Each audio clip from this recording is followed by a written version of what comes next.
Mr. Sherlock Holmes was seated at the breakfast table.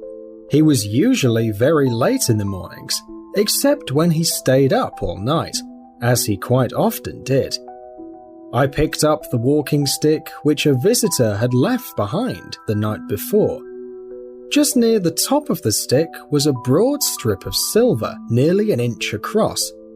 To James Mortimer, MRCS, from his friends of the CCH, was carved upon it, with the date 1884. Well, Watson, what do you make of our visitor's stick? Since we have unfortunately missed his visit, and he has left no note telling us who he is, this item which he has accidentally left behind becomes important. Let me hear what you can tell me about the man based on your examination of this stick. I think, using my companion's famous methods of analysis as well as I could, that Dr. Mortimer is a successful, elderly medical man. Good, said Holmes. Excellent. I also think that he is probably a country doctor who frequently visits his patients on foot. Why is that? Because on this stick, the thick iron tip is worn down, and so it is clear that he has done a great amount of walking with it. Perfectly reasonable, said Holmes. And also, there are the words written on the stick, Friends of the CCH. I would guess that the H stands for hunt, probably a group of fox hunters to whom he has given medical treatment, and who have given him this small present in return. Really, Watson, this is your best work yet, said Holmes, pushing back his chair and lighting a cigarette. Even though perhaps you are not brilliant yourself, you can reflect others' brilliance. My dear fellow, I owe you many thanks. He had never praised me so much before, and I must admit that his words gave me great pleasure. I was proud, too, to think that I had learned his methods so well that I could earn his approval. He now took the stick from my hands and examined it for a few minutes with his own eyes, and also with his magnifying glass. Interesting, though elementary, he said as he returned to his favourite place on the sofa. There are certainly one or two clues upon the stick. These provide the material for several deductions. Have I missed anything? I asked with some pride. Is there anything important I have missed? I am afraid, my dear Watson, that most of your conclusions were incorrect. When I said that I owed you many thanks, to be frank, I meant that by noticing your mistakes, I was guided toward the truth. Not that you are entirely wrong in this instance. The man is certainly a country doctor, and he walks a fair amount. Then I was right. So far, yes. But that was all? No, my dear Watson, that was not all. I would suggest, for example, that a present to a doctor is more likely to come from a hospital than from fox hunters, and that the initials CCH stand instead for Charing Cross Hospital. You may be right. I think that we might risk going even farther than that. When would it be most likely that such a present would be given? Obviously, at the moment when Dr. Mortimer left the hospital in order to practice medicine on his own. And he left 5 years ago. The date is on the stick. So, my dear Watson, our fellow is under 30, unambitious and absent-minded. He is also the owner of a medium-sized dog.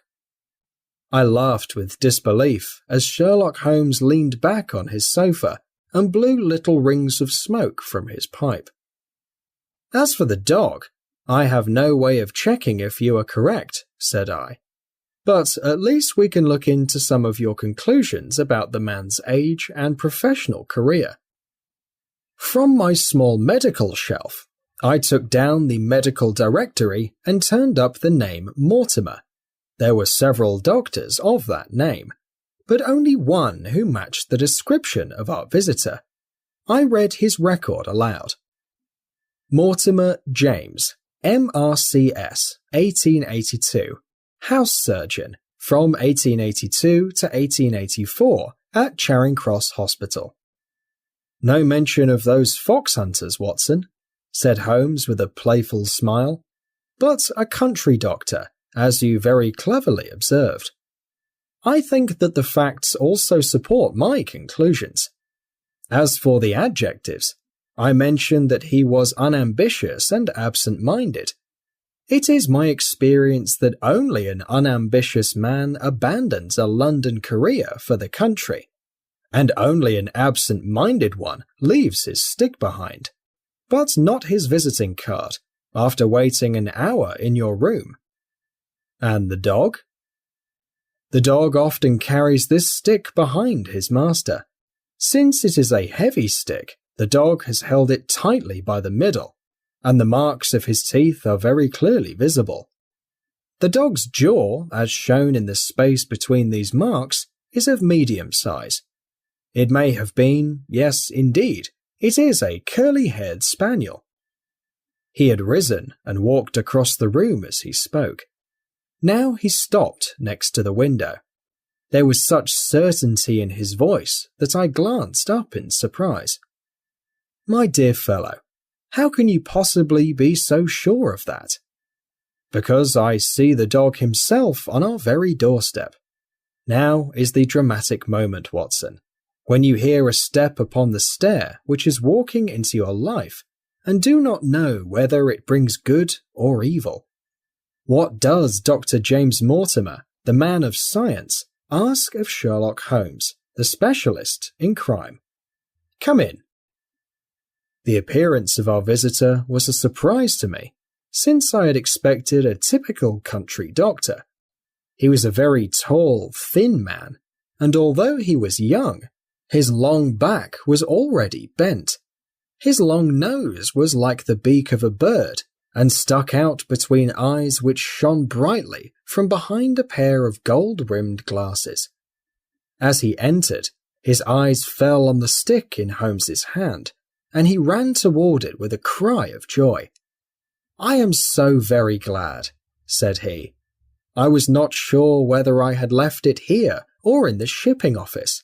That stick is very precious to me." "A present, I see," said Holmes. "Yes, sir. From Charing Cross Hospital. It was a wedding present from some of my friends there."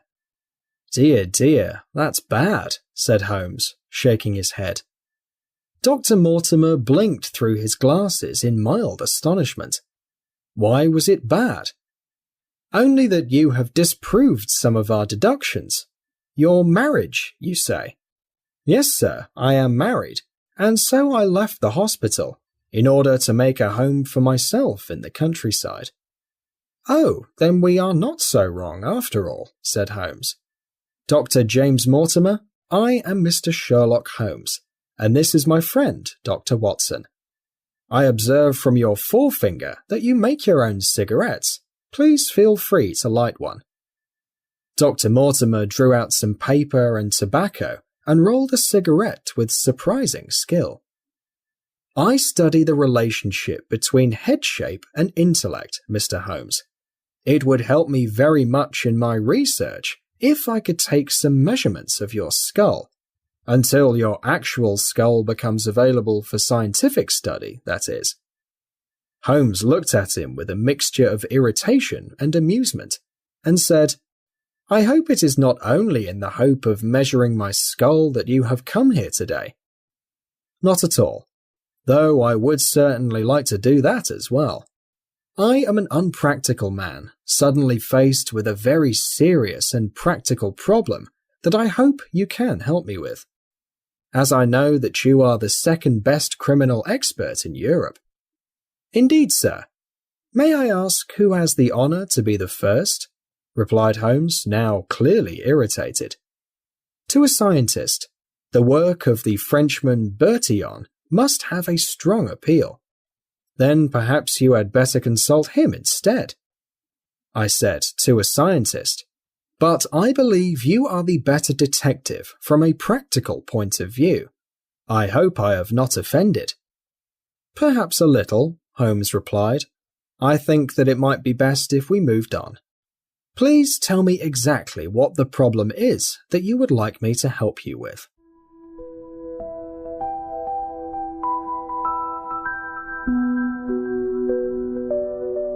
I have in my pocket a document, said Dr. James Mortimer. I noticed it as you entered the room, said Holmes. It is an old document. Early 18th century, unless it is a fake. How can you say that, sir? An inch or two of it is showing out of the top of your pocket. I would be a poor expert if I could not guess the approximate date of the document. Since I can see that both the long and the short forms of the letter S are used in it, I would say that it was written within a decade or so of 1730. The exact date is 1742. Dr. Mortimer drew it from his pocket. This family document was given to me by Sir Charles Baskerville, whose sudden and tragic death 3 months ago created so much excitement in Devonshire. I was his personal friend as well as his doctor. He was a practical and scientific man, sir, as I am myself. Yet, he took this document very seriously, and his mind was already prepared for an event similar to the one which eventually took his life. Holmes stretched out his hand for the document and flattened it upon his knee. It appears to be a statement of some sort. Yes, it is a statement of a certain ancient legend which has been told for many years in the Baskerville family. But I understand that you seek my advice for a more recent and practical matter. Very recent, a very practical, urgent matter, which must be settled within 24 hours. But the letter is short and is closely connected with this matter. With your permission, I will read it to you. Holmes leaned back in his chair, placed his fingertips together and closed his eyes, with a look of some unwillingness. Dr. Mortimer began to read. Much has been said about the origin of the Hound of the Baskervilles. Yet, Hugo Baskerville is my direct ancestor, and I have written down what I heard from my father, just as he heard it from his father. Learn from this legend not to fear the past, but rather to be more careful in the future, and so prevent past evil tendencies from once again bringing our family great misfortune.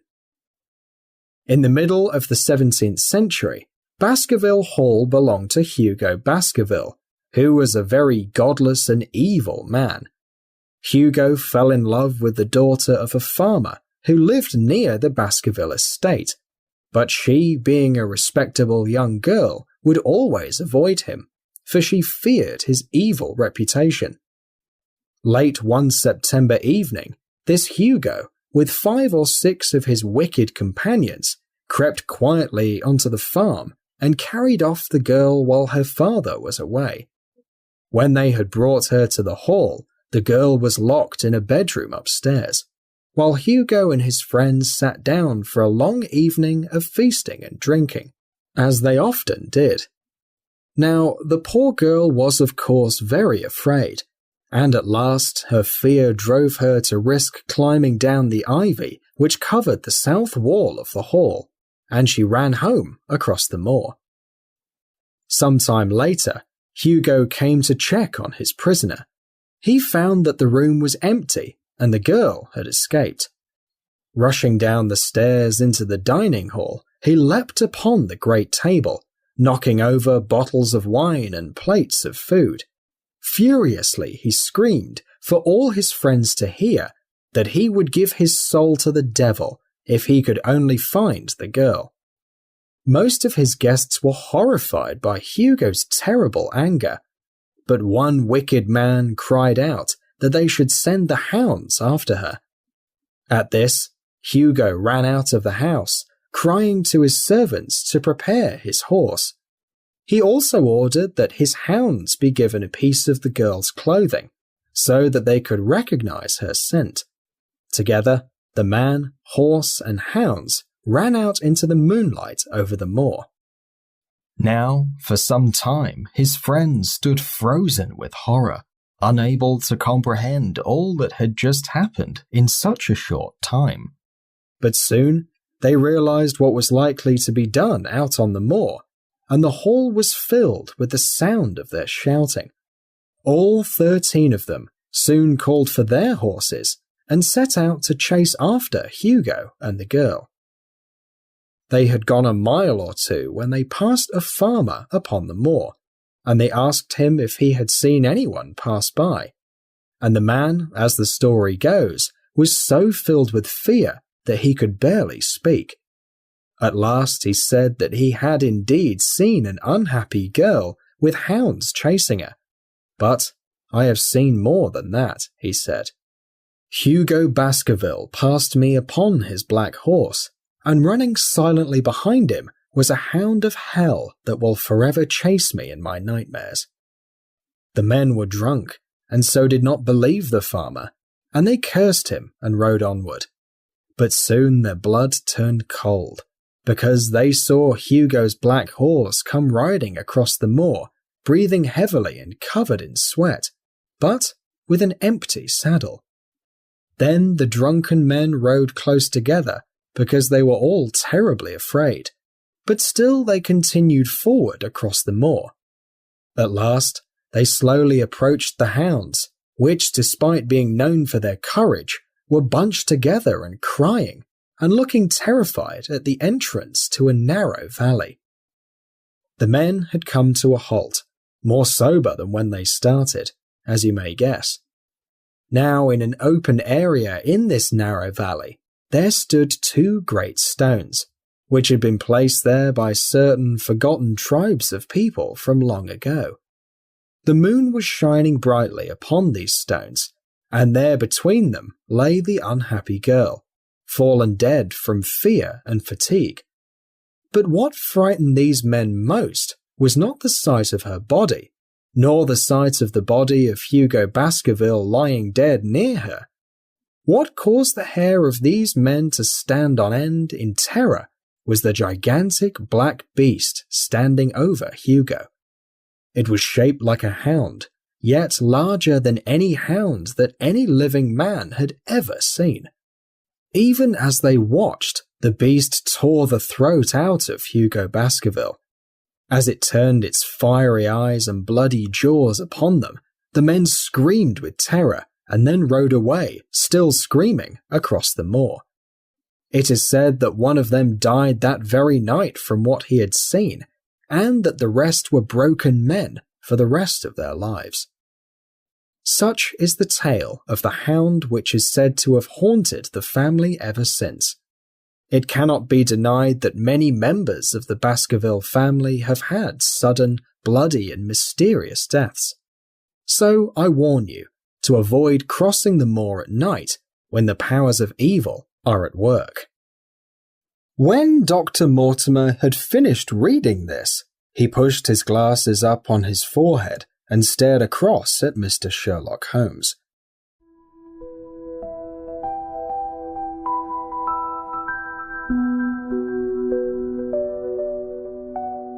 Holmes yawned and threw the end of his cigarette into the fire. "Well," said Holmes, "did you not find it interesting? It might be interesting to a collector of fairy tales." Dr. Mortimer drew a folded newspaper out of his pocket. "Now, Mr. Holmes, let me show you something a little more recent. This is a newspaper article from the Devon County Chronicle of May 14th of this year. It is a short summary of the facts concerning the death of Sir Charles Baskerville, which occurred a few days before that date." Holmes leaned a little forward, and his expression became quite focused. Dr. Mortimer adjusted his glasses once more and began. "The recent sudden death of Sir Charles Baskerville has sent a wave of sadness throughout the county. Though Sir Charles had only lived at Baskerville Hall for a relatively short time, his kind character and extreme generosity had earned the affection and respect of all who met him. Sir Charles, as is well known, made a large amount of money in South Africa. It has been only 2 years since he began to live at Baskerville Hall, and it is well known that he had ambitious plans for its reconstruction and improvement, although these plans have been interrupted by his death. As he never had any children of his own, he often expressed a desire to use his good fortune to help others, and many will have personal reasons for regretting his death. His generous donations to local and county charities have been frequently reported in this paper. The details of Sir Charles's death are still not entirely clear, but there is no reason to suspect any wrongdoing, or to imagine that his death could have been due to anything but natural causes. Sir Charles's indoor servants at Baskerville Hall were a married couple named Barrymore. They gave evidence that Sir Charles had for some time had health problems related to his heart. Dr. James Mortimer, a friend of Sir Charles and his doctor, has provided information that supports this statement. The facts of the case are simple. Every night before going to bed, Sir Charles would take a walk down the famous yew-lined alley next to the main hall, during which he would often also smoke a cigar. On the 4th of May, Sir Charles had ordered Barrymore to prepare his luggage for a trip the following day to London.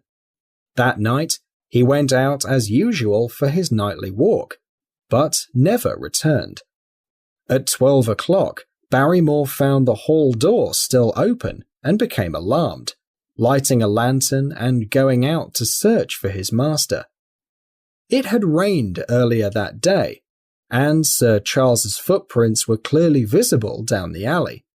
Halfway down this alley there is a gate, which leads out onto the moor. There were signs that Charles had stood there for some time. He then continued down the alley to the far end of it, which is where his body was discovered. One fact which has not been explained is Barrymore's statement that after Sir Charles passed the gate, he seemed from his footprints to have been walking upon his toes. A horse dealer named Murphy, who was nearby at the time, but admits that he had been drinking, states that he heard cries, but cannot say where they came from. No signs of violence were visible on Sir Charles's body. The doctor's evidence mentioned that the victim had such a terrifying expression on his face that the doctor at first refused to believe that this man was indeed his friend. However, he also explained that this is quite common in the case of a heart attack. This cause of death was supported by a later medical examination of the body, which showed that Sir Charles had for a long time suffered from heart disease. It is fortunate that such a clear explanation has been found so quickly, because it is obviously very important that Sir Charles's heir should move into the hall to continue his good work. It is understood that Sir Charles's closest living relative is Mr. Henry Baskerville, who is the son of Sir Charles's younger brother.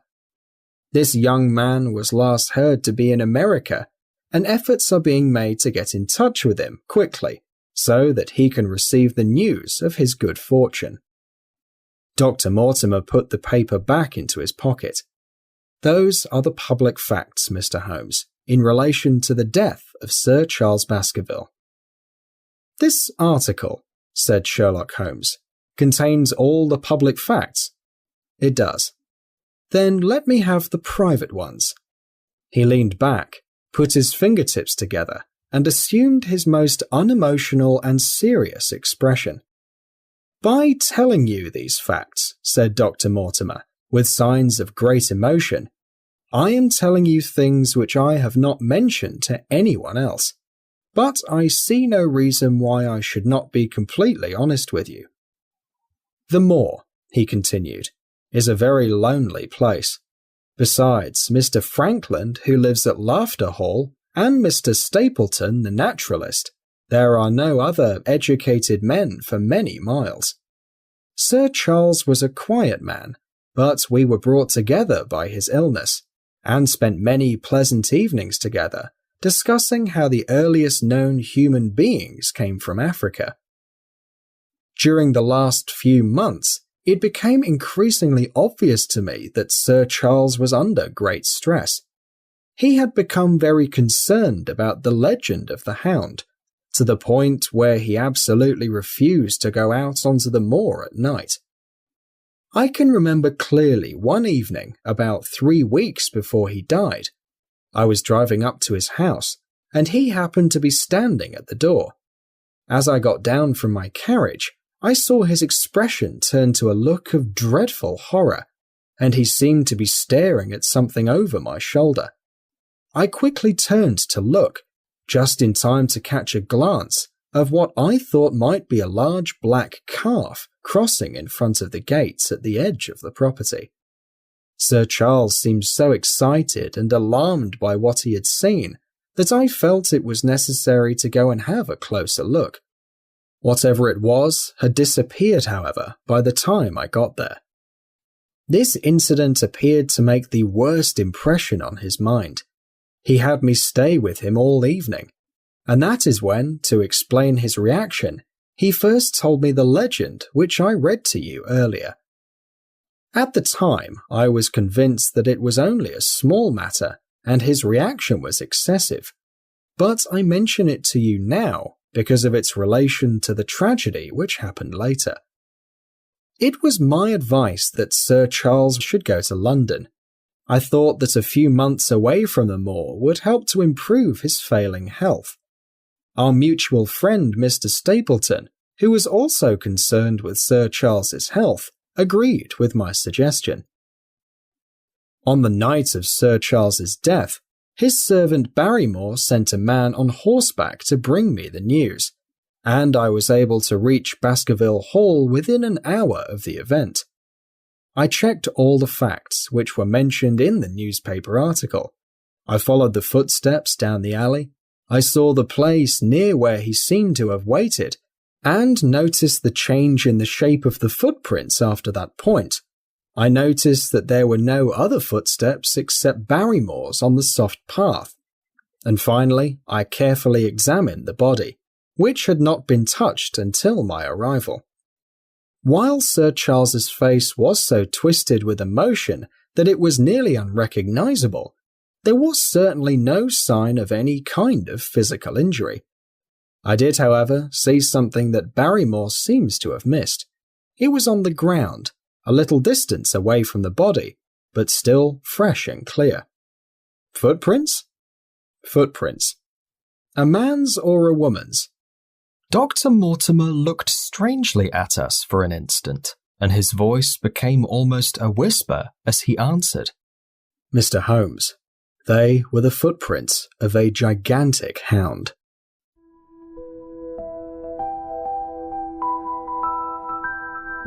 I admit that as I heard these words, a shiver passed through me. Holmes leaned forward with excitement. His eyes had the hard, cool, intense light in them that was only to be seen when he was most keenly interested. You saw this, as clearly as I see you, and you said nothing. What use would it have been? Are there many sheepdogs on the moor? Of course, but this was no sheepdog. You say it was large, enormous, but it had not approached the body. No. Describe for me the alley where Sir Charles died. There are 2 rows of old yew bushes along its sides, 12 feet high and impossible to pass through. The walkway in the centre is about 8 feet across. Is there anything between the hedges and the walkway? Yes, there is a strip of grass about 6 feet wide on either side. I understand that the bushes can be crossed at one point by a gate. Yes, the gate which leads onto the moor. Is there any other way out? None. So that anyone who wishes to reach the alley has to come either from the house or through the gate that leads to the moor. There is another exit through a summer house at the far end. Had Sir Charles reached this exit? No. His body was found about 50 yards from it. Now, tell me, Dr. Mortimer, and this is important, the marks which you saw were on the path and not on the grass. I could find no marks on the grass. Were they on the same side of the path as the moor gate?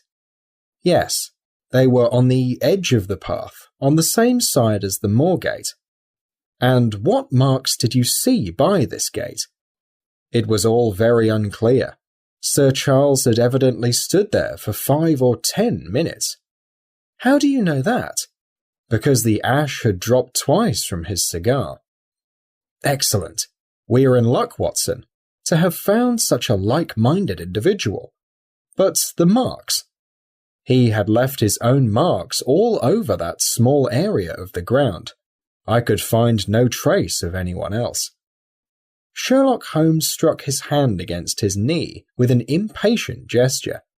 If only I had been there, he cried. It is evidently a case of extraordinary interest, and one which would have provided immense opportunities to the scientific expert. Oh, Dr. Mortimer, you should have called for me to come sooner. If I had called for you to come, Mr. Holmes, I would then have had to reveal to the world what I had seen that night. I have already given my reasons for not wishing to do so. Besides, why do you hesitate? There is a realm in which even the best and most experienced detective would be helpless. You mean that the thing is supernatural? Since the tragedy, Mr. Holmes, I have heard of several incidents which are hard to explain scientifically. For example? I have been told that, before this terrible event occurred, several people had seen a creature upon the moor that looked like this Baskerville hound. This animal could not possibly have been any animal known to science. They all agreed that it was a huge creature which glowed with a strange and haunting light. In my own small way, I think I have done something to fight evil in this world, said Holmes. But to fight against the devil himself might be too ambitious, even for me. You must admit, however, that a footprint is a real physical thing. The original hound was a real enough animal to tear a man's throat out, said Dr. Mortimer, and yet he seems to have been sent by the devil as well. I see that you have suddenly changed from a man of science to a man of superstition. But now, Dr. Mortimer, tell me this. If you think this way, then why have you come to consult me at all? You say in the same sentence that it is useless to investigate Sir Charles's death, and that you want me to do it. I did not say that I wanted you to do it. Then how can I help you? By helping me decide what I should do about Sir Henry Baskerville, who will arrive at Waterloo Station. Dr. Mortimer looked at his watch. In exactly 1 hour and a quarter. He is the heir to Sir Charles's estate? Yes. When Sir Charles died, we searched for this young gentleman and found that he had been farming in Canada. From what we have heard about him so far, he is an excellent fellow in every way. I'm consulting you now, not as a medical man, but as Sir Charles's executor. There is no one else who claims to be the heir, I assume. No one. The only other relative whom we have been able to find was Roger Baskerville, the youngest of Sir Charles's brothers. His other younger brother, who died young, is the father of this Sir Henry. The third, Roger, was the black sheep of the family. He inherited many of the negative Baskerville traits, and I've been told he looked exactly like the family picture of Lord Hugo. He caused a great deal of trouble here in England, so much that he was forced to flee to Central America, where he died in 1876. Henry is the last of the Baskervilles. In 1 hour and 5 minutes, I will meet him at Waterloo Station. I have received a telegram saying that he arrived at Southampton this morning. Now, Mr. Holmes, What would you suggest I should do with him? Why should he not go to Baskerville Hall? It does seem that he should, does it not? And yet, consider that every Baskerville who goes there meets with a terrible end. But still, it must also be considered that the well-being of the entire countryside relies on Sir Henry going to Baskerville Hall. All of Sir Charles's good work will be undone if the hall remains empty. What would you recommend I should do? I recommend that you first pick up your dog who is scratching at my front door, and then take a cab directly to Waterloo Station to meet Sir Henry Baskerville. And then? And then you will mention nothing to him at all about this matter, until I have made up my mind about what I think you should do. How long will it take you to make up your mind? 24 hours. At 10 o'clock tomorrow, Dr. Mortimer, I ask that you visit me again, and bring Sir Henry Baskerville with you. I will do so, Mr. Holmes. He quickly wrote down the appointment on his shirt cuff, and then hurried off in his strange, absent-minded manner. Holmes was sitting with a quiet look of inward satisfaction, which meant he was excited that the challenge in front of him was exactly the type that suited him the best. I knew that privacy and solitude were very necessary now for my friend, because he would spend the next few hours in intense mental concentration. During this time, he would judge every piece of evidence, think of different theories about what had happened, and decide which points were most important in the case. I therefore went out for the day, and did not return to Baker Street until evening.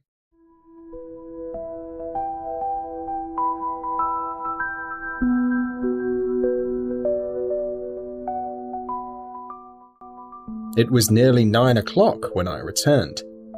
When I opened the door, my first thought was that a fire had broken out, because the room was so filled with smoke that I could not see anything. As I entered, however, I became less worried, because the smell of tobacco was so strong that I began coughing uncontrollably. Through the smoke, I could barely see Holmes, sitting in his dressing gown with a black clay pipe between his lips. Several rolls of paper lay around him. "Have you caught a cold, Watson?" he said. "No, I am coughing because of all of this smoke in the air. I suppose it is pretty thick, now that you mention it." "Thick? It is unbearable." "Open the window, then." "I'm sorry to admit that, while you were gone I've drunk 2 large pots of coffee and smoked an incredible amount of tobacco. After you left, I had a detailed map of the part of the moor near Baskerville Hall brought to me, and I've been studying it all day. I'd like to think that I could now find my way around the area, even though I have never been there." He unrolled one section and held it over his knee. "Here is the particular district which concerns us. That is Baskerville Hall in the middle. With a forest around it?" "Exactly. This small group of buildings here is the village of Grimpen, where our friend Dr. Mortimer's office is. There are very few houses within 5 miles of Grimpen, and then 14 miles away there is the great prison in Princetown. Everything else that you see on this map is the empty, lifeless moor. This, then, is the stage on which tragedy has been played, and on which it may yet perhaps be played again. It must be a wild place." "Yes, it would be a rather suitable place for the devil's work to be done." "Then you actually believe that the supernatural was involved here?" "Men can do the devil's work, can't they? Of course, if Dr. Mortimer's theory is correct, and we are dealing with supernatural forces, then our investigation will end there. But we must first test any and all other theories before we accept that one. Have you thought much about the case yet?" "Yes, I've spent most of the day considering it." "And what is your opinion?" "I can make no sense of it." "There are certainly some very interesting points to the case. That change in the footprints, for example. What do you think of that?" Mortimer said that the man had walked on his toes down that part of the alley. But why should a man walk on tiptoe down the alley? Then what is your theory? I asked. He was running, Watson. Running desperately, running for his life, running until he burst his heart and fell dead upon his face. Running from what? That is the problem. It seems as if the man was out of his mind with fear before he ever began to run. How can you say that? If whatever he was afraid of came from the moor, only a man who was not thinking properly would have run from the house instead of toward it.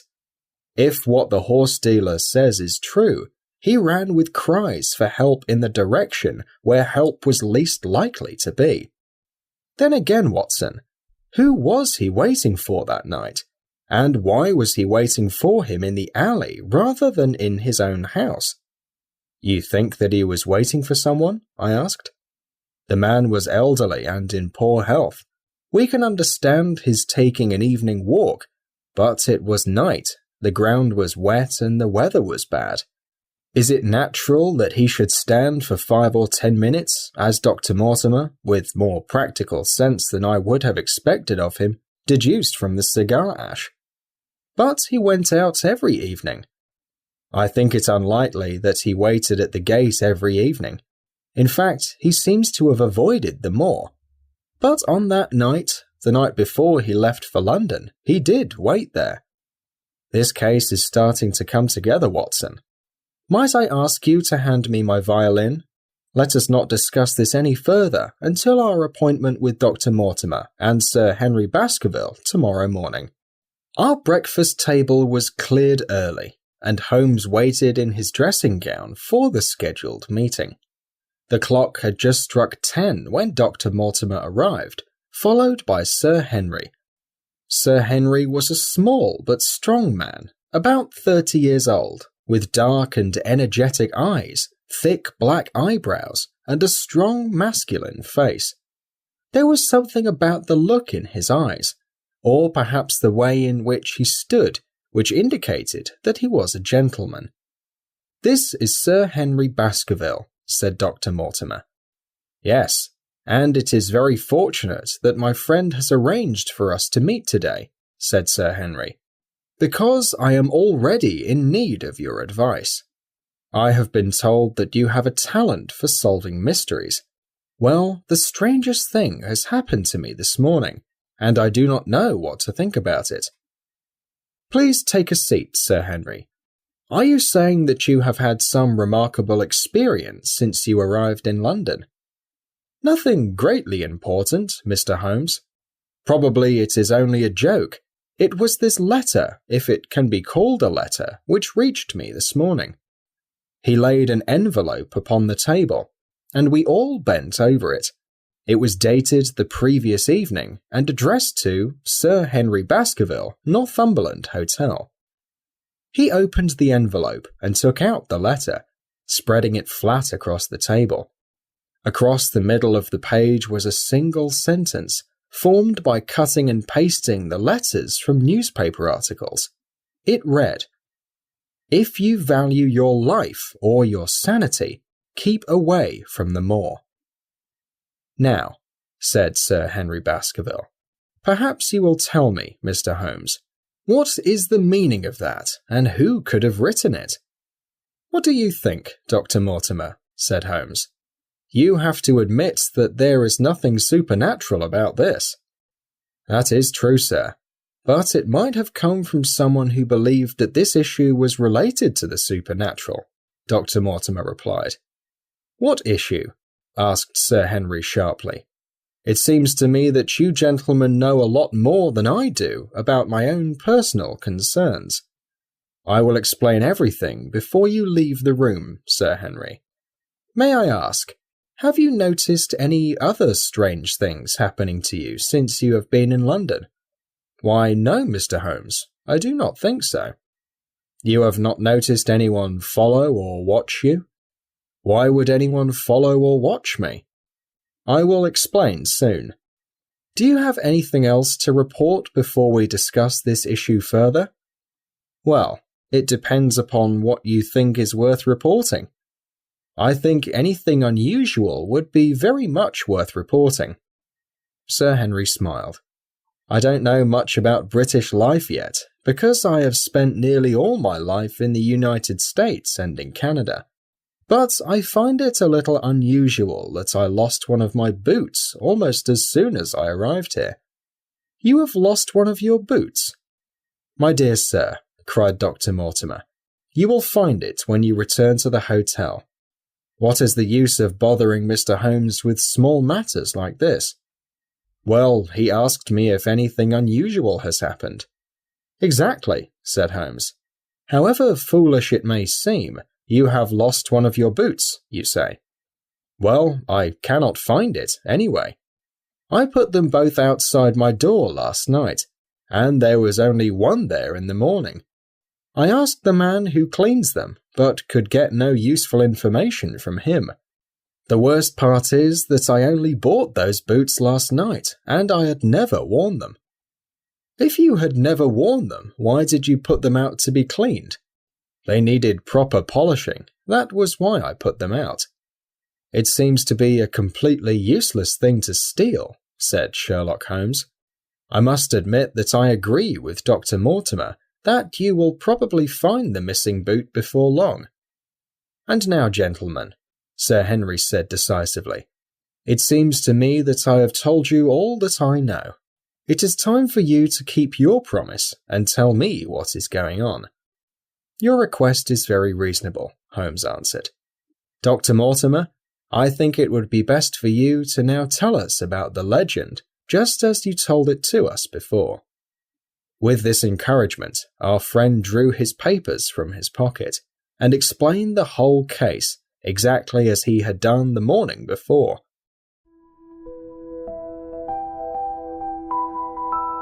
Sir Henry Baskerville listened with great attention, and with an occasional exclamation of surprise. "Well, it seems that there is more to this inheritance than I had expected," he said when Dr. Mortimer had finished. "Of course, I've heard about the Hound ever since I was a boy, although I never took the legend seriously before. But after hearing about my uncle's death, well, I can't quite understand it clearly just yet. You don't seem to have made up your mind yet whether it's a case for a policeman or a priest." "Exactly. But what is most important to decide right now, Sir Henry, is whether or not it is a good idea for you to go to Baskerville Hall." "Why should I not go?" "There seems to be danger." "There is no devil in hell, Mr. Holmes, and there is no man upon earth who can prevent me from going to the home of my own people, and that is my final answer." His face turned a deep red as he spoke. It was evident that the fierce temper of the Baskervilles was still present in their last remaining heir. "Now, listen here, Mr. Holmes. It's 11:30 now, and I'm going back right now to my hotel. I would like to have a quiet hour by myself to make up my mind. Why don't you and your friend Dr. Watson come and have lunch with us at 2? I'll be able to tell you more clearly then how I feel about this thing. Is that convenient for you, Watson?" "Of course." "Then you may expect us. Should I call you a cab?" "I prefer to walk, for this affair has rather upset me." "I'll join you in a walk, with pleasure," said Dr. Mortimer. "Then we will meet again at 2 o'clock. See you later, and good morning." We heard our visitor's steps on the stairs, and then the bang of the front door. In an instant, Holmes suddenly changed into a man of action. "Your hat and boots! Watson, quick! We do not have a moment to lose." He rushed into his room in his dressing gown, and was back again in a few seconds wearing his coat. We hurried together down the stairs and into the street. Dr. Mortimer and Baskerville were still visible about 200 yards ahead of us. Should I run ahead and stop them? Absolutely not, my dear Watson. I am perfectly happy to walk with you, if you will tolerate walking with me. We walked quickly, until we were only about 100 yards behind them. Then we slowed our pace to match theirs, and followed them down Regent Street. When our friends stopped and stared into a shop window, Holmes stopped to look as well.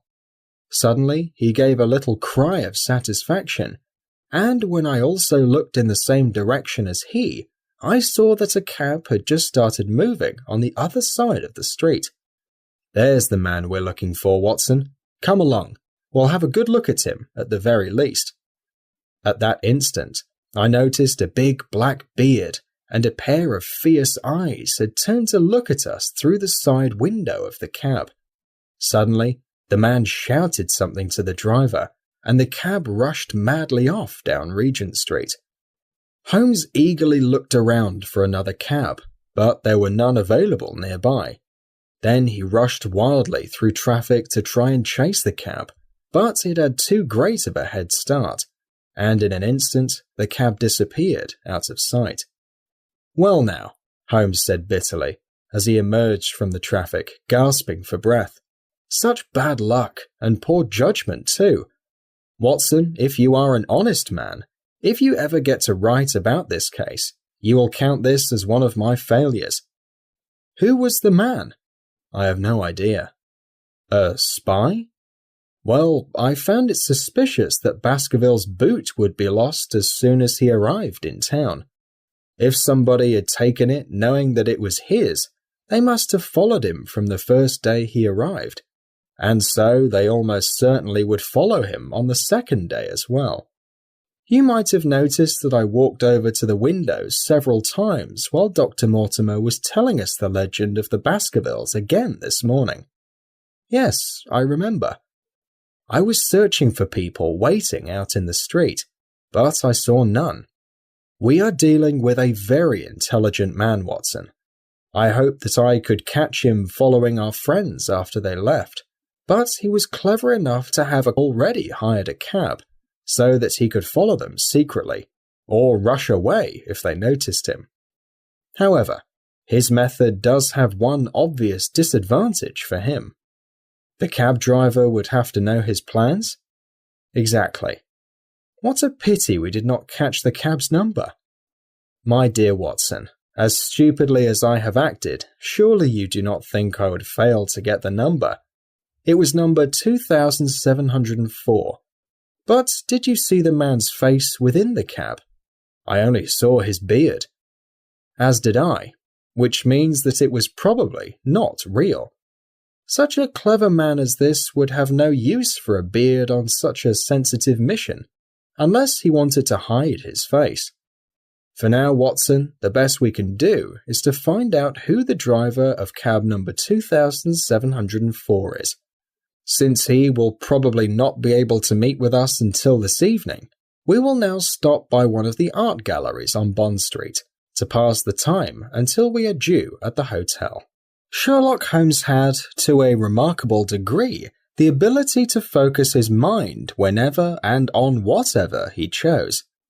For 2 hours he appeared to have forgotten everything we had been doing, and instead became fascinated with the pictures of the modern Belgian painters.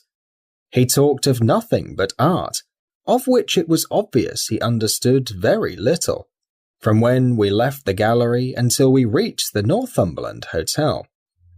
"Sir Henry Baskerville is upstairs waiting for you," said the hotel receptionist. "He asked me to send you up at once when you came." When we reached the top of the stairs, we found Sir Henry standing outside of his room. His face was red with anger, and he held an old and dusty boot in one of his hands. He was so angry that he could hardly speak. "My dear fellow, what on earth is the matter?" said Holmes. "It seems to me they are playing me for a fool in this hotel," he cried. "I can take a joke as well as anyone, Mr. Holmes, but they've gone too far this time. If they can't find my missing boot, there will be trouble." "Still looking for your boot?"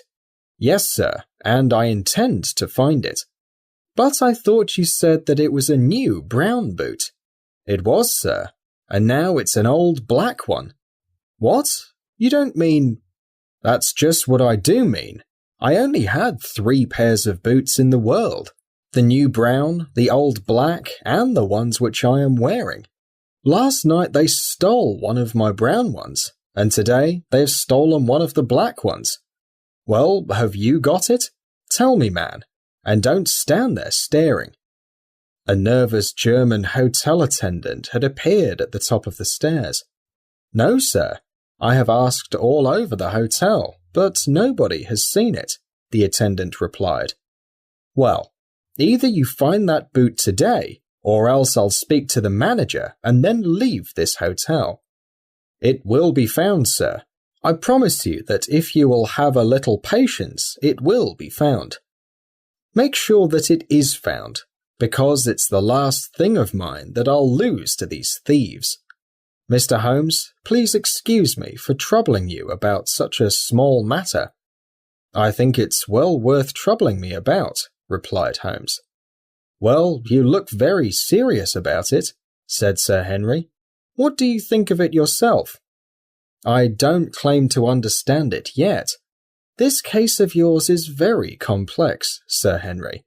When I consider it along with your uncle's death, I'm not sure if any of the 500 other cases which I have handled are as complicated as this one. But I have my methods, and sooner or later they will guide us to the truth."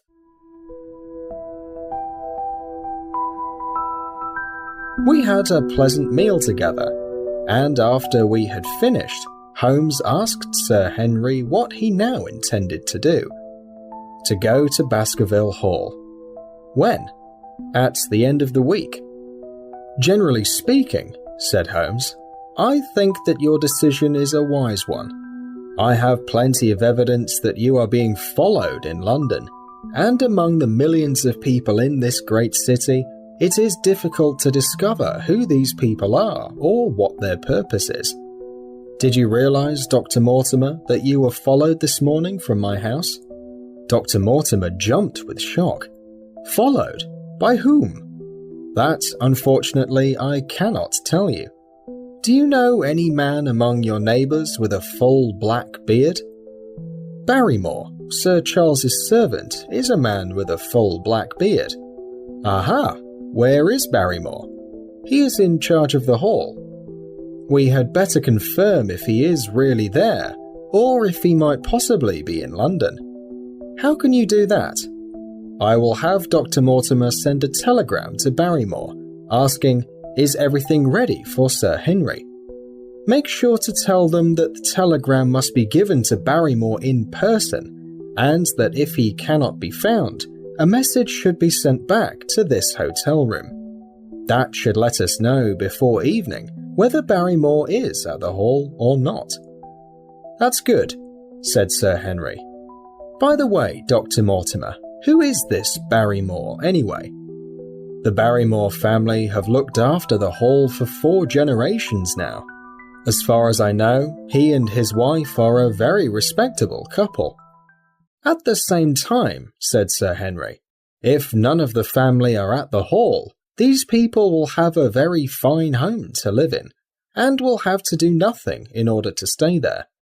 "That is true." "Did Barrymore receive anything from Sir Charles's will?" asked Holmes. "He and his wife were given £500 each." "Aha!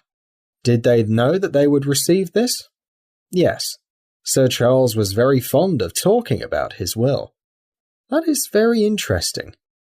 "I hope," said Dr. Mortimer, "that you will not be suspicious of everyone who received something from Sir Charles's will, because I also had £1,000 left to me." "Is that so? And anyone else?" "There were many small amounts given to individuals, as well as a large number of public charities. The rest all went to Sir Henry."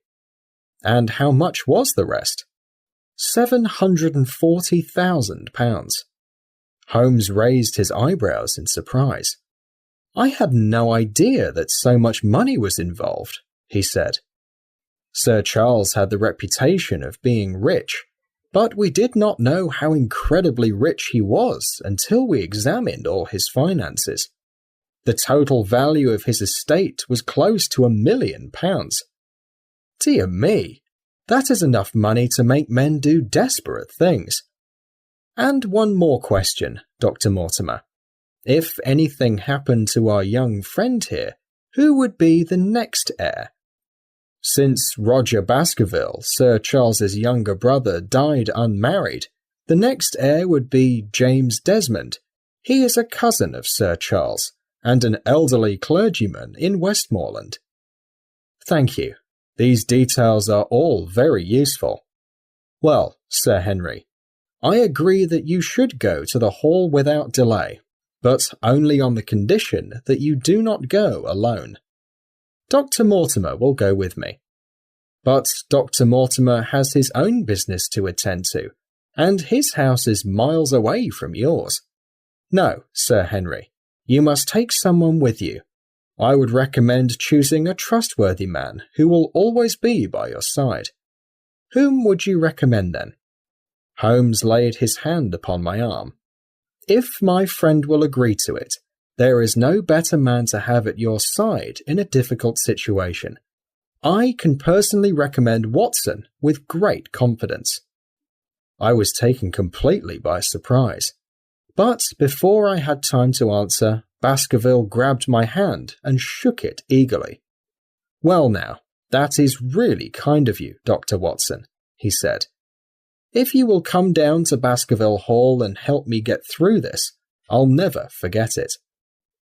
I had always been drawn to adventure, and felt encouraged by Holmes's compliments and Sir Henry's eagerness that I should go with him. I will come with pleasure, I said.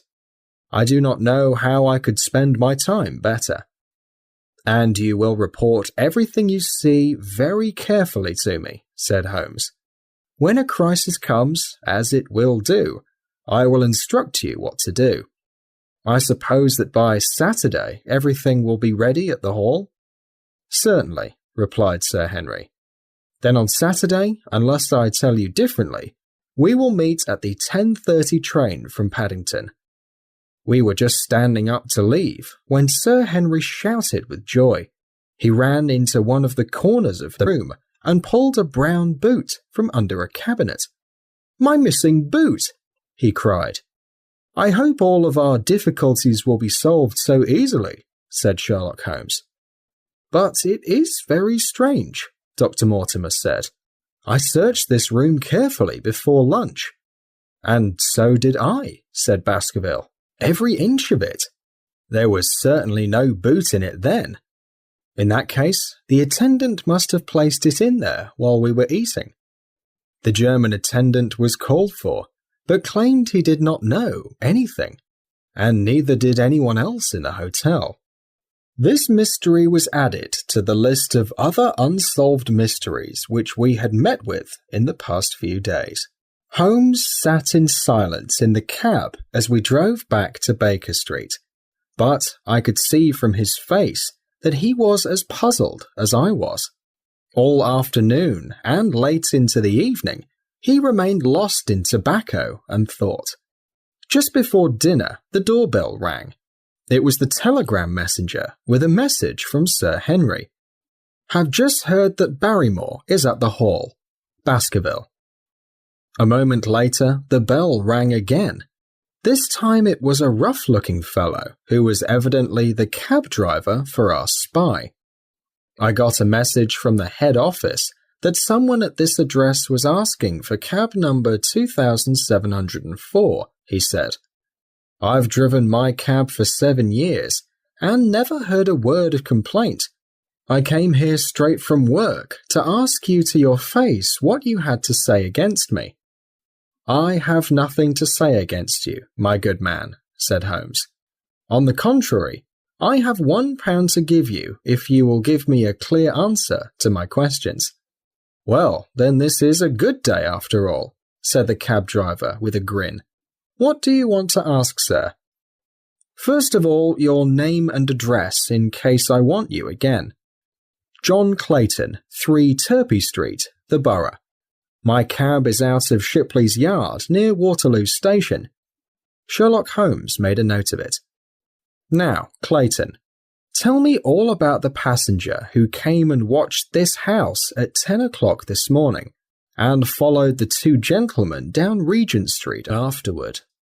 The man looked surprised and a little embarrassed. "It's no use telling you because you seem to know as much as I do already," he said.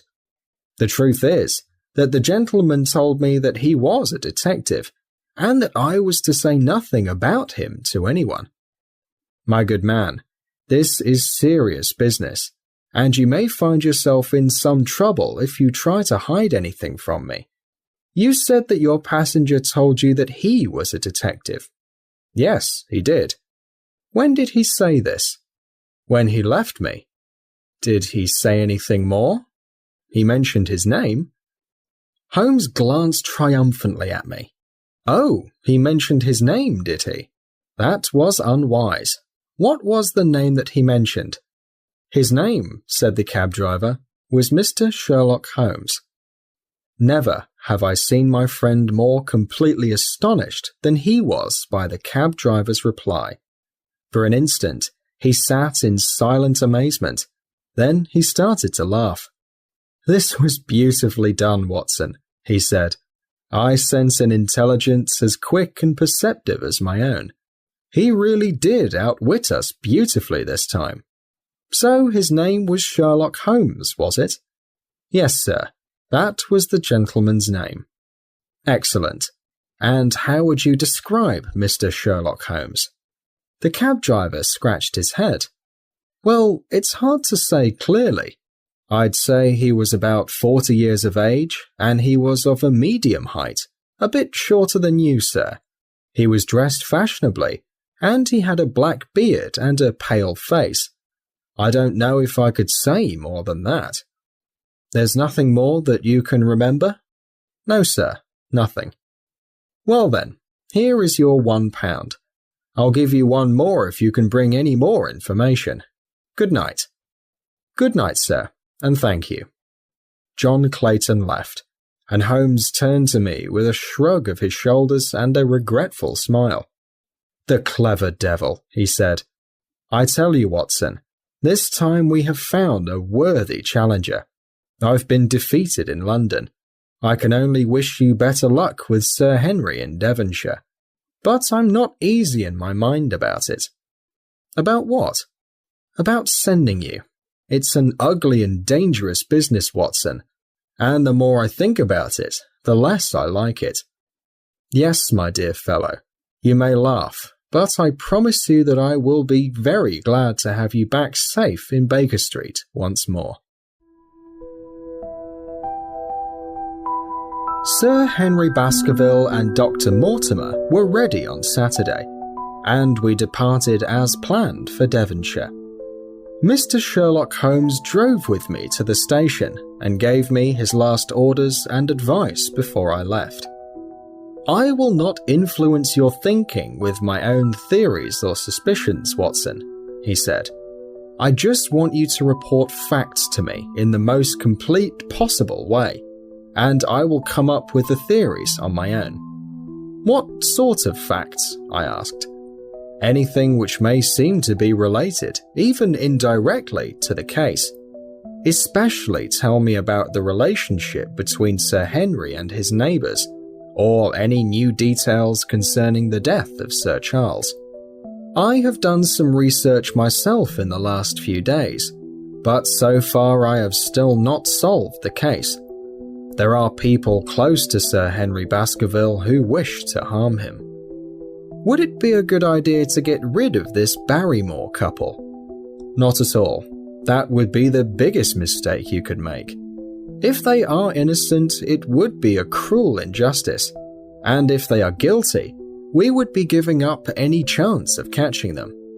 No, we will keep them on our list of suspects. Also on this list, there is another servant at the hall, if I remember correctly. There are also 2 farmers who live nearby on the moor. There is our friend Dr. Mortimer, whom I believe to be entirely honest, and there is his wife, of whom we know nothing. There is also this naturalist, Stapleton, and there is his sister, who is said to be an attractive young lady. There are also 1 or 2 other neighbours.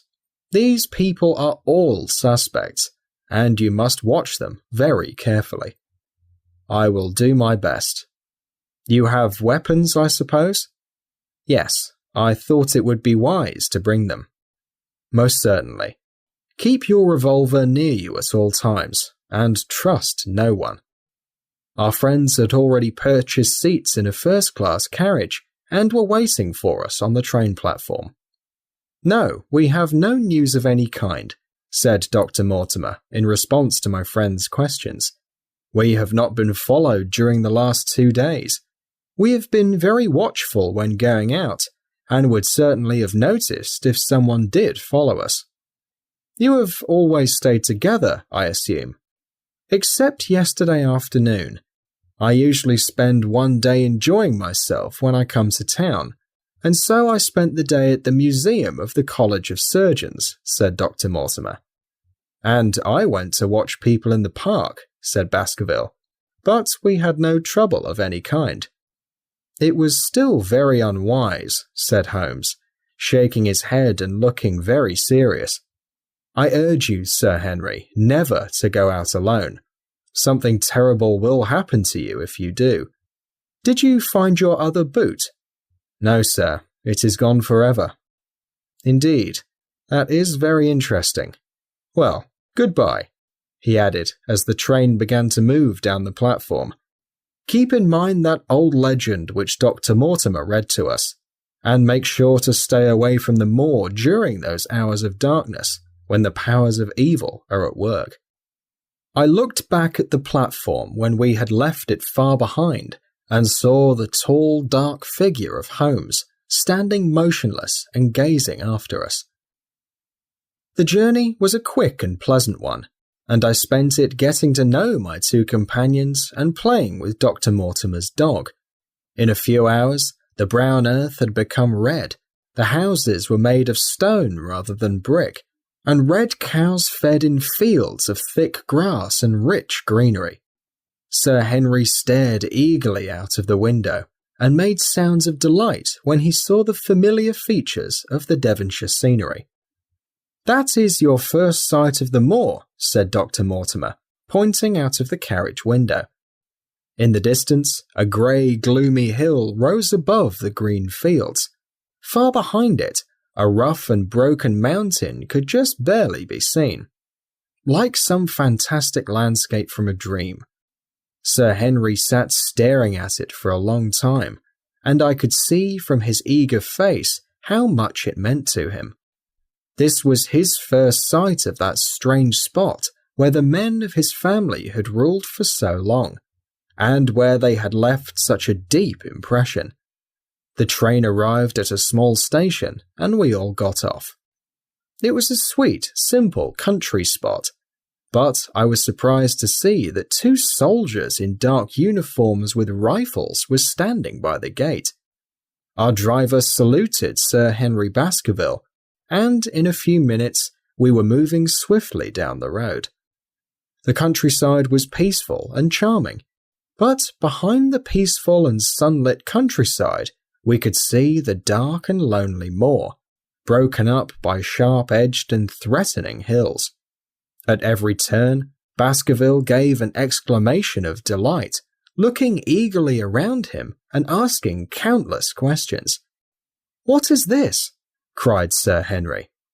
In front of us was a steep hill which sloped down from the moor. At the top was a soldier riding a horse with his rifle ready to fire. He was watching the road along which we travelled. Our driver turned to speak to us. "There's a prisoner escaped from Princetown, sir. He's been missing for 3 days now, and the soldiers are watching every road and every train station, but no one has seen him yet. The farmers around here don't like it, sir." "Well, I understand that they get £5 if they can give information." "Yes, sir, but the chance of getting £5 matters little compared to the chance of having your throat cut. You see, it isn't any ordinary prisoner. This is a man that would do anything to get what he wants. Who is he then? It is Selden, the Notting Hill murderer. I remembered the case well, because Holmes had been particularly interested in it due to the exceptional violence of the murders. The killer had not been executed only because it was believed that he might be insane. So appalling had been his conduct. Somewhere out there on that lonely moor, this man was hiding, his heart full of hatred for the human race that had rejected him forever. Even Baskerville was silent and pulled his overcoat more tightly around him. We had left the rich and green countryside behind and beneath us. The road in front of us grew bleaker and wilder, passing over huge brown and green slopes dotted with giant boulders. Suddenly we came into a small valley with small trees here and there which had been twisted and bent over the years by storms. 2 high, narrow towers rose over the trees. The driver pointed with his whip. "Baskerville Hall," he said. Sir Henry had risen and was staring with red cheeks and shining eyes. A few minutes later, we had reached the gates.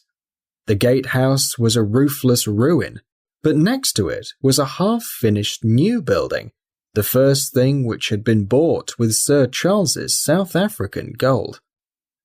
Through the gateway, we passed onto the road toward the house. Sir Henry shivered with fear as he looked up the dark road to where the house glowed like a ghost in the distance. "Was it here?" he asked in a low voice. No, the alley is on the other side."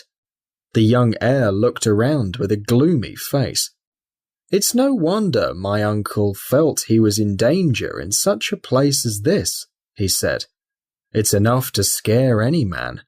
I'll have a row of electric lamps installed here within 6 months, and you won't recognize it, with a bright electric light right here in front of the hall door." The road opened into a wide grass lawn, and the hall lay before us. In the fading light, I could see that the hall was a large stone building covered in ivy, with 2 towers, one on each side, built somewhat like an ancient castle. A dim light shone through thick windows, and black smoke rose from the high chimneys. "Welcome, Sir Henry. Welcome to Baskerville Hall." A tall man had stepped forward from the shadow of the house to open the door of the carriage. A woman could be seen behind him, and she came out and helped carry in our bags. "You don't mind if I go straight home, Sir Henry," said Dr. Mortimer. "My wife is expecting me." "Won't you stay and have some dinner?" "No, I must go. I shall probably find some work waiting for me. I would stay to show you around the house, but Barrymore can show you around much better than I could. Goodbye, and never hesitate to call for me if you need me." The sound of the wheels faded away down the road, while Sir Henry and I turned into the hall, and the door banged heavily behind us. It was a large and fine room in which we found ourselves, with high ceilings supported by huge beams of dark wood. A log fire crackled and snapped in the great old fireplace. Sir Henry and I held out our hands to it, for we were cold from our long drive. Then we gazed around us at the stained glass windows, the wooden walls covered with heads of deer and coats of arms, all lit under the dark and gloomy light of the central lamp. "It's just as I imagined it," said Sir Henry. "Is it not just how you would imagine an old family home? It's incredible to think that this is the same hall where my family have lived for 500 years. Barrymore soon returned from taking our luggage to our rooms. He stood in front of us now, with the quiet manner of a well-trained servant. He was a remarkable-looking man, tall and handsome, with a square black beard and pale, distinguished features. Would you like dinner to be served at once, sir? Is it ready? In a few minutes, sir. You will find hot water in your rooms.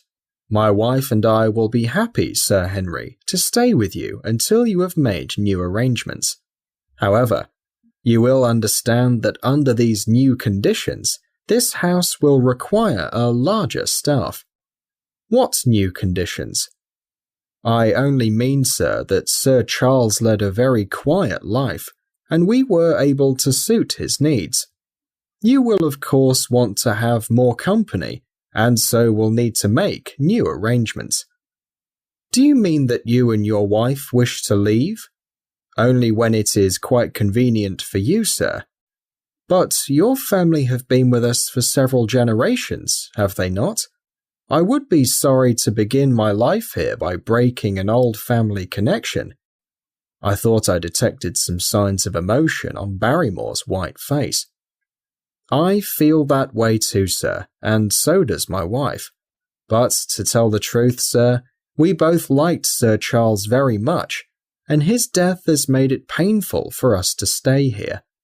I fear that we shall never again feel at peace at Baskerville Hall.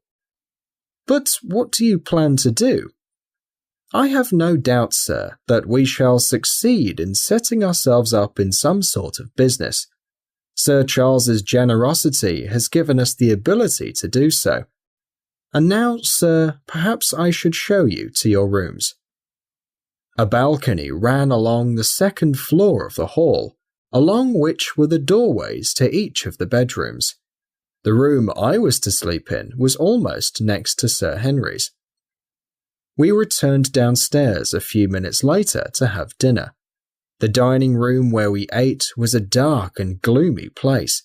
It was a long room with a step in the middle, which separated the raised area where the family ate their meals from the lower area where the servants ate. The ceiling was stained black from the fire of the torches which had once been used to light the place, but now the only light came from a single electric lamp above the table. In the dim light, I could barely make out a row of paintings along the top of the wall, each one a picture of one of the Baskerville ancestors who had lived here over the last 500 years. They stared down at us as we ate, each one wearing the style of clothing that had been popular during their period of history. In such a solemn and subdued atmosphere, Sir Henry and I talked little, and I was happy when the meal was over and we were able to move into the modern billiard room and smoke a cigarette. Well, it certainly isn't a very cheerful place, said Sir Henry. If you don't mind, I suggest we go to bed a little early tonight, and perhaps things may seem more cheerful in the morning. I opened my curtains before I went to bed and looked out from my window. Out on the moor, a half moon broke through the clouds. In its cold light, I saw a broken line of rocks out beyond the trees and the long curve of the melancholy moor. I closed the curtain and lay down to sleep. And yet I found I could not sleep. I felt tired and yet alert, and kept rolling restlessly from side to side. Far away a clock chimed every quarter of an hour, but otherwise a death-like silence filled the old house. Then suddenly, in the middle of the night, a clear and unmistakable sound came to my ears. It was the sob of a woman filled with uncontrollable sorrow. I sat up in bed and listened intently. The noise could not have come from far away, and was certainly in the house. For half an hour I listened very alertly, but I hear no other sound except the clock's chime, and the wind shaking the ivy on the wall outside my window. The fresh beauty of the following morning did do something to change our rather grim and grey first impression of Baskerville Hall. As Sir Henry and I ate breakfast in the dining room, the sunlight poured in through the room's tall windows. The dark wooden panels on the walls glowed under the golden sunshine, and it was hard to realize that this was the same gloomy room from the evening before. I guess it was our own thoughts and not the house that was to blame for our poor mood yesterday, said Sir Henry. We were tired from our journey and cold from our drive, so we formed a bad opinion of the place. Now that we are rested and well, it all seems cheerful once more. And yet it was not only our imagination, I answered. Did you happen to hear someone, a woman I think, sobbing last night? That is strange, because I thought I did hear something like that when I was half asleep last night. I waited quite a while, but did not hear it again, so I decided that it was just a dream. I heard it clearly, and I am sure that it was really the sob of a woman. We must ask about this right away. He rang the bell and asked Barrymore whether he could explain our experience. Barrymore seemed to turn even paler than usual as he listened to his master's question. There are only 2 women in the house, Sir Henry, he answered. One is the kitchen maid, who sleeps on the opposite side of the house. The other is my wife, and I can assure you that the sound could not have come from her. And yet he lied as he said it, because I happened to run into Mrs. Barrymore in the long corridor after breakfast, and saw her face under the sunlight from the window. She was a large woman with a blank look on her face, but her eyes were red and her eyelids swollen. It must have been she, then, who was sobbing in the night, and her husband must then have also known it. Why had he then taken such an obvious risk by lying about it? And why did she sob so bitterly? Already I was becoming increasingly suspicious of Barrymore. Clearly, the first thing I needed to do was to visit the nearby telegraph office to find out whether the telegram Dr. Mortimer had sent had really been placed into Barrymore's own hands. Whatever the answer might be, I would at least have something to report to Sherlock Holmes. Sir Henry had many papers to go through after breakfast, so this was a good time to go out and investigate. It was a pleasant walk of 4 miles along the edge of the moor, leading me at last to a small grey village. In one of the larger buildings was the house and office of Dr. Mortimer, and nearby I found the telegraph office. The messenger boy clearly remembered delivering the telegram. "Certainly, sir," he said. "I delivered it myself." "Into his own hands?" I asked. "Well, he was up in the attic at the time, so that I could not put it into his own hands, but I gave it to Mrs. Barrymore, and she promised to deliver it at once." "Did you see Mr. Barrymore?" "No, sir. I told you he was in the attic." "If you didn't see him, how do you know he was in the attic?" "Well, surely his own wife ought to know where he is," he replied with annoyance. "Didn't he get the telegram? If there was any mistake, then Mr. Barrymore himself should complain." It seemed useless to ask anything further, but it was clear that in spite of Holmes's clever trick, we still had no proof that Barrymore had not been in London at the time. What if it had been him? What if the same man who had been the last to see Sir Charles alive had also been the first to follow the new heir when he returned to England? What interest could he have in trying to harm the Baskerville family? The only reason I could think of was what Sir Henry had suggested, that if the family could be scared away, then the Barrymores might find a comfortable and permanent home there. But that did not seem to be enough of a reason to explain the complicated scheme which appeared to be forming an invisible net around Sir Henry. Suddenly, my thoughts were interrupted by the sound of running feet behind me and somebody calling my name. I turned, expecting to see Dr. Mortimer, but to my surprise, it was a stranger who was following me. He was a small and slim man, with blonde hair and a clean-shaven face. He was between 30 and 40 years of age, dressed in a grey suit and wearing a straw hat. He carried a green butterfly net in one of his hands, and a metal collecting box hung over his shoulder. "Please excuse me for daring to introduce myself, Dr. Watson," he said as he ran up to where I stood. "Here on the moor we are ordinary folk and do not wait for formal introductions. You might possibly have heard my name from our mutual friend, Mortimer. I am Stapleton of Merrypit House." "I could have guessed your name from your net and box," I said, "because I knew that Mr. Stapleton was a naturalist. But how did you know me?" "I have been visiting with Mortimer, and he pointed you out to me from the window of his office as you passed. Since we are walking back along the same road, I thought that I would catch up with you and introduce myself.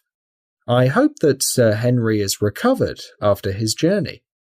"He is very well, thank you." We were all rather afraid that after the sad death of Sir Charles, the new heir might refuse to live here. It is expecting a lot from a wealthy man to ask him to come and bury himself in a place of this kind. But I do not need to tell you that it means a lot to the people of the countryside. Sir Henry, I suppose, is not a superstitious man. "I do not think that he is." "Of course you know the legend of the demon dog which haunts the family." "I have heard it." "It is extraordinary how the peasants here will believe anything. Any of them are ready to swear that they've seen such a creature on the moor." He spoke with a smile, but I thought I could tell from his eyes that he took the matter more seriously. Sir Charles himself developed a fixation on the story, and I have no doubt that it led to his tragic death. "But how?" "His nerves were so worked up by it that the appearance of any dog might have given him a heart attack. I believe that he really did see some kind of dog that last night in the alley. I worried that some disaster might occur, because I was very fond of the old man, and I knew that his heart was weak." "How did you know that?" "My friend Mortimer told me." "You think then that some dog chased Sir Charles, and that he died of terror as a result?" "Do you have any better explanation?" "I have not formed any conclusions so far." "Has Mr. Sherlock Holmes—" The words took away my breath for an instant, but when I saw his calm face and steady eyes, I understood that he had not intended to surprise me. "It is useless to pretend that I do not know you, Dr. Watson," he said. "The stories of your detective have reached here, and I could not know about him without also having heard of you. When Mortimer told me your name, he could not deny your identity.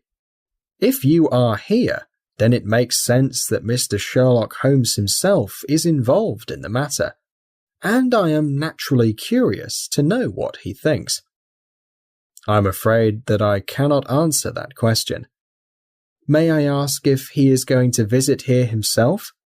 "He cannot leave town at the moment. He is busy with other cases." "What a pity. He might have been able to throw some light on what is so dark to us. But speaking of your own research, if I can help in any possible way, please do not hesitate to ask me." "I promise you that I am simply here to visit my friend Sir Henry, and that I need no help of any kind." "Excellent," said Stapleton. "You are right to be discreet. I promise you that I will not mention the matter again." We had come to a point where a narrow path led away from the road and away across the moor.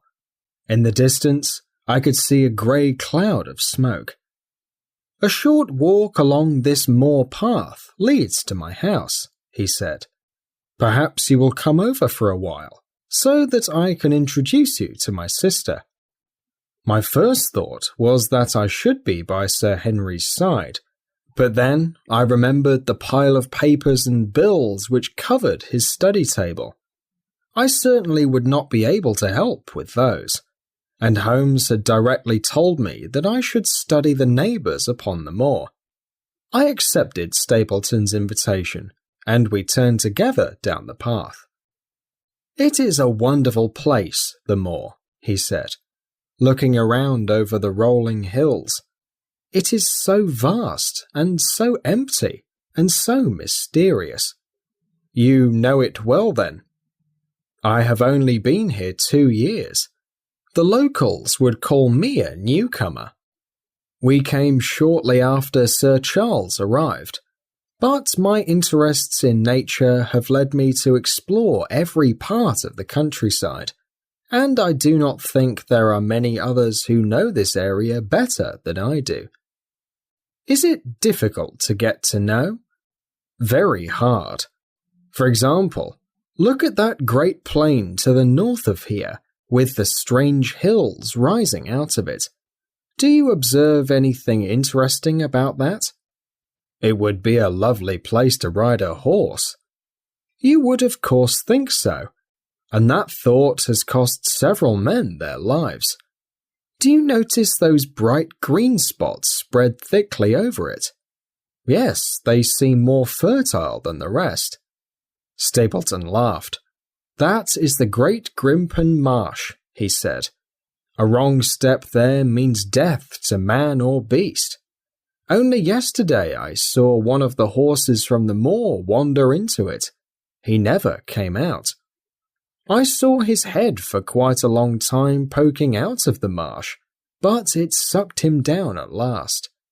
Even in dry seasons it is dangerous to cross it, but after these autumn rains it is an awful place. And yet I can find my way to the very middle of it and return alive." "You have found a way to go through it?" "Yes, there are 1 or 2 paths which a very skillful man can take. I have found them myself." "But why would you want to go into so horrible a place?" "Well, do you see those hills beyond? They are really islands cut off on all sides by the marsh, which has been surrounding it progressively over time. That is where the rare plants and the butterflies are, if you are clever enough to reach them. I will try my luck some day." He looked at me with a surprised face. "For God's sake, do not even consider such an idea," he said. "I would be responsible for your death. I assure you that you would not have the slightest chance of coming back alive.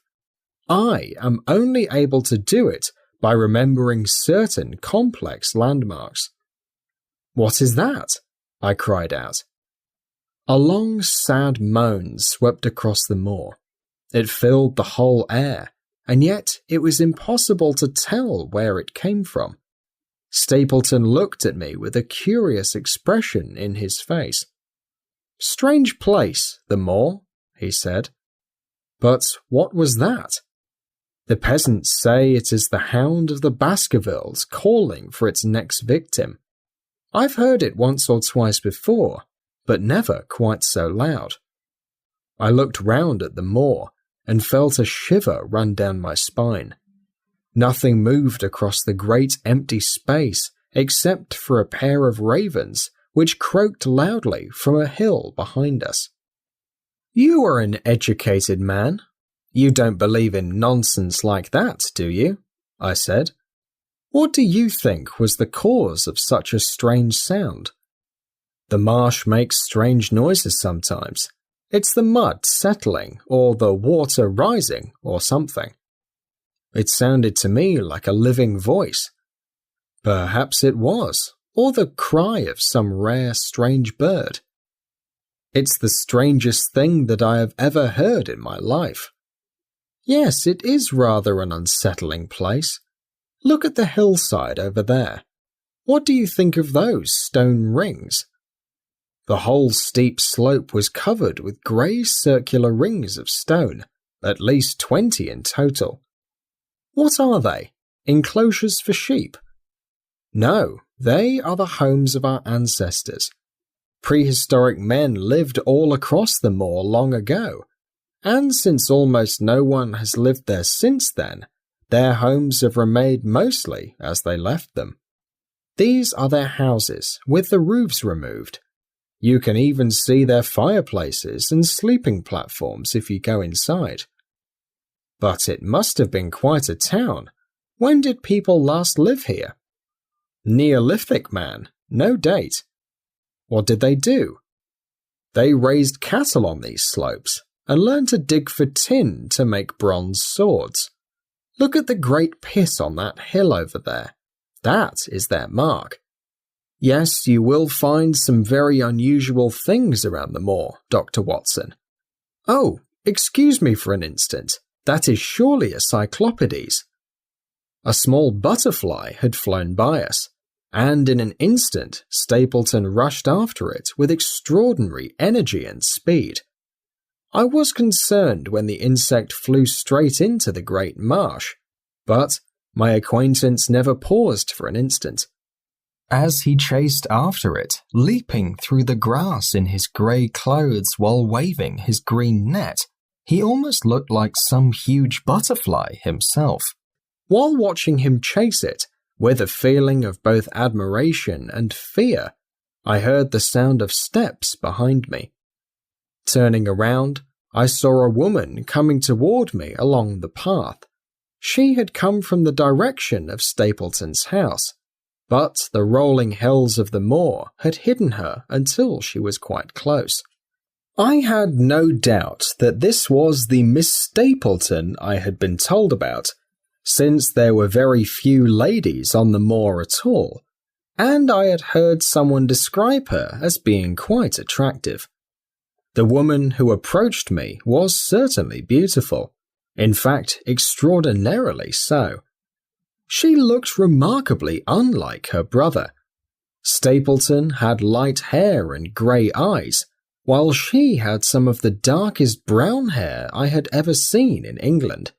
She was slim, elegant and tall, with a perfect face and dark eyes. With her perfect figure and elegant clothing, she was, indeed, an unusual sight on this lonely moor path. She was looking at her brother as I turned toward her, and then she hurried to reach me more quickly. I had lifted my hat and was about to introduce myself when she said something that surprised me greatly. "Go back," she said. "Go straight back to London, this instant." I could only stare at her in total surprise. Her eyes were filled with emotion, and she tapped the ground impatiently with her foot. "Why should I go back?" I asked. "I cannot explain." She spoke in a low, eager voice, and seemed to have a small problem with her speech.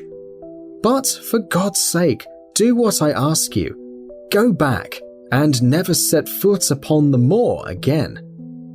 "But I have only just arrived." "Get away from here," she cried. "Can you not tell when a warning is for your own good? Go back to London. Leave tonight. Get away from this place at all costs.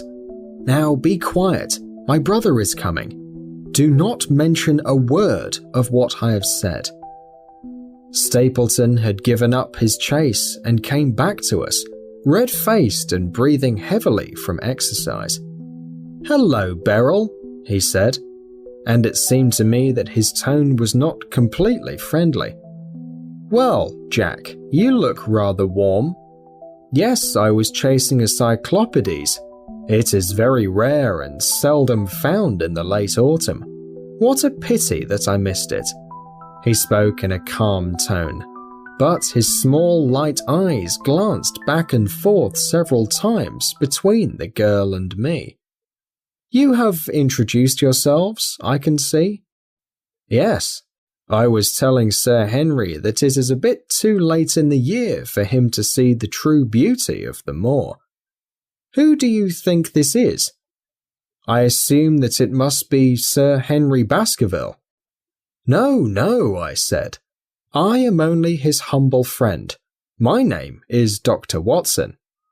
Her face turned red with exasperation. We seem to have been talking at cross purposes, she said. You two did not have very much time to talk, her brother said, with the same questioning look in his eyes. I talked to Dr. Watson as if he lived here, instead of being merely a visitor, she said. But you will come with us, won't you, and see Merry Pit House? I agreed, and a short walk brought us to it. It was a grim-looking house, which must once have been the farm of some shepherd, but had now been fixed up to modern standards. As I looked at the house, I was amazed that this highly educated man and this beautiful woman would live in such a place. It's a strange spot to choose, is it not? He said, as if he had heard my thoughts. And yet we managed to make ourselves fairly happy. Do we not, Beryl? Quite happy, she said, but without any confidence in her words.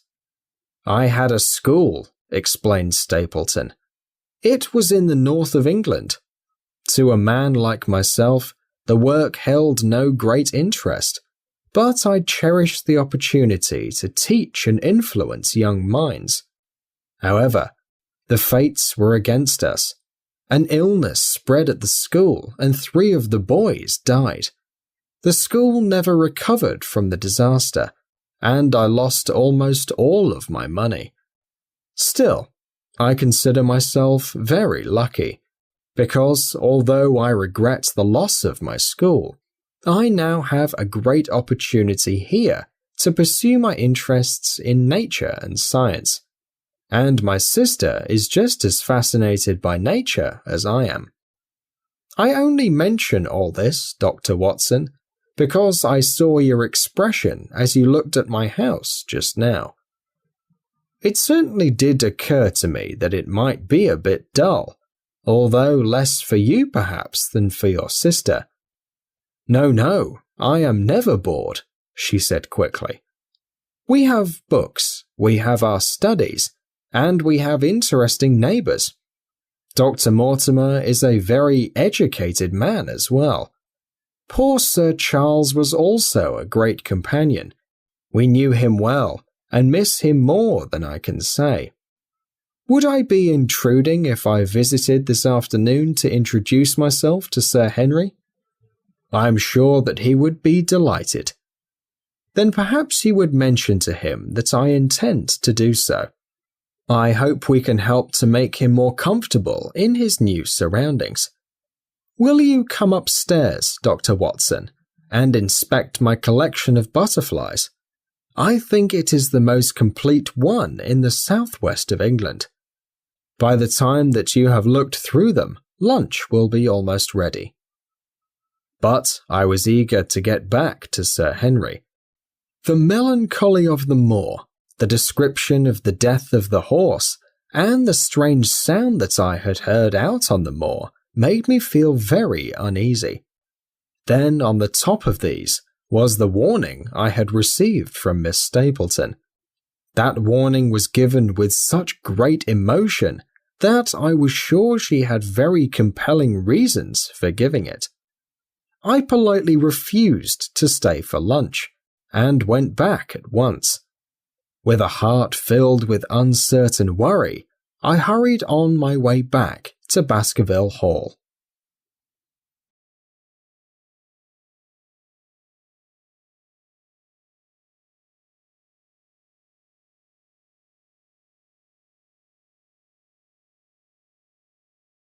From this point onward, I will describe what occurred by copying down my own letters to Mr. Sherlock Holmes, which I have in front of me on the table. 1 page is missing, but otherwise they are exactly as I wrote them. They show my feelings and suspicions at the time more clearly than any later memory could do. Baskerville Hall, October 13th. My dear Holmes, My previous letters and telegrams have kept you pretty well up to date about everything that has occurred in this most desolate corner of the world. The longer I stay here, the more the gloomy spirit of the moor affects me, although I will admit it does have a grim charm as well. Once out on the moor, you have left all of modern England behind you, and are surrounded by the ruined stone houses of people who lived here many thousands of years ago. All this, however, is unrelated to the mission on which you sent me, and will probably be very uninteresting to your extremely practical mind. I can still remember your complete indifference to whether the sun moved around the earth or the earth moved around the sun. Let me therefore return to the facts. First of all, I should mention the escaped prisoner on the moor. 2 weeks have passed since his escape, during which time he has been neither seen nor heard from. It is unbelievable that he could have lived out upon the moor during all that time, since there is nothing to eat unless he were to kill and eat one of the sheep. We think, therefore, that he has gone, and the farmers here sleep more peacefully as a result. There are 4 healthy and strong men in this household, so that we could take good care of ourselves, but I admit that I am worried about the Stapletons. They live miles from any help. They have only one maid and an old manservant, and Stapleton is not a very strong man. They would be helpless if this criminal got his hands on them, and both Sir Henry and I were concerned about their situation. It was suggested that Perkins, our servant in the stables, should go over to sleep there, but Stapleton would not allow it. The fact is that our friend Sir Henry has begun to show a considerable interest in our lovely neighbour. It is no great surprise that this has happened, because time must pass slowly in this lonely spot for an active man like him, and she is a very interesting and beautiful woman. There is something very warm and sensitive about her, that is in great contrast to her cool and unemotional brother. Yet there is also something about Stapleton that hints at some great hidden passion inside him. He certainly has a very noticeable influence over his sister, because I have seen her constantly glance at him when she talked, as if seeking approval for what she said. I hope that he is not unkind to her.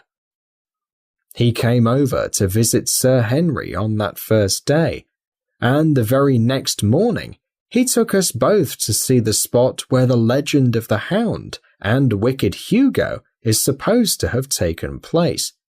It was a journey of several miles across the moor, to a place which is so dreary that it made the story more believable. We found a low valley between rocky hills which led to an open, grassy space. In the middle of this were 2 large stones which were sharp at their upper ends, so that they looked like the huge fangs of some terrible beast. It matched the scene of the legend in every way. On our way back, we stayed for lunch at Stapleton's house, and it was there that Sir Henry was introduced to Miss Stapleton. From the first moment that he saw her, he appeared to be strongly attracted by her, and I believe that the feeling was mutual. He mentioned her again and again on our walk home, and since then, hardly a day has passed that we have not met with the brother and sister. They will have dinner here tonight, and we have discussed going to visit them next week as well.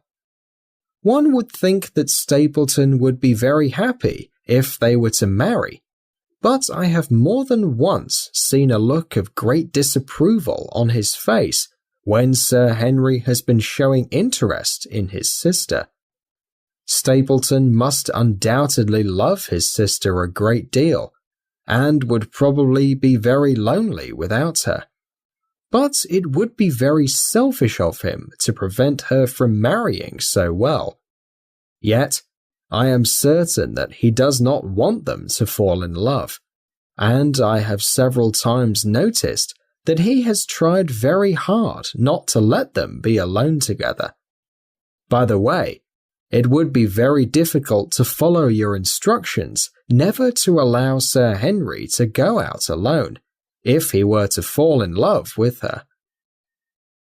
I have met one other neighbour since I last wrote.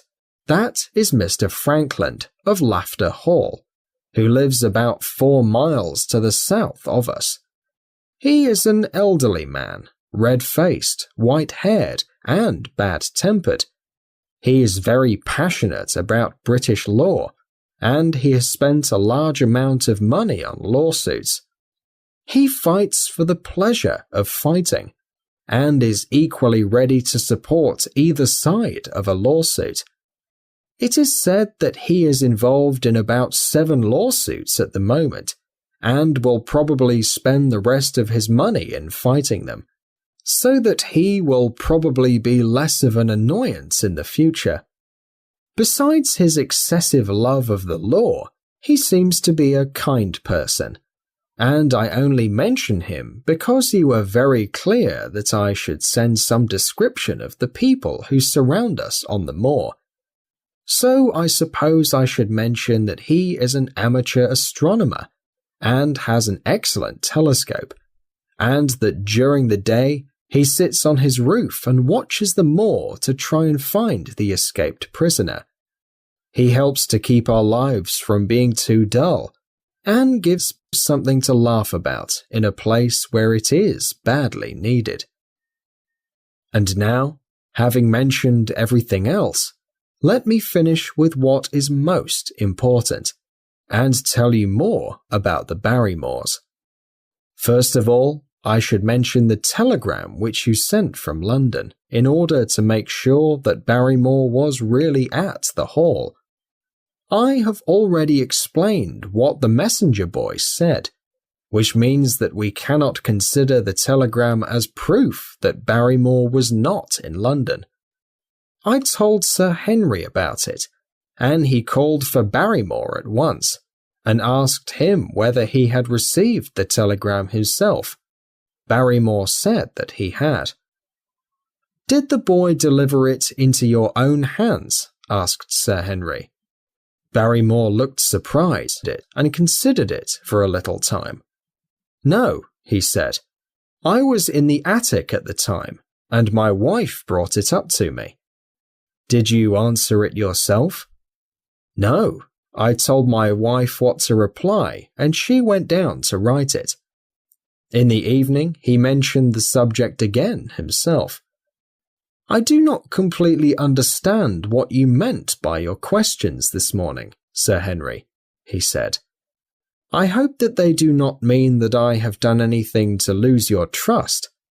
Sir Henry had to reassure him, and calmed him by giving him many of his old clothes, since the clothes he bought in London had now all arrived. "Mrs. Barrymore is of interest to me. She is a heavy, strong woman, very practical, intensely respectable, and very serious. She seems to be a very unemotional person, yet I have told you how, on the first night here, I heard her sobbing bitterly, and since then I have more than once noticed signs of tears on her face. Some deep sorrow fills her heart. Sometimes I wonder if she has a guilty memory which haunts her, and sometimes I suspect Barrymore might be a cruel husband. I have always felt that there was something unusual and questionable in that man's character, but what happened last night makes me even more suspicious. Last night, about 2 in the morning, I was woken up by the sound of someone walking very quietly past my room. I rose, opened my door and looked out. a long black shadow was trailing down the corridor. It was the shadow of a man walking softly down the passage with a candle held in his hand. He was in shirt and trousers, with no shoes on his feet. I could only see his outline, but his height told me that it was Barrymore. He walked very slowly and cautiously, and there was something guilty and secretive about his whole appearance. He went around a corner, but I followed him, and I could see from the glow of the light through an open door that he had entered one of the rooms. I crept down the passage as silently as I could and looked around the corner of the door. Barrymore was kneeling by the window, with the candle held against the glass. For some minutes he stood watching intently. Then he gave a deep groan, and with an impatient movement he put out the light. I went back to my room at once, and very shortly I heard him pass my door on his way back.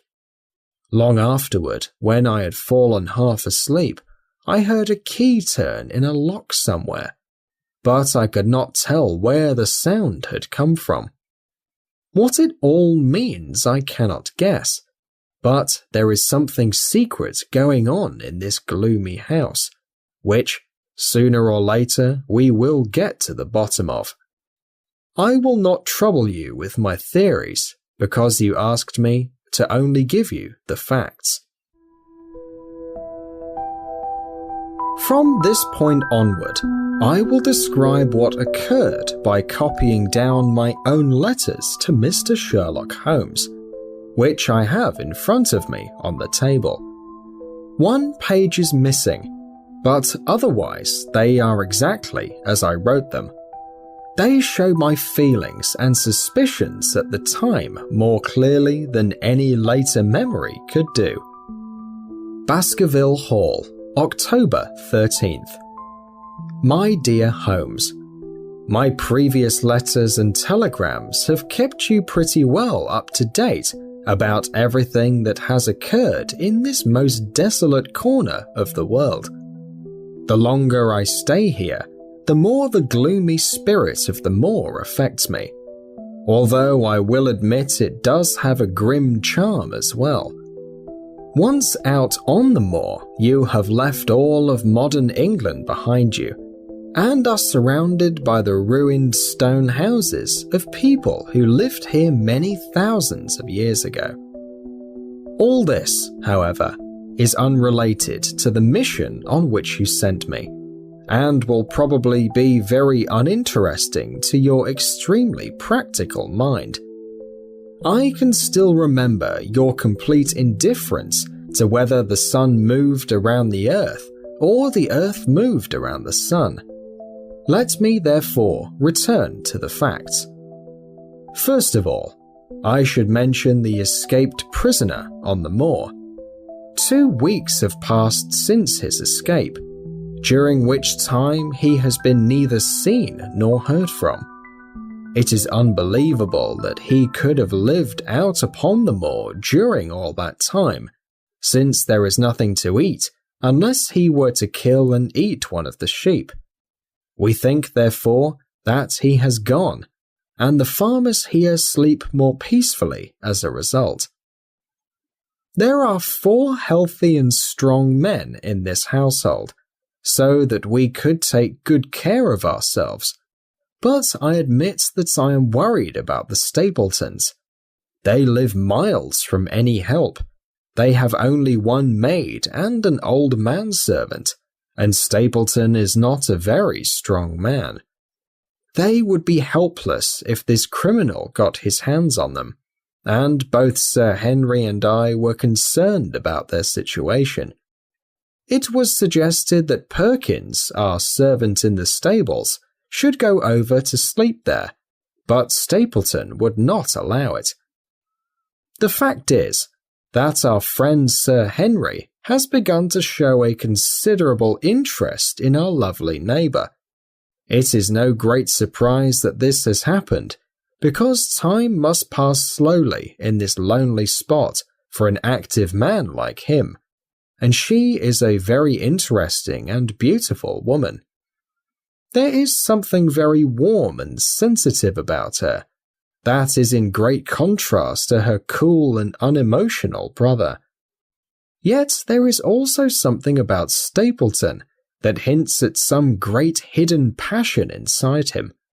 He certainly has a very noticeable influence over his sister, because I have seen her constantly glance at him when she talked, as if seeking approval for what she said. I hope that he is not unkind to her.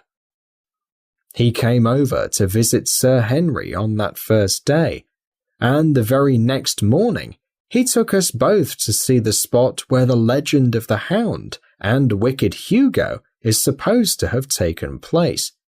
It was a journey of several miles across the moor, to a place which is so dreary that it made the story more believable. We found a low valley between rocky hills which led to an open, grassy space. In the middle of this were two large stones which were sharp at their upper ends, so that they looked like the huge fangs of some terrible beast. It matched the scene of the legend in every way. On our way back, we stayed for lunch at Stapleton's house, and it was there that Sir Henry was introduced to Miss Stapleton.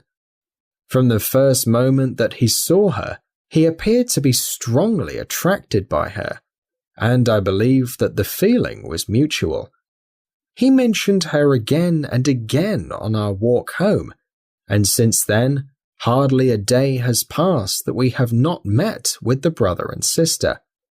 They will have dinner here tonight, and we have discussed going to visit them next week as well. One would think that Stapleton would be very happy if they were to marry, but I have more than once seen a look of great disapproval on his face when Sir Henry has been showing interest in his sister. Stapleton must undoubtedly love his sister a great deal, and would probably be very lonely without her. But it would be very selfish of him to prevent her from marrying so well. Yet, I am certain that he does not want them to fall in love, and I have several times noticed that he has tried very hard not to let them be alone together.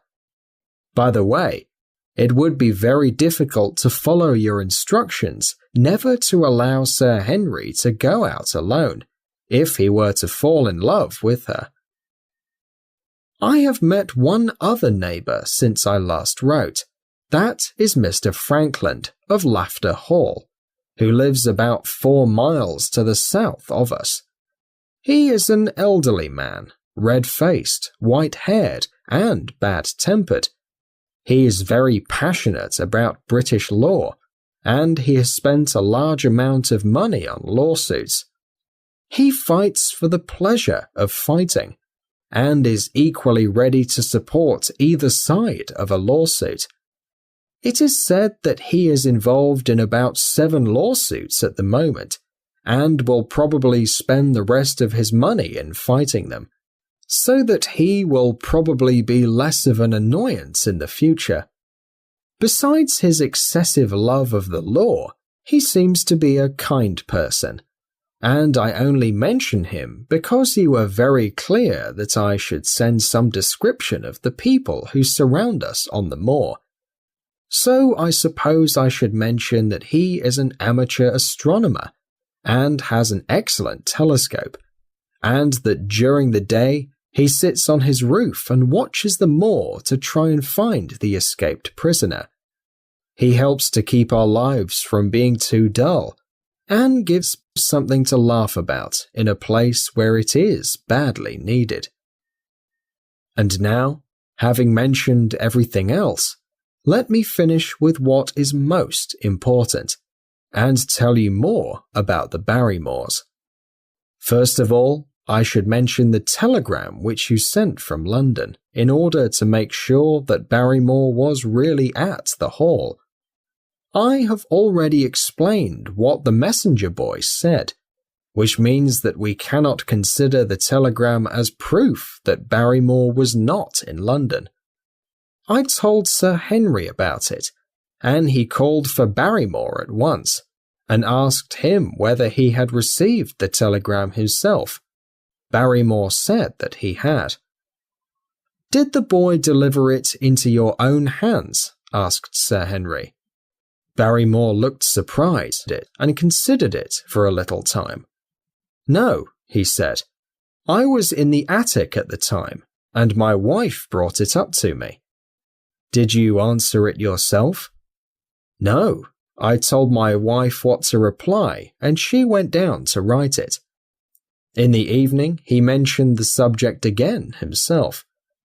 "I do not completely understand what you meant by your questions this morning, Sir Henry," he said. "I hope that they do not mean that I have done anything to lose your trust." Sir Henry had to reassure him, and calmed him by giving him many of his old clothes, since the clothes he bought in London had now all arrived. "Mrs. Barrymore is of interest to me. She is a heavy, strong woman, very practical, intensely respectable, and very serious. She seems to be a very unemotional person. Yet I have told you how, on the first night here, I heard her sobbing bitterly, and since then I have more than once noticed signs of tears on her face. Some deep sorrow fills her heart. Sometimes I wonder if she has a guilty memory which haunts her, and sometimes I suspect Barrymore might be a cruel husband. I have always felt that there was something unusual and questionable in that man's character, but what happened last night makes me even more suspicious." Last night, about 2 in the morning, I was woken up by the sound of someone walking very quietly past my room. I rose, opened my door, and looked out. A long black shadow was trailing down the corridor. It was the shadow of a man walking softly down the passage, with a candle held in his hand. He was in shirt and trousers, with no shoes on his feet. I could only see his outline, but his height told me that it was Barrymore. He walked very slowly and cautiously, and there was something guilty and secretive about his whole appearance. He went around a corner, but I followed him, and I could see from the glow of the light through an open door that he had entered one of the rooms. I crept down the passage as silently as I could and looked around the corner of the door. Barrymore was kneeling by the window, with the candle held against the glass. For some minutes he stood watching intently. Then he gave a deep groan, and with an impatient movement he put out the light. I went back to my room at once, and very shortly I heard him pass my door on his way back. Long afterward, when I had fallen half asleep, I heard a key turn in a lock somewhere, but I could not tell where the sound had come from. What it all means I cannot guess, but there is something secret going on in this gloomy house, which, sooner or later, we will get to the bottom of. I will not trouble you with my theories, because you asked me to only give you the facts. Baskerville Hall, October 15th. My dear Holmes, I ended my last report with my seeing Barrymore at the window. That situation has now changed in a way which I could not have anticipated. In some ways, things have become much clearer, and in some ways, they have become more complicated. But I will tell you everything, and you can decide for yourself. The morning after I followed Barrymore, I met with Sir Henry in his study after breakfast, and told him all that I had seen. He was less surprised than I had expected. I knew that Barrymore walked around at night, and I had considered speaking to him about it, he said. 2 or 3 times I have heard him walking down the hallway, coming and going, during just about the time you mentioned. Perhaps then he goes every night to that particular window, I suggested. Perhaps he does. If so, we should be able to follow him and see what it is that he is doing there. Sir Henry rubbed his hands together with pleasure, and it was evident that he felt relieved to add some adventure to his somewhat quiet life upon the moor. Sir Henry has been talking with the architect who had prepared the plans for Sir Charles's new construction at the hall, and so we can expect great changes to begin here soon. When the house has been fully remodeled, he will only need a wife to make his home complete. There are pretty clear signs that this will not be a problem as long as the lady is willing to marry him, because I have never seen a man more in love with a woman than he is with our beautiful neighbour, Miss Stapleton. And yet, there are still difficulties which their love must overcome. Today, for example, a situation arose which has puzzled and annoyed Sir Henry considerably. After the conversation which I have mentioned about Barrymore, Sir Henry put on his hat and prepared to go out. I, out of habit, did the same. "Oh, are you coming, Watson?" he asked, looking at me in a curious way. "That depends on whether you are going to the moor," I said. "Yes, I am." "Well, you know what my instructions are. I am sorry to intrude, but you heard how seriously Holmes insisted that I should not leave you, and especially that you should not go alone out onto the moor." Sir Henry put his hand upon my shoulder with a pleasant smile. "My dear fellow," he said, "Holmes, with all his wisdom, could not predict some things which have happened since I have been on the moor. Do you understand me? I am sure that you are not the sort of person who would want to get in the way of my happiness. I must go out alone." It put me in a very awkward position. I could not think of what to say or what to do, and before I had made up my mind, he had picked up his walking stick and was gone. But when I had time to think the matter over, I felt very guilty that I had, for any reason, allowed him to go out of my sight. I imagined how I would feel if I had to tell you that some unfortunate incident had occurred because I had forgotten your instructions. I began to feel more and more uneasy until I could stand it no more, and ran out to try to catch up with him, setting off at once in the direction of Stapleton's house. I hurried along the road as fast as I could, but did not see any sign of Sir Henry, until I came to the point where the moor path splits in two. I began to fear that perhaps I had come in the wrong direction after all, and climbed a rocky hill from where I could get a better view. From there I saw Sir Henry at once. He was on the moor path about 1/4 of a mile away, and a lady stood by his side who could only have been Miss Stapleton. It was clear just from looking at them that they had planned to meet in this way. They were walking slowly along together, deep in conversation, and I saw her making quick little movements with her hands to emphasize what she was saying. He, meanwhile, was listening intently, and once or twice he shook his head in strong disagreement. I stood among the rocks watching them, very uncertain about what I should do next.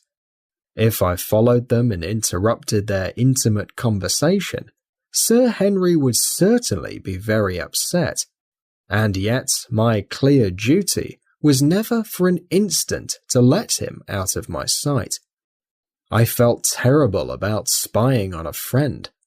Still, I could see nothing better to do than to watch him from the hill, and to soothe my guilt afterward by confessing to him what I had done. Sir Henry and Miss Stapleton had stopped on the path, and were deep in their conversation, when I suddenly noticed that I was not the only one watching them. Something green caught my eye, and another look showed me that it was Stapleton with his butterfly net. He was much closer to the two of them than I was, and he appeared to be moving in their direction. Sir Henry suddenly pulled Miss Stapleton to his side. His arm was around her, but it seemed to me that she was pushing him away and turning away her face. He bent his head down to hers, and she raised one hand as if to stop him. Then, a moment later, I saw them quickly move apart and turn around. Stapleton was the cause of the interruption. He was running wildly toward them, with his absurd net hanging behind him. He was waving his arms wildly, and almost danced with excitement in front of the lovers. I could not imagine what this scene meant, but it seemed to me that Stapleton was insulting our friend. Sir Henry looked as if he were giving explanations, and becoming angrier when Stapleton seemed to refuse to accept them. Miss Stapleton stood to the side, looking proud and remaining silent. Finally, Stapleton turned around and made a gesture as if to command his sister to come with him. After looking at Sir Henry and seeming undecided for a moment, she walked off alongside her brother. Stapleton's angry gestures showed that he was upset with his sister as well as Sir Henry.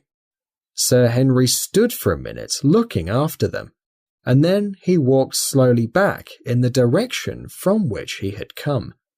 He walked with his head hung low, looking very unhappy. What all this meant I could not imagine, but I was deeply ashamed to have observed this intimate scene without my friend's knowledge. I therefore ran down the hill and met Sir Henry at the bottom. His face was red with anger, and he was clearly at his wits' ends about what to do. "Hello, Watson. Where have you suddenly appeared from?"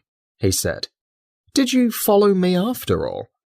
I explained everything to him, how I had found it impossible to remain behind, how I had followed him, and how I had seen all that had occurred.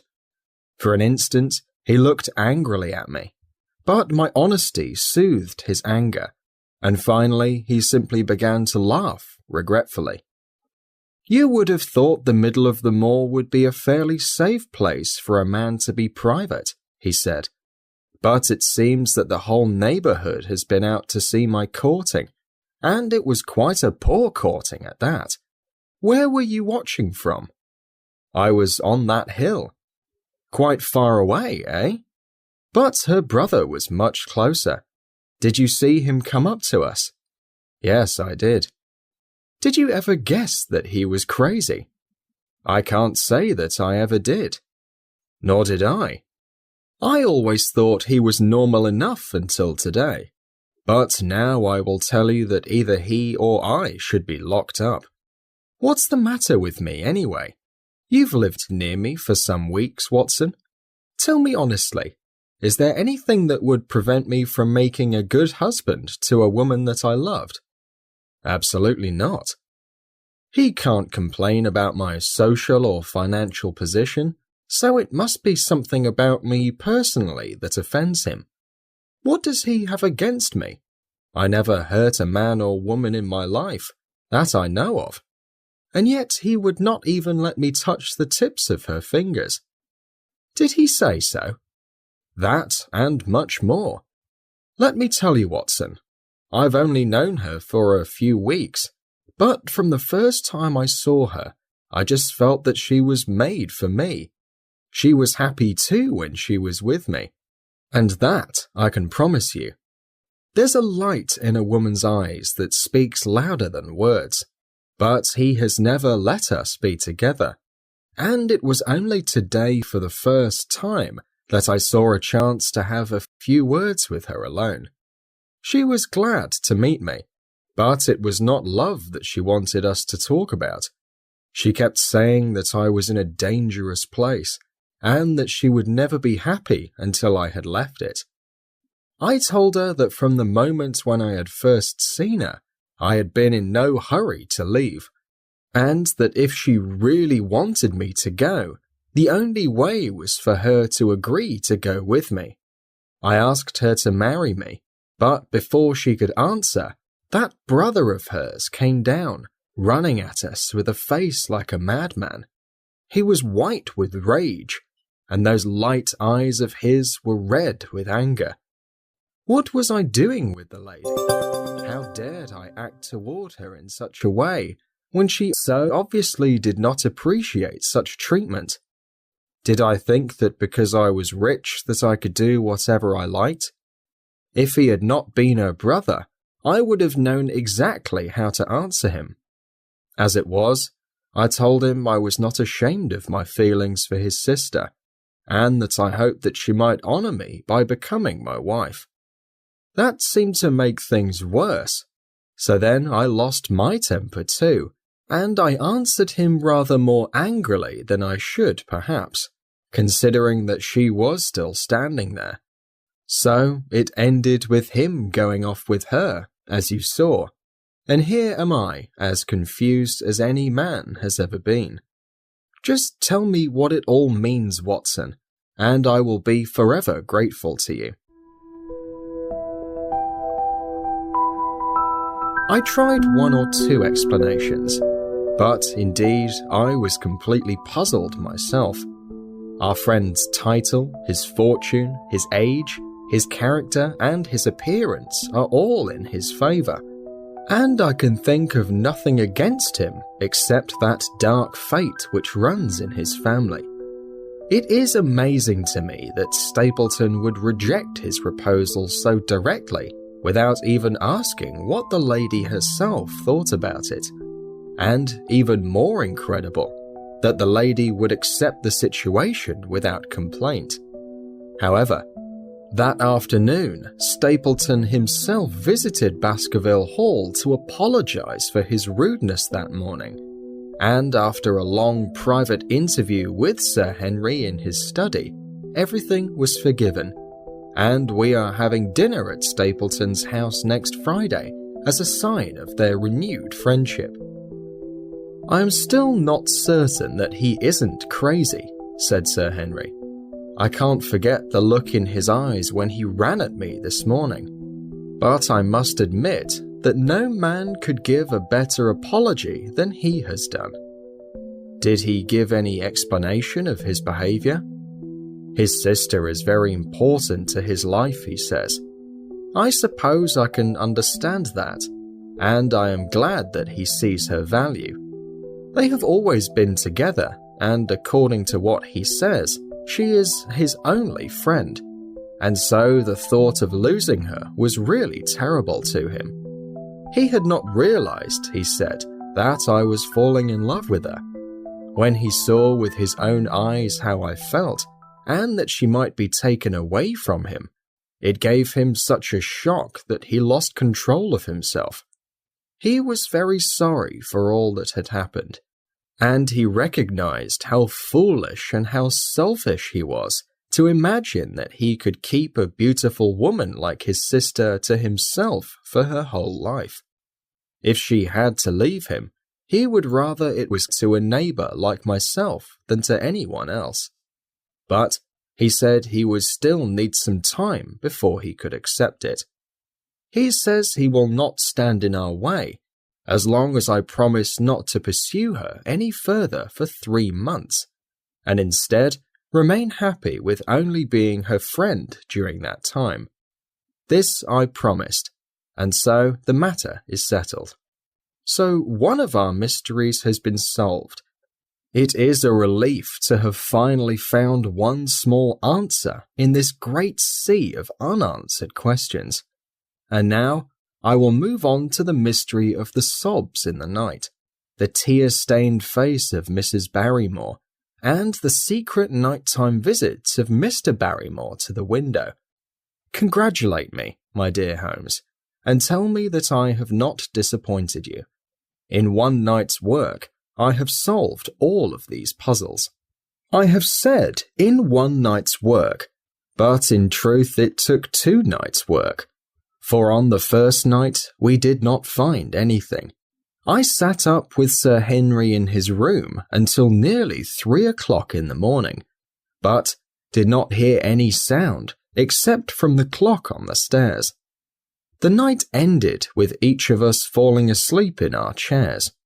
Fortunately, we were not discouraged, and the next night we tried again. By 2 o'clock, we were almost ready to give up for the second time, when suddenly we both heard the sound of a step in the hallway. We heard someone walk past us, obviously trying to be as quiet as possible. Then Sir Henry gently opened his door, and we set out to follow him. The man had already passed through the same door as before, and the light of the candle sent one single yellow beam of light across the gloom of the corridor. We moved cautiously towards it, and even though our feet were bare, still the old floorboards made noises as we crept across them. However, Barrymore is fortunately rather deaf, and he was entirely focused on what he was doing.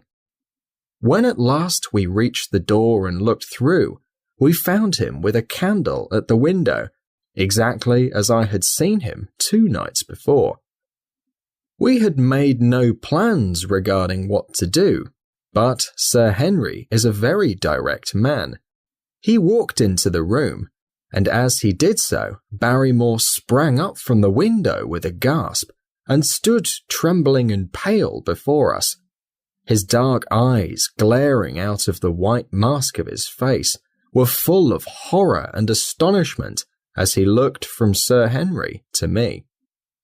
"What are you doing here, Barrymore?" "Nothing, sir." He was shaking so much that he could hardly speak. "It was the window, sir.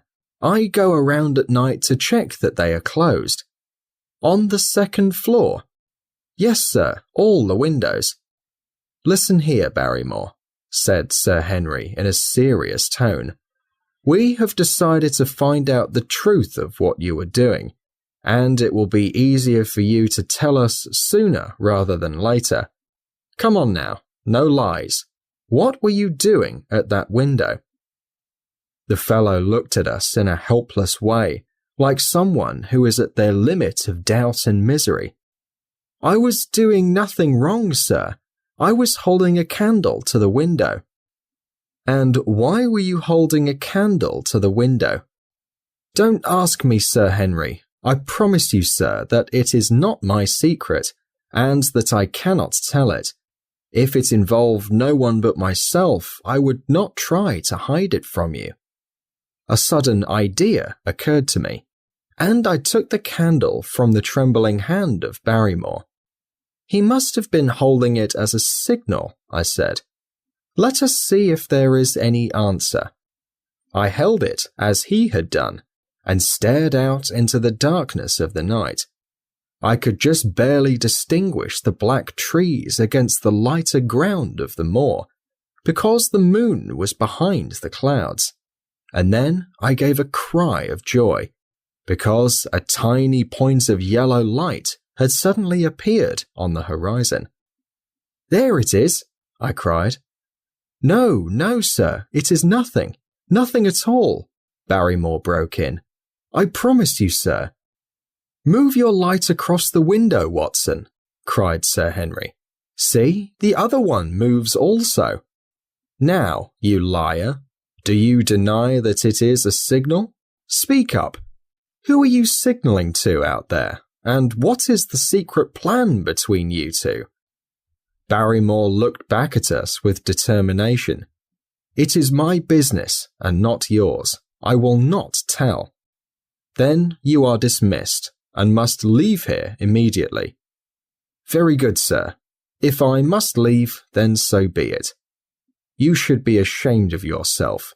Your family has lived with mine for over 100 years under this roof, and here I find you, deep in some dark plot against me. No, no, sir. No, not against you. It was a woman's voice, and Mrs. Barrymore, looking paler and more horrified than her husband, was standing at the door. We have to go, Eliza. This is the end. You can pack our things, said Barrymore. Oh, John, John, have I caused all this? It is my fault, Sir Henry, all mine. He has done nothing except help me, and only because I asked him. Tell us then, what is going on? My unfortunate brother is starving on the moor. We cannot let him die right outside our own gates. The light is a signal to him that food is ready for him, and his light out there is to show the spot where we should bring it.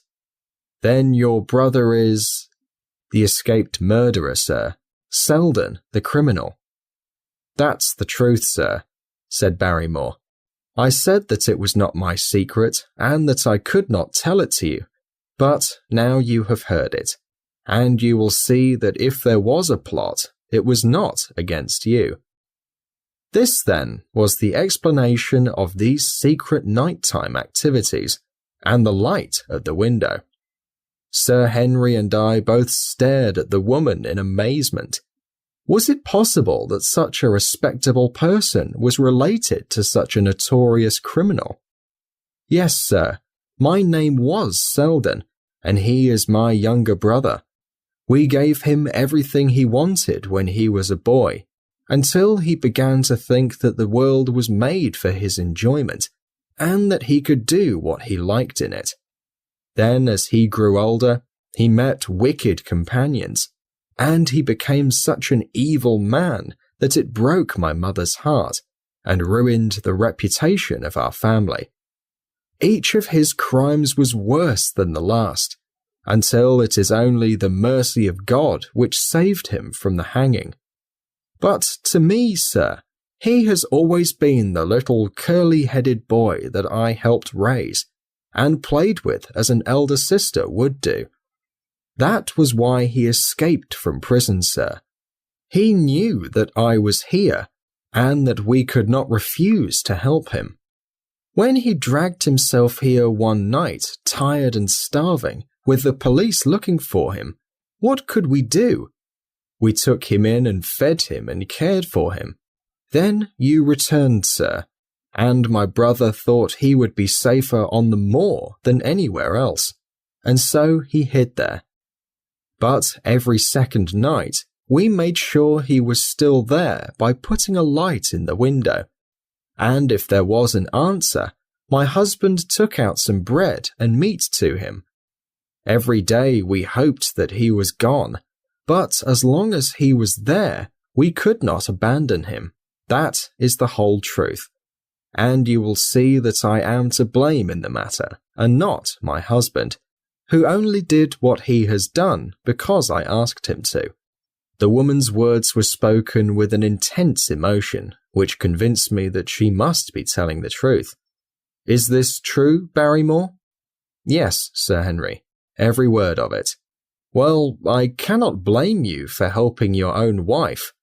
Forget what I have said. Go to your room, you two, and we will talk more about this in the morning.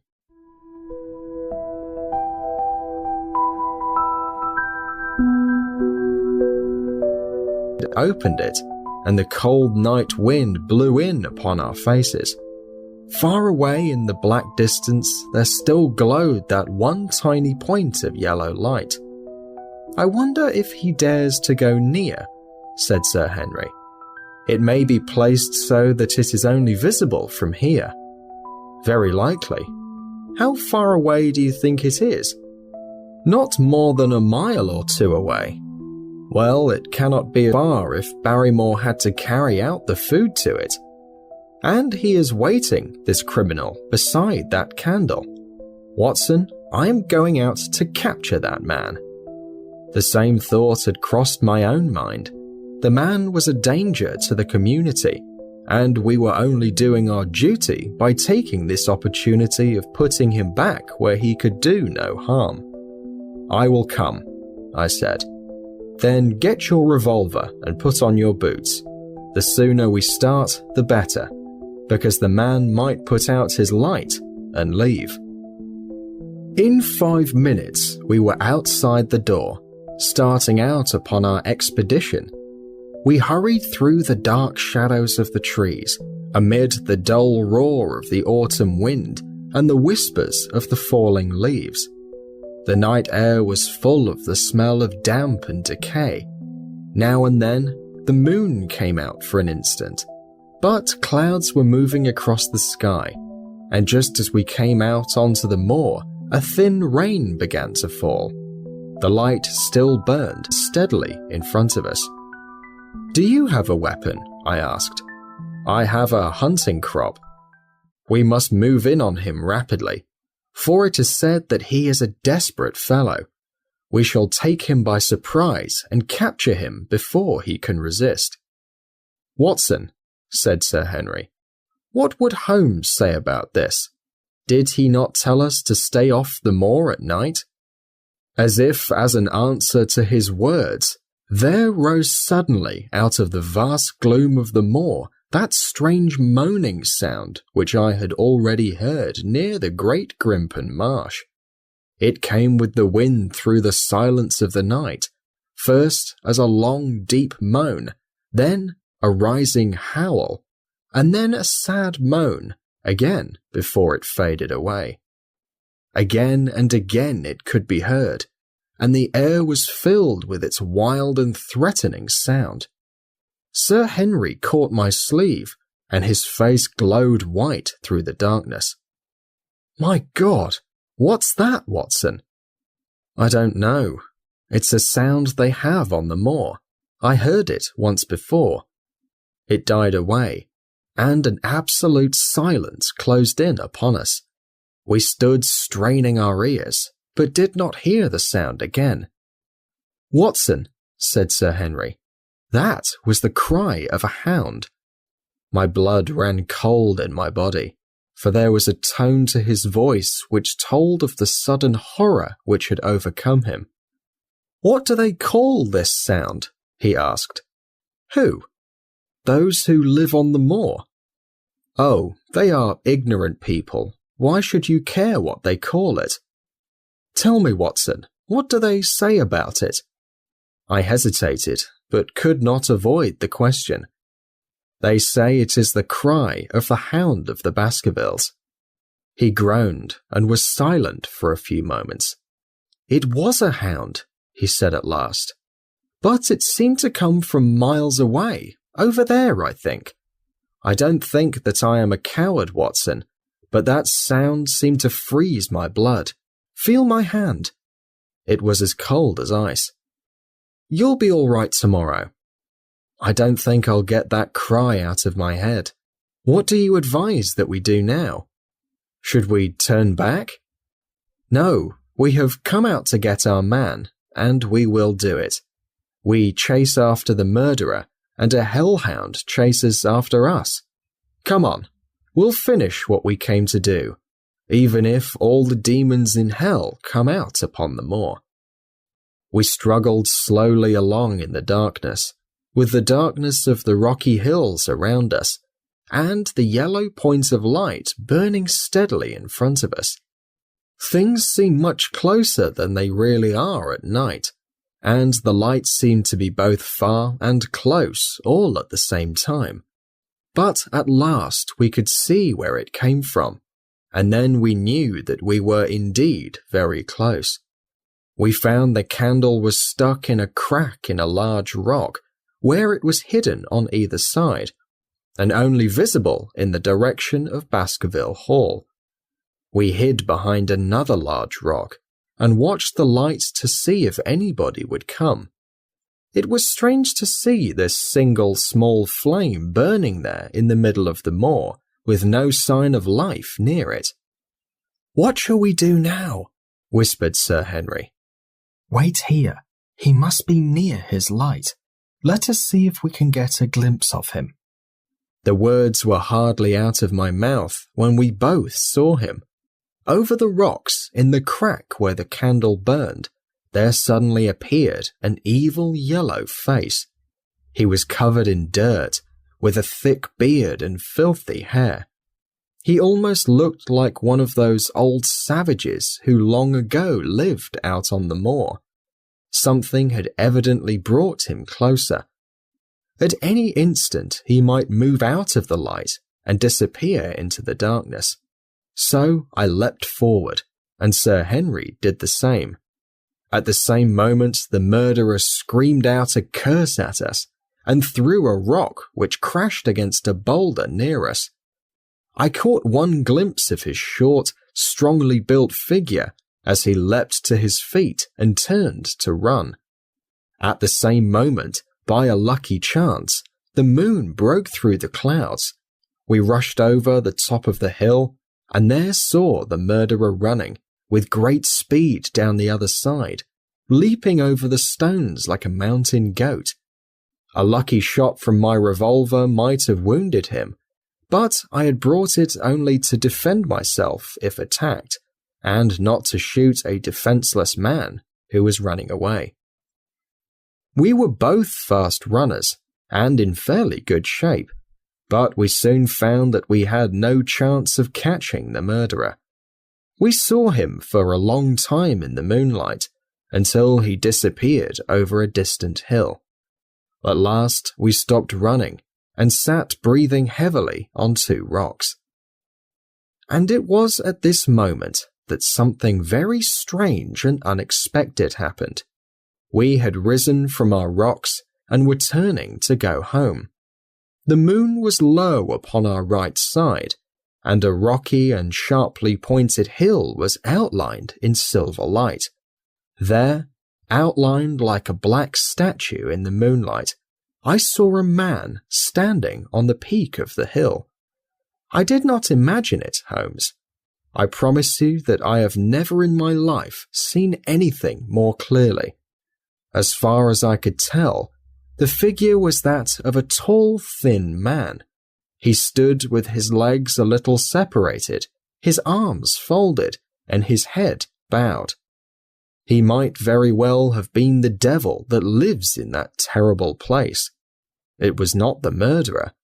This man was far from the place where that man had disappeared.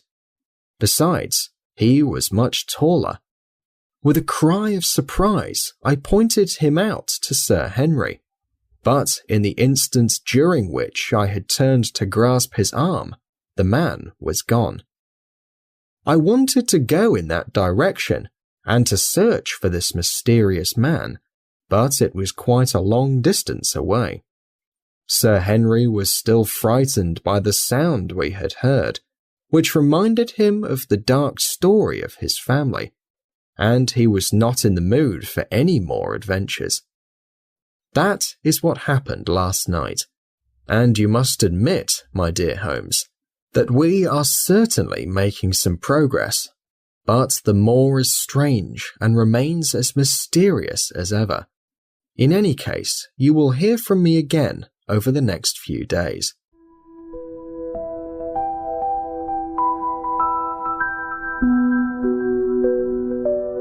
So far, I have been able to quote from the reports which I sent to Sherlock Holmes. Now, however, I have arrived at the point in my story where I can no longer use this method, but must rely on my memories and on the diary that I kept at the time. I will continue then, from the morning after our failed chase after the murderer, and our other strange experiences upon the moor. October 16th. A dull and foggy day with a little rain. After breakfast, Barrymore asked permission to speak with Sir Henry. and they were together in his study for some time.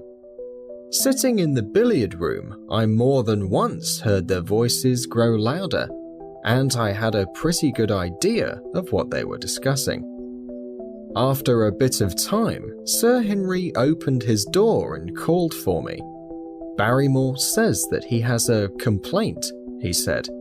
"He thinks that it was unfair for us to hunt his brother-in-law down, when Barrymore, by his own choice, had told us the secret." Barrymore looked very pale, but was standing very calmly before us. "I may have spoken too freely, sir," he said, "and if I have, I ask for your pardon. At the same time, I was very surprised when I heard you two gentlemen come back this morning and learned that you had been chasing Selden. The poor fellow has had enough to fight against without me adding to his problems. If you had freely chosen to tell us, it would have been different," said Sir Henry. "But you only told us, or rather your wife only told us, when we had forced you, and you had no other choice." "I didn't think you would take advantage of her honesty, Sir Henry. The man is a danger to the public. There are lonely houses all across the moor, and he is a fellow who would do anything to get what he wants. You only need to look at his face to know that. Look at Mr. Stapleton's house, for example. With no one there but himself to defend it, no one is safe until that man is back in prison. He will not break into a house, sir. I promise you he will not, and that he will never trouble anyone in this country again. I assure you, Sir Henry, that in a few days he will leave England forever and be on his way to South America. For God's sake, sir, I beg you not to let the police know that he is still on the moor. What do you say, Watson?" I shrugged my shoulders. If he was safely out of the country, it would save the government some money. But what if he robs someone before he goes? He would not do anything so foolish, sir. We have provided him with all that he can want. To commit a crime would be to reveal where he was hiding. "That is true," said Sir Henry. "Well, Barrymore, God bless you, sir, and thank you from the bottom of my heart. It would have killed my poor wife if he were captured again. I guess we are condoning a crime, are we not, Watson? But after what we have heard, I don't feel that I could tell the police where he is. So that's the last we need to say about it. All right, Barrymore, you can go." With a few more words of thanks, Barrymore turned to leave, but he hesitated and then came back. "You've been so kind to us, sir, that I want to do the best I can for you in return. I know something, Sir Henry, and perhaps I should have said it before, but it was long after the police left that I found it out. I've never said a word about it yet to any living man. It's about poor Sir Charles's death. Sir Henry and I both jumped to our feet. Do you know how he died?" "No, sir, I don't know that." "What then?" "I know why he was at the gate at that late hour. It was to meet a woman." "To meet a woman?" "Yes, sir." "And the woman's name?" "I can't give you the name, sir, but I can give you the initials. Her initials were L.L. "How do you know this, Barrymore?" "Well, Sir Henry, your uncle received a letter that morning. He usually had many letters because he was a well-known man and well-known for his kind heart, and so everyone who was in trouble wrote to him. But that morning, as it just so happened, there was only this one letter, and so I took more notice of it. It was in a woman's handwriting." "Well?" "Well, sir, I thought no more about it, and would have forgotten it if not for my wife. Only a few weeks ago she was cleaning out Sir Charles's office, and she found the ashes of a burned letter in the fireplace.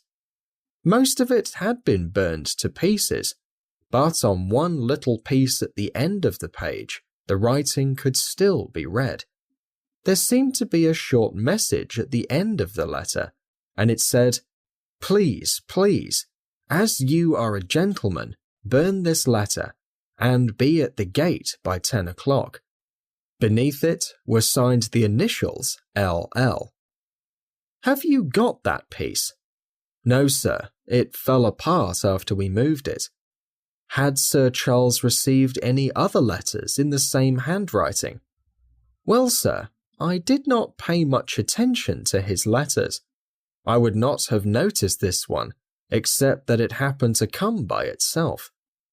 And you have no idea who LL is? No, sir, but I expect if you could find that lady, we would know more about Sir Charles's death. I cannot understand, Barrymore, why you kept this important information from me. Well, sir, this happened just before my brother-in-law came to trouble us. And also, sir, we were both very fond of Sir Charles.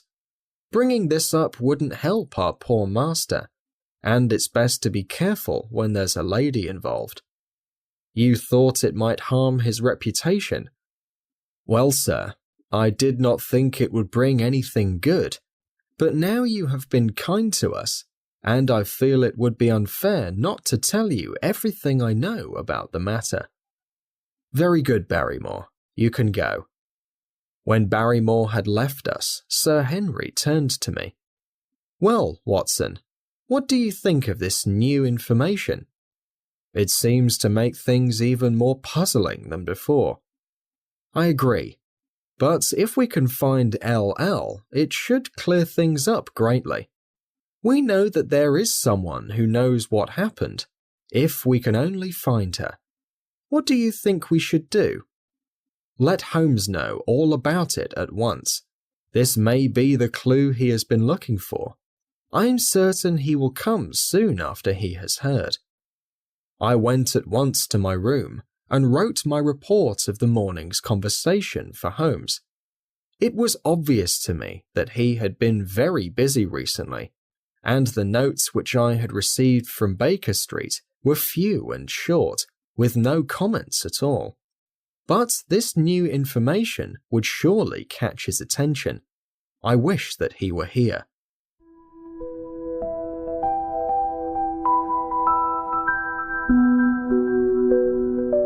October 17th. All day today, the rain poured down, shaking the ivy and dripping from the rooftop.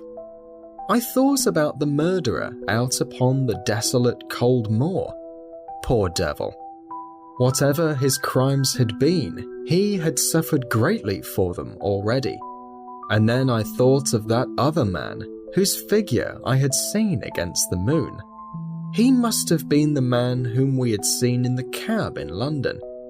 Was that mysterious man I had seen that night out on the moor also out in this cold and rain?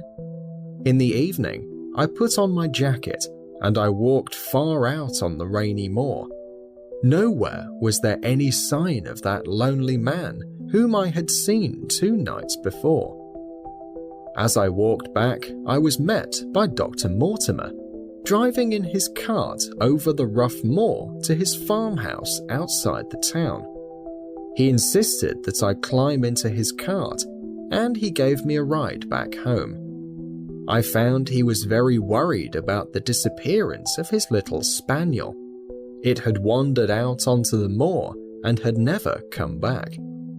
I gave him what comfort I could, but I thought about what Stapleton had said about the horses in Grimpen Marsh, and I did not imagine that he would see his little dog again. By the way, Mortimer, I said, as we bumped along down the rough road, I suppose there are very few people living nearby whom you do not know. Hardly any, I think. Can you, then, tell me the name of any woman whose initials are LL? He thought for a few minutes. There is Laura Lyons. Her initials are LL, but she lives some distance away. Who is she? I asked. She is Mr. Franklin's daughter. What? The Mr. Franklin who sues everybody? Exactly. She married an artist named Lyons, who came to draw the Moor. He turned out to be a poor choice for a husband, and he deserted her. From what I hear, it may not have been entirely his fault, however. Her father refused to have anything to do with her afterward, because she had married without his consent, and perhaps for one or two other reasons as well. So between her father and her husband, the girl has had pretty bad luck. How does she support herself? I guess that Mr. Franklin gives her a little bit of money, but it cannot be much, because he spends a great amount on his lawsuits. Whatever she may have deserved, it does not seem fair that she would have no help at all. People heard about her story, and several of the neighbours have helped her to earn some money. Stapleton helped a bit, as did Sir Charles. I gave a little myself. It was to set her up in a typewriting business. He wanted to know the reason for my curiosity, but I managed to answer him without telling him too much, because there was no reason to tell him the new information regarding Sir Charles's death. Tomorrow morning, I will go to see this Mrs. Laura Lyons. Only one other thing worth mentioning happened this day. That was my conversation with Barrymore just now, which gives me one more piece of evidence, which I can make use of when the time is right. Barrymore brought me my coffee into the library, and I took the chance to ask him a few questions. Well, I said, has this dear relation of yours departed, or is he still hiding out there? I don't know, sir. I sincerely hope that he has gone, because he has brought nothing but trouble here. I have not heard from him since I left out food for him last, and that was 3 days ago. Did you see him then? No, sir, but the food was gone when I went that way again. Then he was certainly there. So you would think, sir, unless it was the other man who took it. I sat with my coffee cup halfway to my lips and stared at Barrymore. You know that there is another man then? Yes, sir. There is another man upon the moor. Have you seen him? No, sir. How do you know of him then? Selden told me of him, sir, a week ago or more.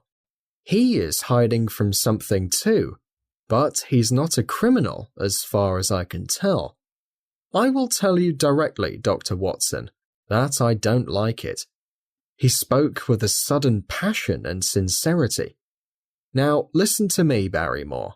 I am not interested in this matter except for how it relates to your master. I only came here to help him. Tell me frankly what it is that you don't like. Barrymore hesitated for a moment, as if he regretted getting so emotional, or found it difficult to express his own feelings in words. Sir Charles's death was bad enough, but what about the noises on the moor at night? I would not cross it after dark if I was paid to do so. And now there is this stranger hiding out there, and watching and waiting. What's he waiting for? What does it mean? It means nothing good for anyone named Baskerville, and I will be very glad when Sir Henry's new servants are ready to take over the hall. But about this stranger, said I. Can you tell me anything about him? What did Selden say? Did he find out where he was hiding or what he was doing? He said he saw him once or twice, but he is a quiet man and says very little. At first he thought that it was the police, but soon Selden found that he has some hiding place of his own. It seems he is some kind of gentleman as far as he could see. but he could not see what the man was doing out there. And where did he say that he lived? Among the old houses on the hillside, in one of the ancient stone huts. But what about his food? Selden saw that he has got a boy who works for him and brings all he needs. Very good, Barrymore. We may talk further about this some other time. When Barrymore had gone, I walked over to the black window, and I looked out at the clouds and trees being blown about by the wind. Out there, in a hut upon the moor on this wild night, lies the answer to this mystery, which I had so far failed to solve. I swear that I will not let another day pass before doing all that I can to find that man.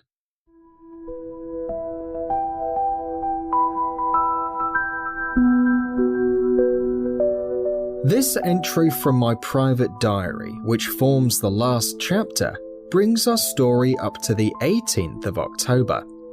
It was at this time that these strange events began to move swiftly toward their terrible conclusion. At breakfast, I told Sir Henry about my discovery and asked him whether he would like to accompany me to see Laura Lyons. At first, he was very eager to come, but on second thought, it seemed to both of us that it might be better if I went alone. The more formal we made the visit, the less information we might obtain. I left Sir Henry behind, therefore, though not without some feelings of guilt, and went off on my new quest. When I reached Mrs. Lyons' house, a maid let me in, and as I entered the sitting room, I saw a lady. She was sitting in front of a typewriter and stood up from her work with a pleasant smile of welcome as I entered. Her smile faded, however, when she saw that I was a stranger, and she sat down again and asked me what I wanted. The first impression left by Mrs. Lyons was one of extreme beauty. Her eyes and hair were of the same light brown colour. Her cheeks were also red and warm, as those of brown-haired women often are. While my first instinct on seeing her was to admire, my second was to criticize. There was something subtly wrong with the expression on her face that ruined her perfect beauty. But I only thought of this afterward. At the moment, I was simply aware that I was speaking with a very beautiful woman who was asking me what I was doing there. I had not yet thought of what I would tell her was the reason for my visit. "I have the pleasure," I said, "of knowing your father." It was a clumsy introduction, and the lady told me so. "There is no relationship between my father and me," she said. "I owe him nothing, and his friends are not mine." If it were not for Sir Charles Baskerville and some other kind neighbours, I might have starved, for my father didn't care about me at all. It was about the late Sir Charles Baskerville that I have come here to see you. Her face darkened. "What can I tell you about him?" she asked, and her fingers moved nervously over the keys of her typewriter.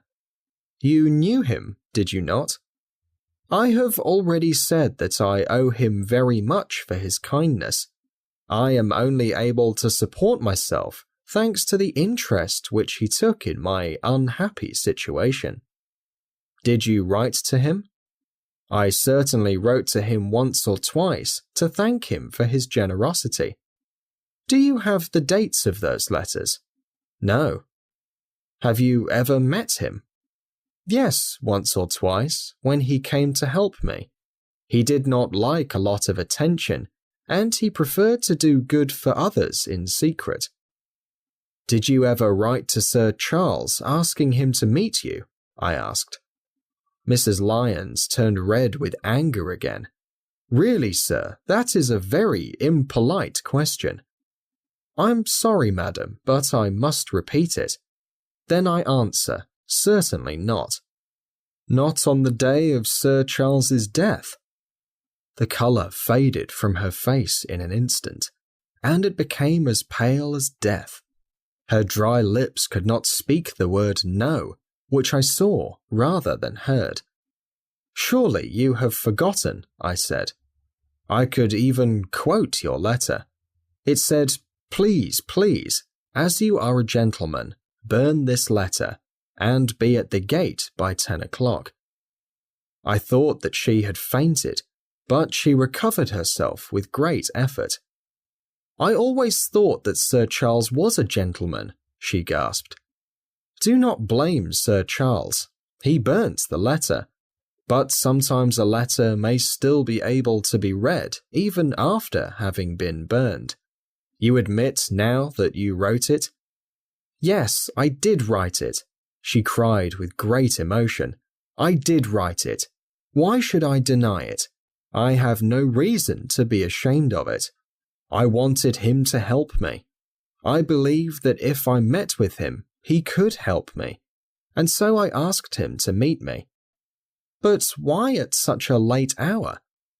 Because I had only just learned that he was going to London next day, and might be gone for months. There were reasons why I could not get there earlier. But why a meeting in the garden instead of a visit to the house? Do you think a woman could go alone at that hour to the house of an unmarried man? Well, what happened when you did get there? I never went. Mrs. Lyons? No, I swear it. I never went. Something prevented me from going. What was that? That is a private matter. I cannot tell you why. You admit then that you made an appointment with Sir Charles at the very hour and place where he died, but you deny that you met with him then. That is the truth. Again and again I questioned her, but I could never get past that point. Mrs. Lyons, I said as I stood up after this long and unhelpful interview, you are putting yourself in a very difficult position by not telling me everything that you know. Do you want me to call the police and have them ask you? If you are innocent, why did you at first deny having written to Sir Charles? Because I was afraid that I would find myself in just the trouble I am now in. And why was it so important to you that Sir Charles should destroy your letter? The matter is very private. Then you have a strong reason to avoid a public investigation. I will tell you then. If you have heard anything about my unhappy history, then you will know that I married badly, and that I now regret it. I have heard. For my whole adult life, I have been wronged by a husband I despise. The law is on his side, and every day I must worry that he may force me to live with him. At the time that I wrote this letter to Sir Charles, I had learned that there was a possibility that I might be able to divorce him if I could find enough money. It meant everything to me. Peace of mind, happiness, self-respect, everything. I knew of Sir Charles's generosity, and I thought that if he heard the story from me personally, then he would help me. Then why did you not go? Because I received help from another source. Why then did you not write to Sir Charles and explain this? I would have done so if I had not seen the report of his death in the paper next morning. The woman's story made sense, and she did not change it even after all of my questions. I could only check it by finding out if she had, indeed, started to legally divorce her husband at around the time of Sir Charles's death. If she had really been to Baskerville Hall that night, she must have taken a carriage, and someone would have known about it and come forward. The probability was, therefore, that she was telling the truth, or at least a part of the truth. But from the lady's face and manner, I was also sure that she knew something that she was not telling me. I went away confused and discouraged. Once again, I had found nothing that could help explain the mystery that still lay before me. For the moment, I could learn nothing more here, but must get back to trying to find the man living out on the moor. And I did not know in which direction I should look. I realized as I drove back just how many stone huts there were among the hills of the moor.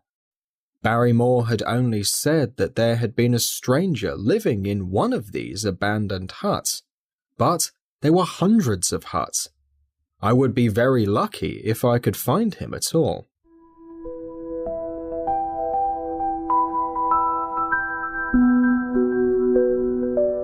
Against me again and again, but now at last it came to help me. The messenger of good fortune was none other than Mr. Frankland.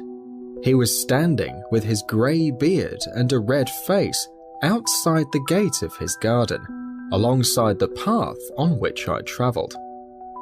"Good day, Dr. Watson," he cried happily. "Come take a rest and have a glass of wine to congratulate me." I did not have very friendly feelings toward him, especially after what I had heard about his treatment of his daughter. Still, I was eager to find out what he might know about this stranger on the moor. I therefore decided to talk with him for a short while, and followed Frankland into his dining room. "It is a great day for me, sir," he said with much laughter. "I have had 2 successes. I intend to show the people around here that the law is the law, and that I am a man who is not afraid to use it. I have built a path right through the centre of one of my neighbour's front lawns, within 100 yards of his own front door. What do you think of that, sir? We'll teach these rich men that they cannot ignore the rights of us common folk. And I've closed the forest where some of the local people used to picnic. These people seem to think that there are no rights of property, and that they can go where they like with their papers and their bottles. Both cases were decided, Dr. Watson, and both in my favour. I haven't had such a successful day since I sued Sir John Morland for hunting on his own land." "How on earth did you do that?" "Look it up, sir. It is worth reading. Frankland versus Morland, Court of Queen's Bench. It cost me £200, but I won." "Did it do you any good?" "None, sir, none. I am proud to say that it had nothing to do with me. I act entirely from a sense of public duty. I have no doubt, for example, that the neighbours will burn me in effigy tonight. I told the police last time they did it that they should put a stop to these shocking displays. The local police have so far not given me the protection I have a right to. The case of Frankland versus Regina will bring the matter to the attention of the public. I told them that they would regret their treatment of me, and already my words have come true." "How so?" I asked. The old man gave me a look that said he knew something interesting, because I could tell them something they would really like to know, but nothing could convince me to help them in any way. I had been looking for an excuse to leave, but now I began to want to hear more. I had seen enough of him to understand what type of a man he was, and I knew that he would stop talking the moment I showed any strong sign of interest. "Some other lawsuit, no doubt?" I said in a bored tone of voice. "Ha ha, my boy, it is much more important than that. What about the murderer on the moor?" I stared. "You don't mean that you know where he is?" said I. "I may not know exactly where he is, but I am quite sure that I could help the police to find him. Has it never occurred to you that the best way to catch the man was to find out where he got his food?" He certainly seemed to be getting uncomfortably near the truth. "No doubt," I said. "But How do you know that he is anywhere upon the moor? I know it because I have seen with my own eyes the person who takes him his food. I felt sorry for Barrymore. It was a sad thing that this spiteful old man now knew his secret, but his next remark relieved me greatly. You'll be surprised to hear that his food is taken to him by a child. I see him every day through my telescope on the roof.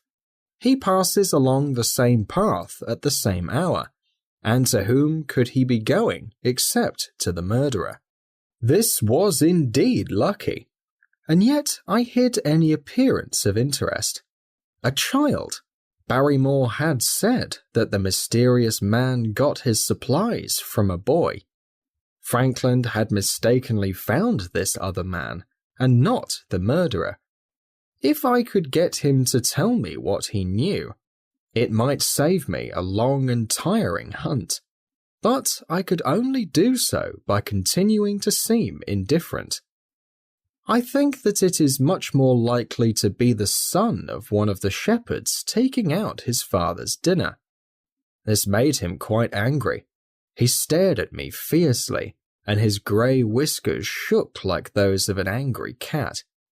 Indeed, sir, he said, pointing out over the wide-stretching moor. Do you see that hill over there? Well, do you see the low hill beyond it? That is the rockiest part of the whole moor. Is that a place where a shepherd would be likely to take his sheep? Your suggestion, sir, is absurd. I humbly answered that I had spoken without knowing all the facts. This pleased him, and so he continues telling me his secrets. You may be sure, sir, that I have very strong reasons for thinking so. I have seen the boy every day, and sometimes twice a day.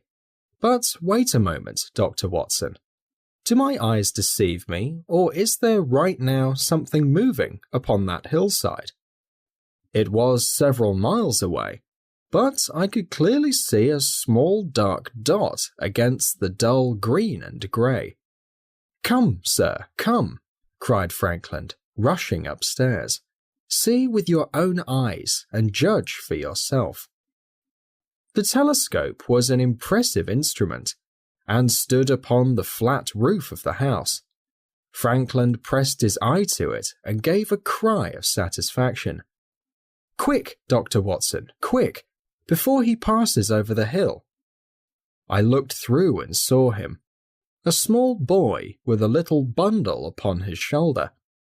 He was struggling slowly up the hill, and when he reached the top, I saw him cautiously look around for a moment, as if he had something to hide. Then he disappeared over the hill. Well, am I right? Certainly, there is a boy who seems to have some secret task, and even a local policeman could guess what the task might be. But I will not say one word to them, and I demand that you keep my secret also, Dr. Watson. Do not say one word. Do you understand? As you like. I said that I had other things I needed to do, resisted all his requests that I would stay, and at last succeeded in leaving. I stayed on the road as long as he could still see me, and then I cut across the moor and went up the stony hill where the boy had disappeared. Everything was now in my favour, and I swore that I would not miss the chance which fortune had sent my way. The boy was nowhere to be seen, but down beneath me there was a circle of old stone huts, and in the middle of them was one with enough of a roof to give some protection against the weather. My heart began pounding when I saw it. This must be the place where the stranger was hiding. At last, I had found his hiding place, and I could sense that the solution to this mystery was close now. As I approached the hut, everything was silent. The stranger might be waiting inside, or he might be hiding on the moor. I felt the excitement of such an adventure. Throwing aside my cigarette, I grabbed the handle of my revolver, and walking quickly up to the door, I looked in. The place was empty. But there were plenty of signs that this was the place. This was certainly where the man was staying. Some blankets lay upon the stone block where ancient men had once slept. The ashes of a fire were heaped in a pile. Beside it lay some cooking items and a bucket half full of water. In the middle of the hut, a flat stone had been used as a table, and upon the stone was the small cloth bundle I had seen on the shoulder of the boy. It contained a loaf of bread, a can of meat, and 2 cans of peaches. As I set it down again, after having looked at it, I was shocked to see what was written on a sheet of paper beneath it. I raised it, and this was what I read, roughly written in pencil. Dr. Watson has gone to see Laura Lyons. For a minute I stood there, with the paper in my hands, thinking what this message could mean. This mystery man had been following me, then, and not Sir Henry. He had not followed me himself, but he had sent the boy to track me, and this was his report. Was this man our enemy, or was he possibly our guardian angel? I swore that I would not leave the hut until I knew. Outside, the sun was sinking low, and the sky to the west was burning with red and gold. Everything was sweet and calm in the golden evening light, and yet I felt terrified as I watched and waited for what was yet to come. Afraid yet determined, I sat and waited in the darkening hut for the mysterious man to return. And then at last I heard him. Far away came the sound of a boot striking against a stone, then another and yet another, coming nearer and nearer. I shrank back into the darkest corner of the hut and reached for the revolver in my pocket. I was determined not to let him know I was here until I had seen him first. There was a long pause which showed that he had stopped. Then once again the footsteps approached, and a shadow fell across the opening of the hut. "It is a lovely evening, my dear Watson," said a well-known voice. "I really think that you will be more comfortable outside than in." For a moment or two I sat breathless, hardly able to believe my ears. Then my senses and my voice came back to me, while all the weight of responsibility seemed in an instant to be lifted from my shoulders. That voice could belong to only one man in the entire world. "Holmes!" I cried.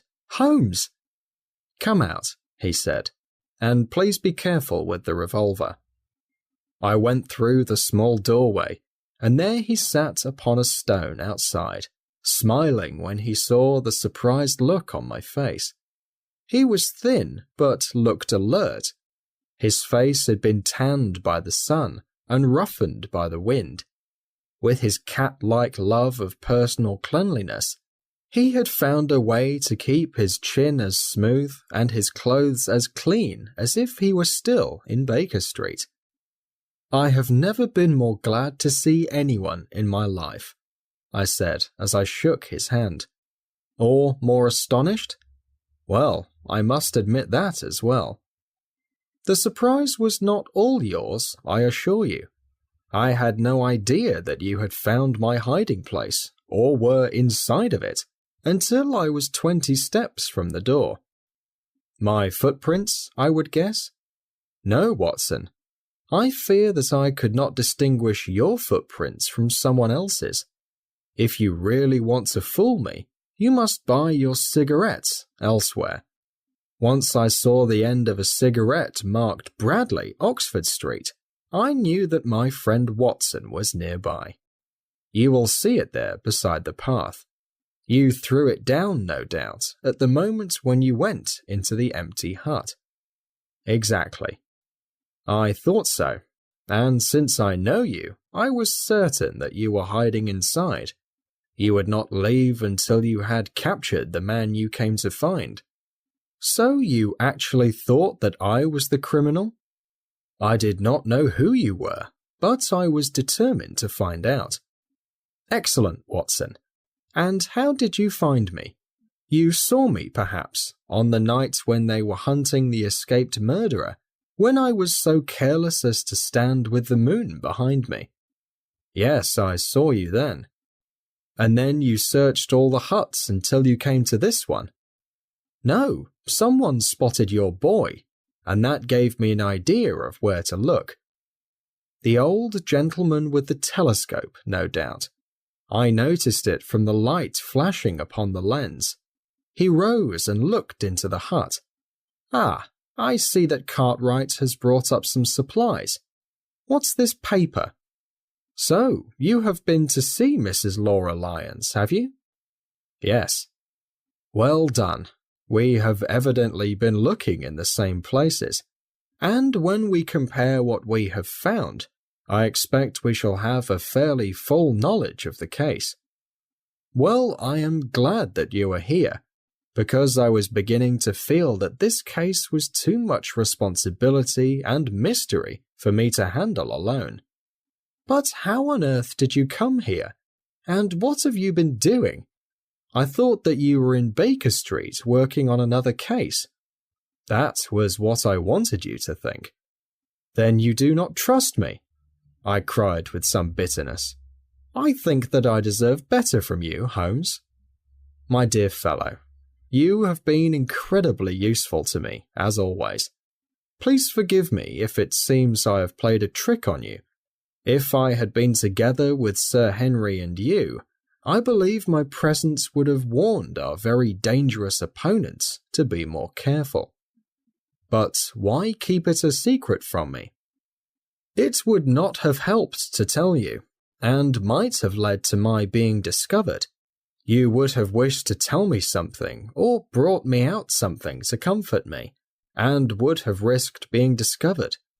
I brought a boy with me, and he has brought me food and supplies. He has also been a spy and messenger for me, and he has been very useful in both his roles. Then my reports have all been wasted. My voice trembled as I remembered the hard work and pride I had put into writing them. Holmes took a bundle of papers from his pocket. Here are your reports, my dear fellow, and they have been read carefully, I assure you. I made excellent preparations, and they have only been delayed by 1 day. I must praise you for the energy and the intelligence which you put into this extraordinarily difficult case.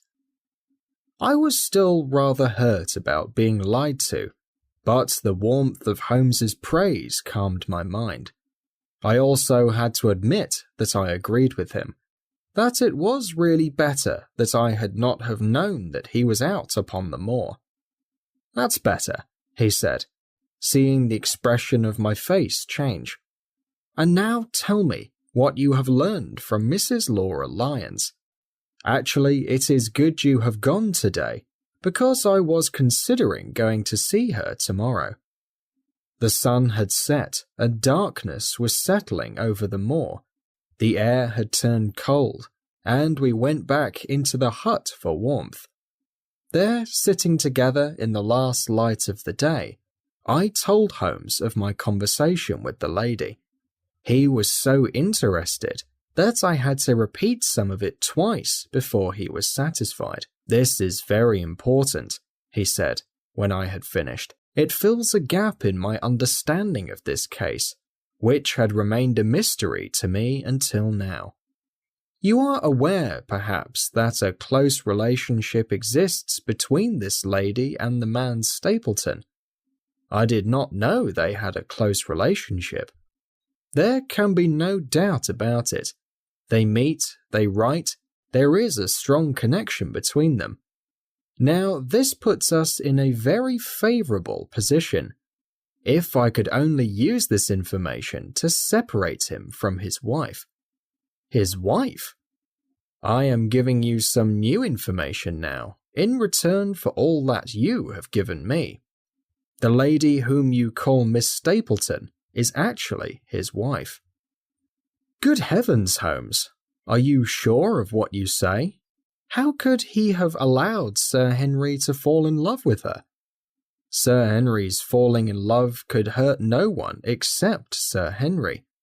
Stapleton took great care that Sir Henry would not try to marry her yet, as you have yourself observed. I repeat that the lady is his wife and not his sister."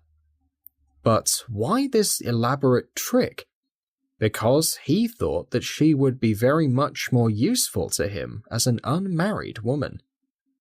I suddenly realized how suspicious I was of Stapleton. In that emotionless man, with his straw hat and his butterfly net, I seemed now to see something terrible. He was a man of infinite patience and many tricks, with a smiling face and a murderous heart. It is he, then, who is our enemy. Was it he who followed us in London? I believe it was. And the warning, it must have come from her. Exactly. Through the darkness and confusion that had surrounded me for so long, I started to see this man's evil plan. But are you sure of this, Holmes? How do you know that the woman is his wife? Because he was so careless that he told you a true piece of his history when he first met you, and I am sure he now regrets it. He was once a headmaster in the north of England. Now it is incredibly easy to look up a headmaster. There are employment agencies for teachers and headmasters, which one can use to identify any man who has been in that profession. A little investigation showed me that something terrible had occurred at a school in the north of England. The man who had owned it, whose name was different, had disappeared with his wife. The descriptions matched Stapleton and his wife. When I learned that the missing man was an expert on butterflies, I knew it was him. The darkness of the mystery was fading, but much was still hidden by the shadows. If this woman is actually his wife, how is Mrs. Laura Lyons involved? I asked. That is one of the points which your own research has helped to explain. Your interview with the lady has cleared up the situation very much. I did not know that she was planning to divorce from her husband. In that case, since she thinks Stapleton is an unmarried man, she no doubt expected to become his wife. And when she discovers the truth, well, then we might find the lady useful. It must be our first task to see her, both of us, tomorrow. Don't you think, Watson, that you have left Sir Henry alone rather too long? You should be at Baskerville Hall. The last red light had faded away in the west. A night had fallen upon the moor. A few faint stars were glowing in a dark blue sky. "One last question, Holmes," I said as I stood. "Surely there is no need to keep secrets from me. What does Stapleton want?" Holmes's voice grew deeper as he answered. "It is murder, Watson. Cold-blooded, deliberate murder. Do not ask me for details. We are close to catching him, even as he comes close to Sir Henry, and with your help we will defeat him. There is only one danger which can threaten us. It is that he should attack before we are ready to do so. Another day, 2 at the most, and my case will be complete. But until then, you must protect Sir Henry as a mother watches a sick child. Your mission today has been very worthwhile, and yet I almost wish that you had not left his side. Listen." A terrible scream of horror and pain broke out across the moor. That frightful cry turned my blood to ice inside me. "Oh my God," I cried. "What is it? What does it mean?" Holmes had sprung to his feet, and I saw his dark, athletic figure in the door of the hut. He leaned forward, stuck his head out the door, and stared into the darkness. "Quiet," he whispered. "Quiet." The cry had been loud but distant, coming from somewhere far off on the shadowy moor. Now we heard it again, nearer, louder, and more urgent than before. "Where is it?" Holmes whispered. I knew from the excitement in his voice that he, the man of iron, was deeply frightened. "Where is it, Watson?" "There, I think." I pointed into the darkness. "No, there." Again, the agonized cry swept through the silent night, louder and much nearer than ever. And a new sound was mixed with it, a deep roar. It sounded musical and yet threatening, and rising and falling like the low roar of the sea. "The Hound," cried Holmes. "Come, Watson, come! Great heavens, I hope we are not too late." He had started running swiftly over the moor, and I followed at his heels. But now from somewhere in front of us, there came one last desperate cry, and then a dull, heavy, falling sound. We stopped and listened. No other sound broke the heavy silence of the windless night. I saw Holmes put his hand to his forehead like a man in shock. He stamped his feet upon the ground. "He has beaten us, Watson. We're too late." "No, no, surely not. I was a fool to wait. And you, Watson, see what happens when you abandon your duty? But by God, if he has died, we will avenge him." We ran blindly through the gloom, tripping on the rough ground, forcing our way through thick bushes, and rushing up hills and down slopes. We moved constantly in the direction where those dreadful sounds had come from. At every hill, Holmes looked eagerly around him, but the moor was covered in shadows, and nothing moved upon its lifeless face. "Can you see anything?" "Nothing." "But listen, what is that?" A low groan came to our ears. There it was again upon our left. On that side a ridge of rocks ended in a steep cliff, which stood over a rocky hill. On the sharp rocks was spread some dark, irregular object. As we ran toward it, the outline took a definite shape. It was a man lying face down upon the ground, his head bent under him at a horrible angle. His body was so distorted that it took me a moment to realize that the groan we had heard had been his last breath. No sound now came from the dark figure that we now looked down upon. Holmes laid his hand upon the body and held it up again with a look of horror. He lit a match, and in its light we could see a horrible pool of liquid spreading slowly from the victim's smashed head, and the light also showed something else which made us feel sick and weak. The body of Sir Henry Baskerville. We could not forget that tweed suit we saw, the same one which Sir Henry had worn on the first morning that we had met him in Baker Street.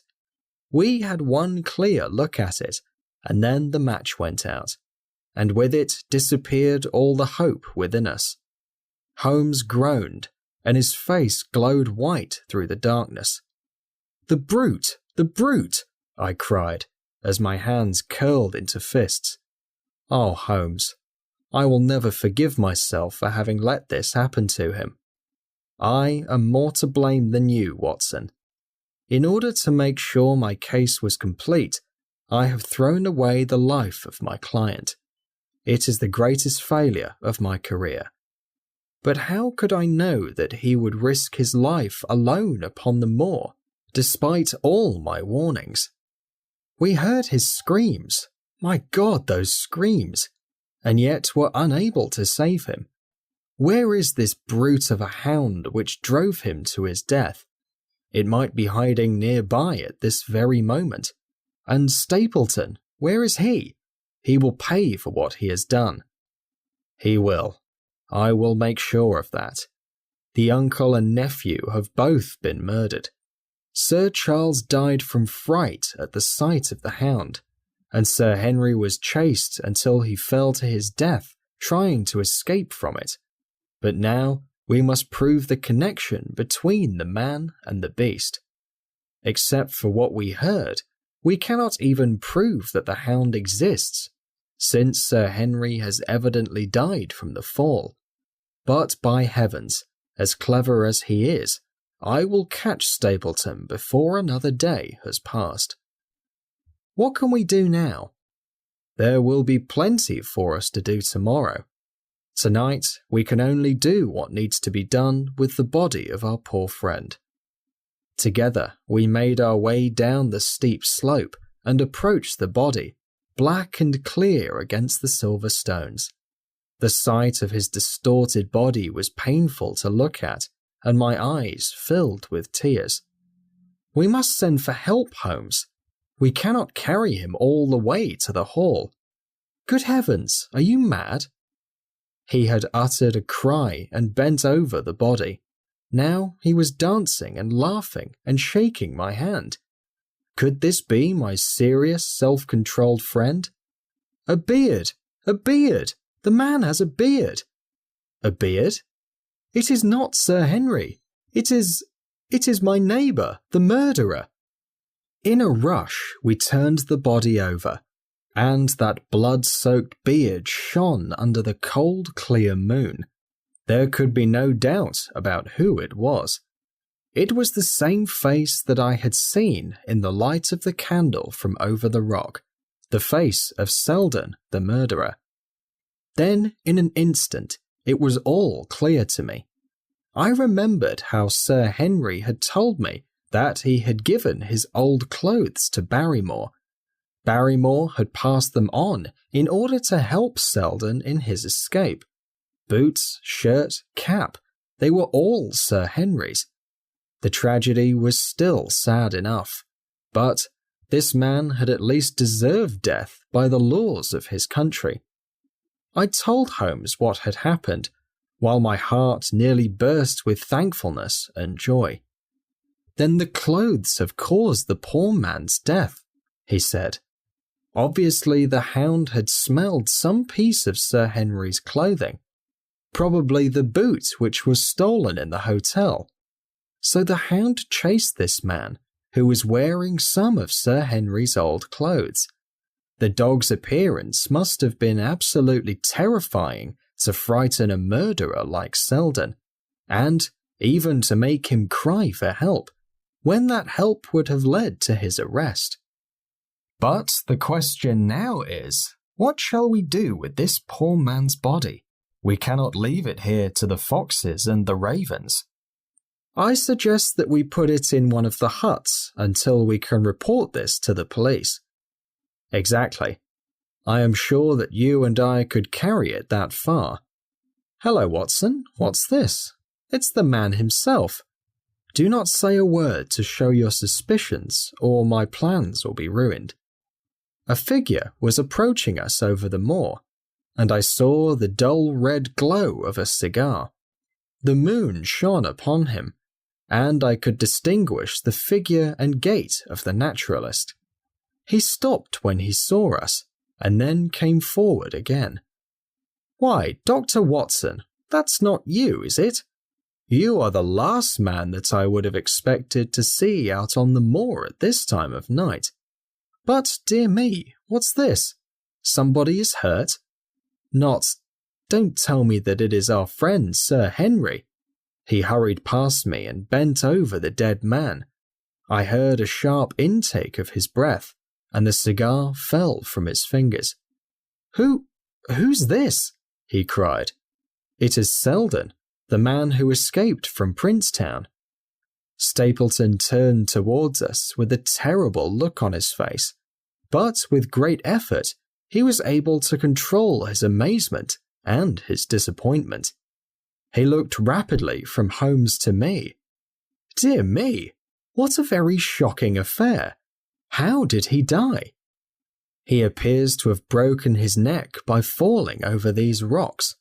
My friend and I were walking on the moor when we heard a cry. I heard a cry also. That was what brought me out. I was worried about Sir Henry." "Why about Sir Henry in particular?" I could not help asking. "Because I had suggested that he should come over. When he did not come, I was surprised, and I naturally became worried for his safety when I heard cries on the moor. By the way," his eyes shot again from my face to Holmes's, "did you hear anything else besides a cry?" "No," said Holmes. "Did you?" "No." "What do you mean then?" "Oh, you know the stories that the peasants tell about a ghost hound, and so on. Its howl is said to be heard at night upon the moor. I was wondering if there were any evidence of such a sound tonight." "We heard nothing of the kind," I said. "And what is your theory about this poor fellow's death?" "I have no doubt that anxiety and exhaustion have driven him insane. He has rushed around the moor in a crazy state, had eventually fallen over here and broken his neck." "That seems the most reasonable theory," said Stapleton, and he gave a sigh which I assumed to show his relief. "What do you think about it, Mr. Sherlock Holmes?" My friend bowed to Stapleton. "Congratulations on identifying me," he said. "We have been expecting you in these parts since Dr. Watson came down. You are in time to see a tragedy." "Yes, indeed. I have no doubt that my friend's explanation will cover the facts. I will take an unpleasant memory back to London with me tomorrow." "Oh, you return tomorrow?" "That is my intention." "I hope your visit has helped explain those occurrences which have puzzled us." Holmes shrugged his shoulders. "One cannot always have the success for which one hopes. An investigator needs facts and not legends or rumors. It has not been a satisfactory case." My friend spoke in his frankest and most casual manner. Stapleton still looked hard at him. Then he turned to me. "I would suggest carrying this poor fellow to my house, but it would scare my sister so much that I do not dare to do it. I think that if we put something over his face, he will be safe until morning." And so it was done. Resisting Stapleton's offer to stop by his house for a while, Holmes and I went straight to Baskerville Hall, leaving the naturalist to return alone. Looking back, we saw his figure moving slowly away over the broad moor, and behind him we saw the one black stain on the hill where the murderer had died so horribly. "We're close at last," said Holmes as we walked together across the moor. "How bold that fellow is! I am amazed at how quickly he recovered from what must have been a great shock when he found the wrong man dead and us standing over him. I told you in London, Watson, and I will tell you now again, that we have never before had such a worthy opponent. I am sorry that he has seen you, and so was I at first, but there was no avoiding it. What effect do you think it will have upon his plans now that he knows you are here? It may cause him to be more cautious, or it may force him to act more desperately. Like most clever criminals, he may be too confident in his own cleverness and imagine that he has completely deceived us. Why should we not arrest him at once? My dear Watson, you were born to be a man of action. Your instinct is always to do something energetic. But what would have happened if we had him arrested tonight? We cannot prove he has done anything wrong. That's why I say he is so clever. If he were using a man to do his killing, we could prove it. But even finding the dog would not help us catch its master. Surely we have some way to prove it. Nothing at all. only guesses and theories. They would laugh at us if we tried to use such evidence in court. There is Sir Charles's death. He was found dead without a mark upon him. You and I know that he died of fright, and we know also what frightened him. But how will we get a jury to believe it? We have no sign, not even the marks of its teeth. Of course, we know that a hound does not bite a dead body, and that Sir Charles was dead before ever the beast touched him. But we have to prove all this, and we cannot do it right now. Well then, what about what happened tonight? Tonight does not help us either. Again, there was no direct connection between the hound and the man's death. We never saw the hound. We heard it, but we could not prove that it was chasing after this man. No, my dear fellow. We must accept the fact that we have no way to prove anything right now, and that it would be best to wait until we can. And how do you plan to do so? I have great hopes about what Mrs. Laura Lyons might do for us when she understands her situation more clearly. And I have my own plan as well. I hope after tomorrow to have the upper hand at last. I could not get him to tell me anything further, and he walked, lost in thought, as far as the Baskerville gates. Are you coming in? Yes, I see no reason to hide myself any longer. But one last thing, Watson. Do not mention the hound to Sir Henry. Let him think that Selden died the way Stapleton told us he did. He will be braver tomorrow if he does not know the truth. If I remember from your report, tomorrow he has a difficult task to face, that he will have dinner with the Stapletons. And so will I. You will need to find a way to excuse yourself, because he must go alone. And now, even though they have likely already had dinner, I hope we might still be able to eat something. Sir Henry was more pleased than surprised to see Sherlock Holmes, because he had been expecting for several days that recent events would bring him down from London. He did raise his eyebrows, however, when he saw that my friend had neither any luggage nor any explanations for not having any. We soon ate a very late dinner, and explained to Sir Henry as much of our experience as seemed necessary. But first, I had the unpleasant duty of telling Barrymore and his wife about Selden's death. To Barrymore, it may have been a great relief, but his wife wept bitterly in her apron.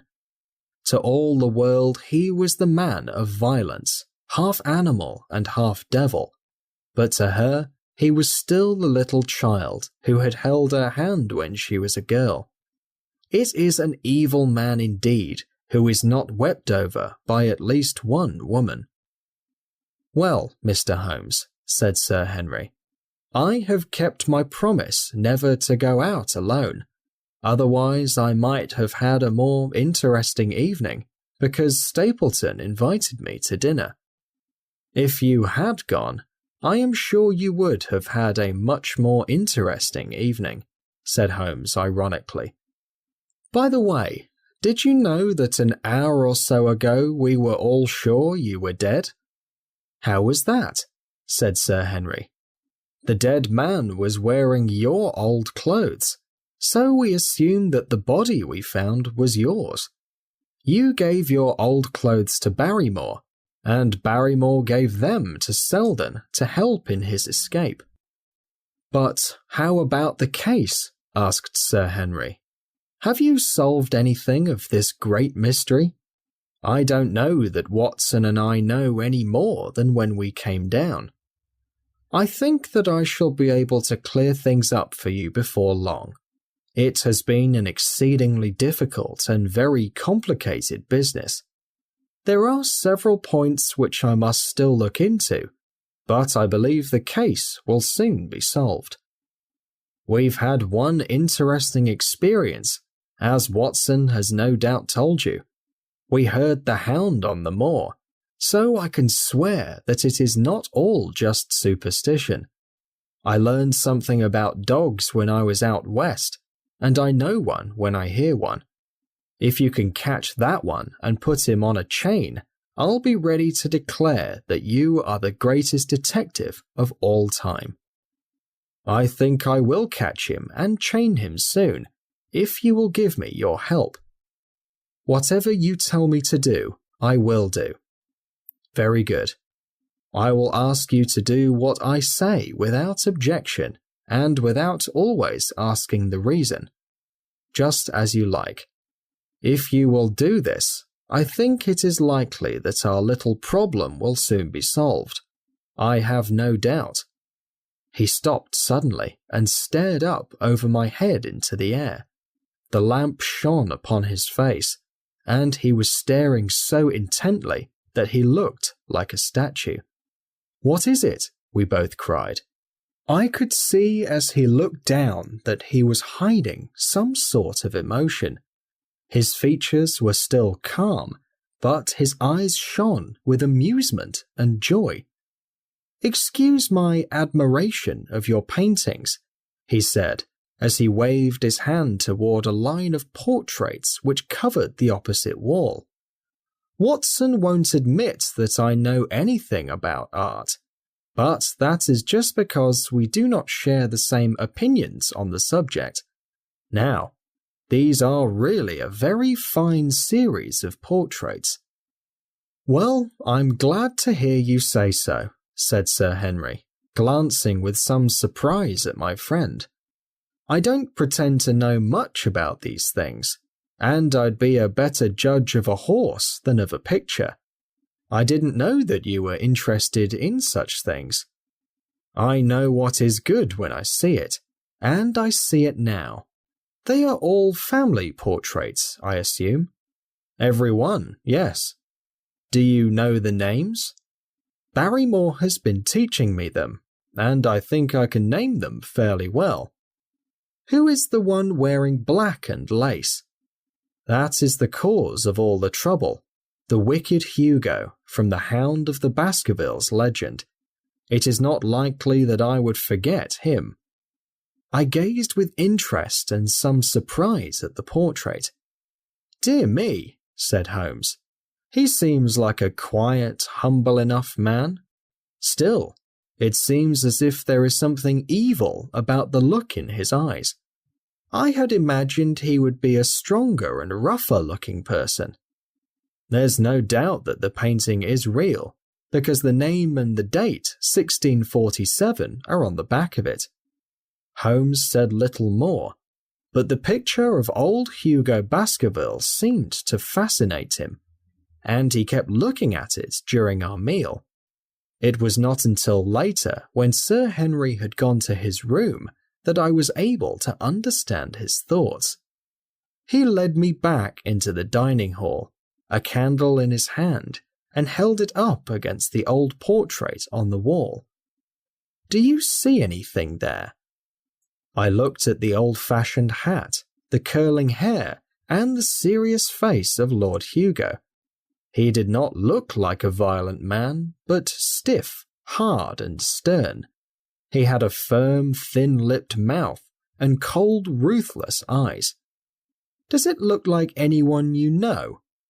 "It looks somewhat like Sir Henry around the jaw." "Just slightly, perhaps.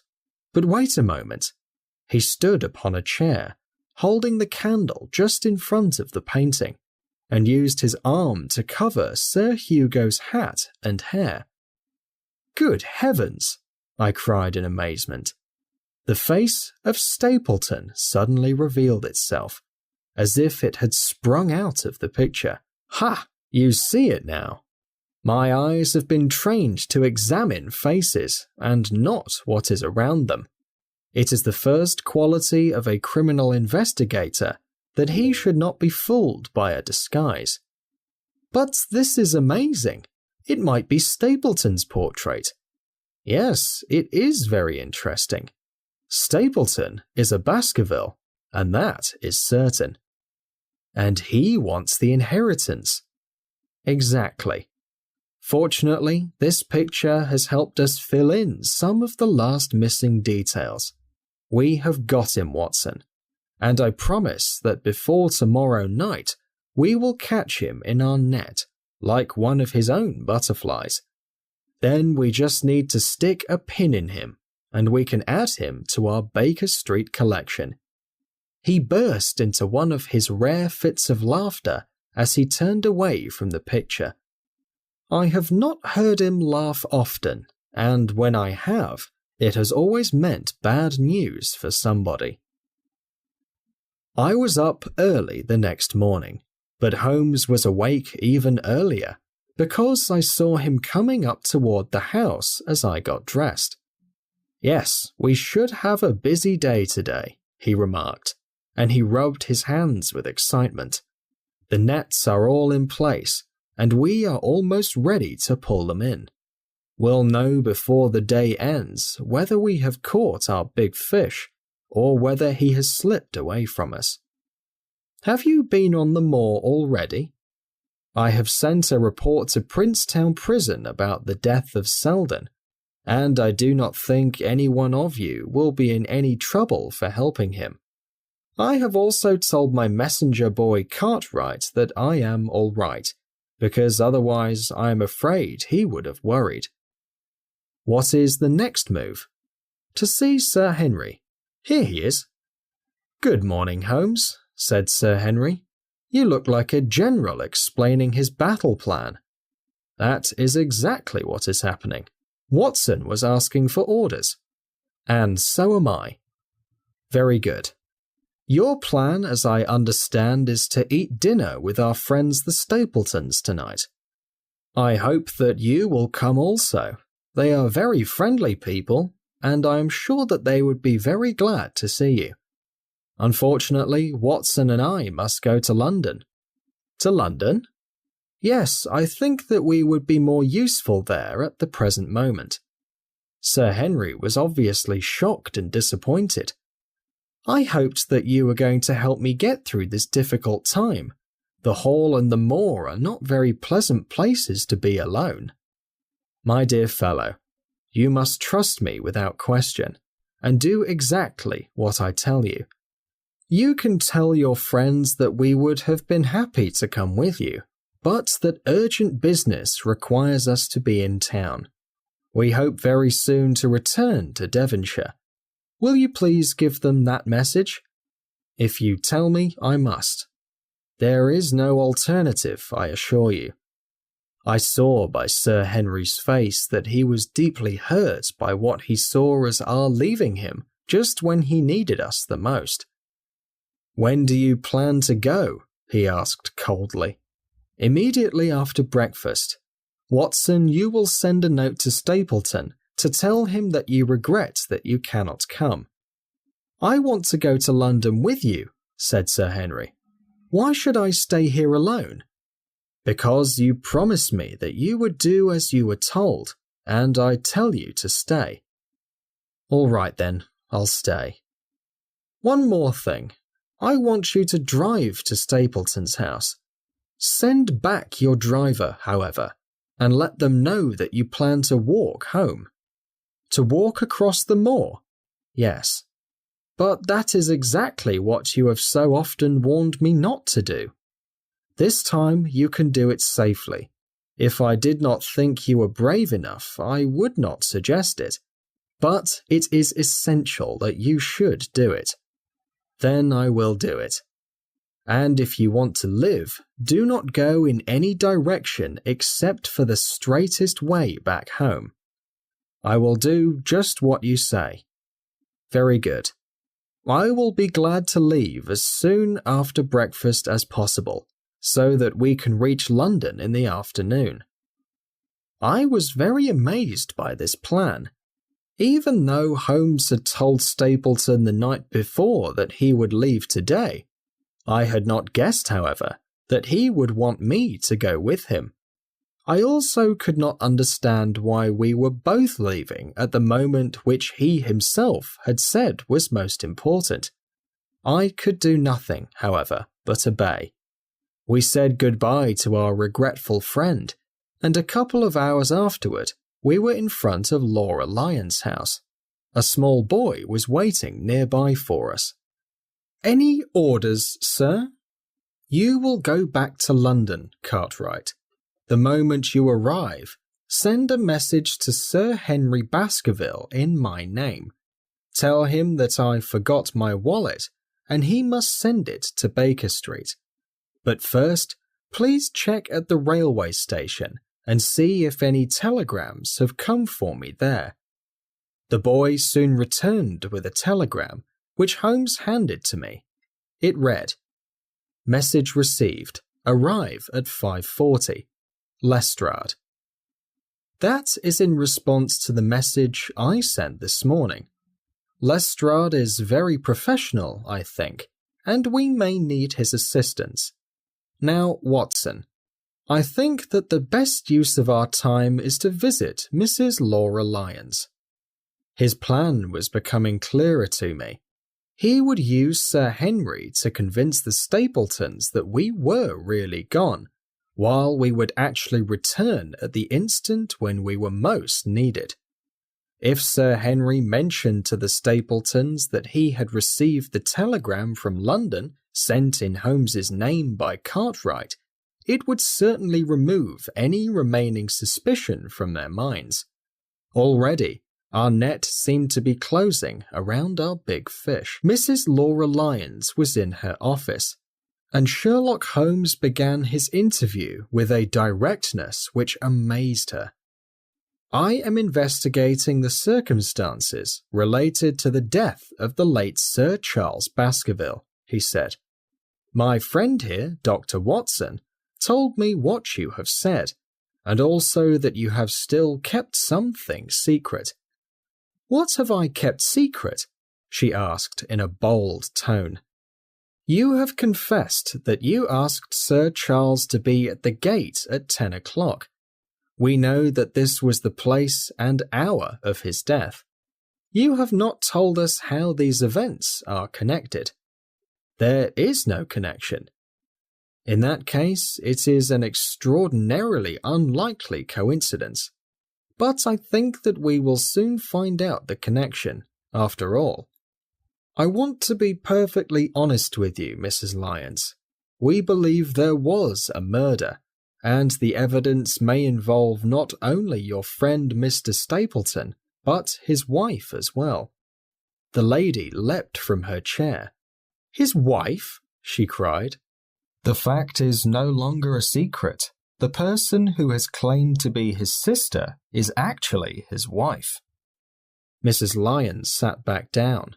Her hands were grasping the arms of her chair, and I saw that her pink nails had turned white from the pressure of her grip. "His wife?" she said again. "His wife? He's not a married man." Sherlock Holmes shrugged his shoulders. "Prove it to me. Prove it to me. And if you can do so—" The fierce look in her eyes said more than any words could have. "I have come prepared to do so," said Holmes, drawing several papers from his pocket. "Here is a photograph of the couple taken in York 4 years ago. It refers to them as Mr. and Mrs. Vandeleur, but you will not find it difficult to recognize them. Here are written descriptions of Mr. and Mrs. Vandeleur, who at the time were in charge of St. Oliver's private school. Read them, and you will know instantly whom they are talking about." She glanced at them, and then looked up at us with the hard face of a desperate woman. "Mr. Holmes," she said, "this man had offered to marry me, but only if I could get a divorce from my husband. He has lied to me, the villain, in every possible way. Not one word of truth has he ever told me. And why? Why? I imagine that he truly cared for me. But now I see that I was only a tool in his hands. Why should I help him now and keep a liar's secrets? Ask me what you like, and I will tell you everything. I promise you one thing, that when I wrote that letter, I never imagined it would bring harm to Sir Charles. He was my kindest friend." "I entirely believe you, madam," said Holmes. "This must be very painful for you. Perhaps it will make it easier if I tell you what happened, and you can correct me if I make any mistakes. Stapleton suggested that you should send the letter. He told me what to write. I assume your purpose in writing the letter was to ask Sir Charles to help pay your legal expenses for the divorce." "Exactly. And then after you had sent the letter, Stapleton convinced you not to meet Sir Charles after all. He told me that it would hurt his pride that another man's money should help pay for his marriage. He said that, although he was a poor man himself, he would give his last penny to be able to marry me. And then you heard nothing until you read the reports of Sir Charles's death in the paper." "No, nothing." "And he made you swear to say nothing about your appointment with Sir Charles?" "He did. He said that the death was a very mysterious one, and that I would certainly be suspected if people knew about it. He frightened me into remaining silent." "Quite true, but you were suspicious." She hesitated and looked down. "I knew him," she said. "But if he had kept his promises to me, I would always have kept mine to him." "I think that on the whole you have been very lucky," said Holmes. "You knew his secrets, and yet you are alive. You have been in great danger for many months. We must say goodbye now, Mrs. Lyons, and it is likely that you will very soon hear from us again. Our case is almost complete, and its difficulties are vanishing before us," said Holmes, as we stood waiting for the arrival of the train from London. "I shall soon be ready to solve one of the most unique and spectacular crimes of the modern era. Even now, we cannot yet prove that this clever man is guilty, but I will be very surprised if we do not prove it before this night is over." The London express train came roaring into the station, and a small, strong bulldog of a man leapt from a first-class carriage. We all three shook hands. I saw at once from the very respectful way in which Lestrade looked at my companion that he had learned a lot since they had first worked together. I could remember well how this practical man had once dismissed Sherlock's theories with contempt. "Anything good?" he asked. "The biggest thing in years," said Holmes. "We have 2 hours before we need to think about starting. Let us have some dinner, and then, Lestrade, we will take you out on the moor. Never been there? Well, I don't suppose you will forget your first visit." One of Sherlock Holmes's flaws, if it could in fact be called a flaw, was that he was extremely reluctant to tell others his full plans until the moment of their completion. Partly this was due, no doubt, to his love for controlling and surprising those around him. Partly, this was also due to professional caution, which led him to try to minimize the chance of failure. The result of this, however, was very irritating for those working with him. I had often suffered because of it, but never more so than during that long drive in the darkness. The great difficulty was in front of us, and at last we were about to make our final effort, but Holmes had said nothing. When at last we felt the cold wind on our faces, and I saw from the dark emptiness around us that we were back on the moor, I was filled with anticipation. Every step of the horses and every turn of the wheels of the carriage brought us nearer to our greatest adventure. Our conversation was made difficult by the presence of the driver of the hired carriage, because we could not talk about important matters in front of him. This only made my anticipation worse, and it was a great relief when we finally began to approach the hall. We did not drive up to the door, but stopped near the front gate. The carriage was sent back the way we had come, and we started to walk towards Stapleton's house. "Do you have a weapon, Lestrade?" The little detective smiled. "As long as I have my trousers, I have a hip pocket, and as long as I have my hip pocket, I have something in it." "Good. My friend and I are also ready for emergencies." "You have said very little about why we are here, Mr. Holmes. What's the plan now?" "To wait." "My goodness, it does not seem to be a very cheerful place," said the detective with a shiver, glancing around at the gloomy moor and the huge lake of fog which lay over the Grimpen Marsh. "I see the lights of a house ahead of us. That is Stapleton's house, and the end of our journey. I must ask you to walk silently and not to talk above a whisper." We moved cautiously along the path, as if we were going to the house. Holmes called for us to stop, however, when it was about 200 yards in front of us. "This is close enough," he said. "We can hide behind these rocks on the right." "We should wait here." "Yes, we will make our little ambush here. You have been inside the house, Watson, correct? Can you tell the position of the rooms? What are those windows at this end?" "I think they are the kitchen windows." "And the next windows, which are shining so brightly?" "Those are certainly the dining room windows." "We are too far away. Watson, you have seen this area in the daylight. Creep forward quietly and see what they are doing. But for God's sake, don't let them know that they are being watched." I crept down the path and knelt behind the low wall which surrounded the garden. Creeping along the wall, I reached a point from where I could see into the window. There were only 2 men in the room, Sir Henry and Stapleton.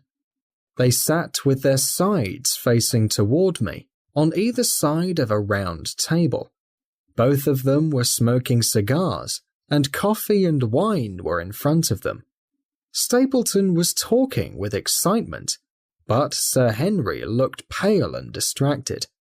Perhaps the thought of having to walk home alone across the moor was weighing heavily upon his mind.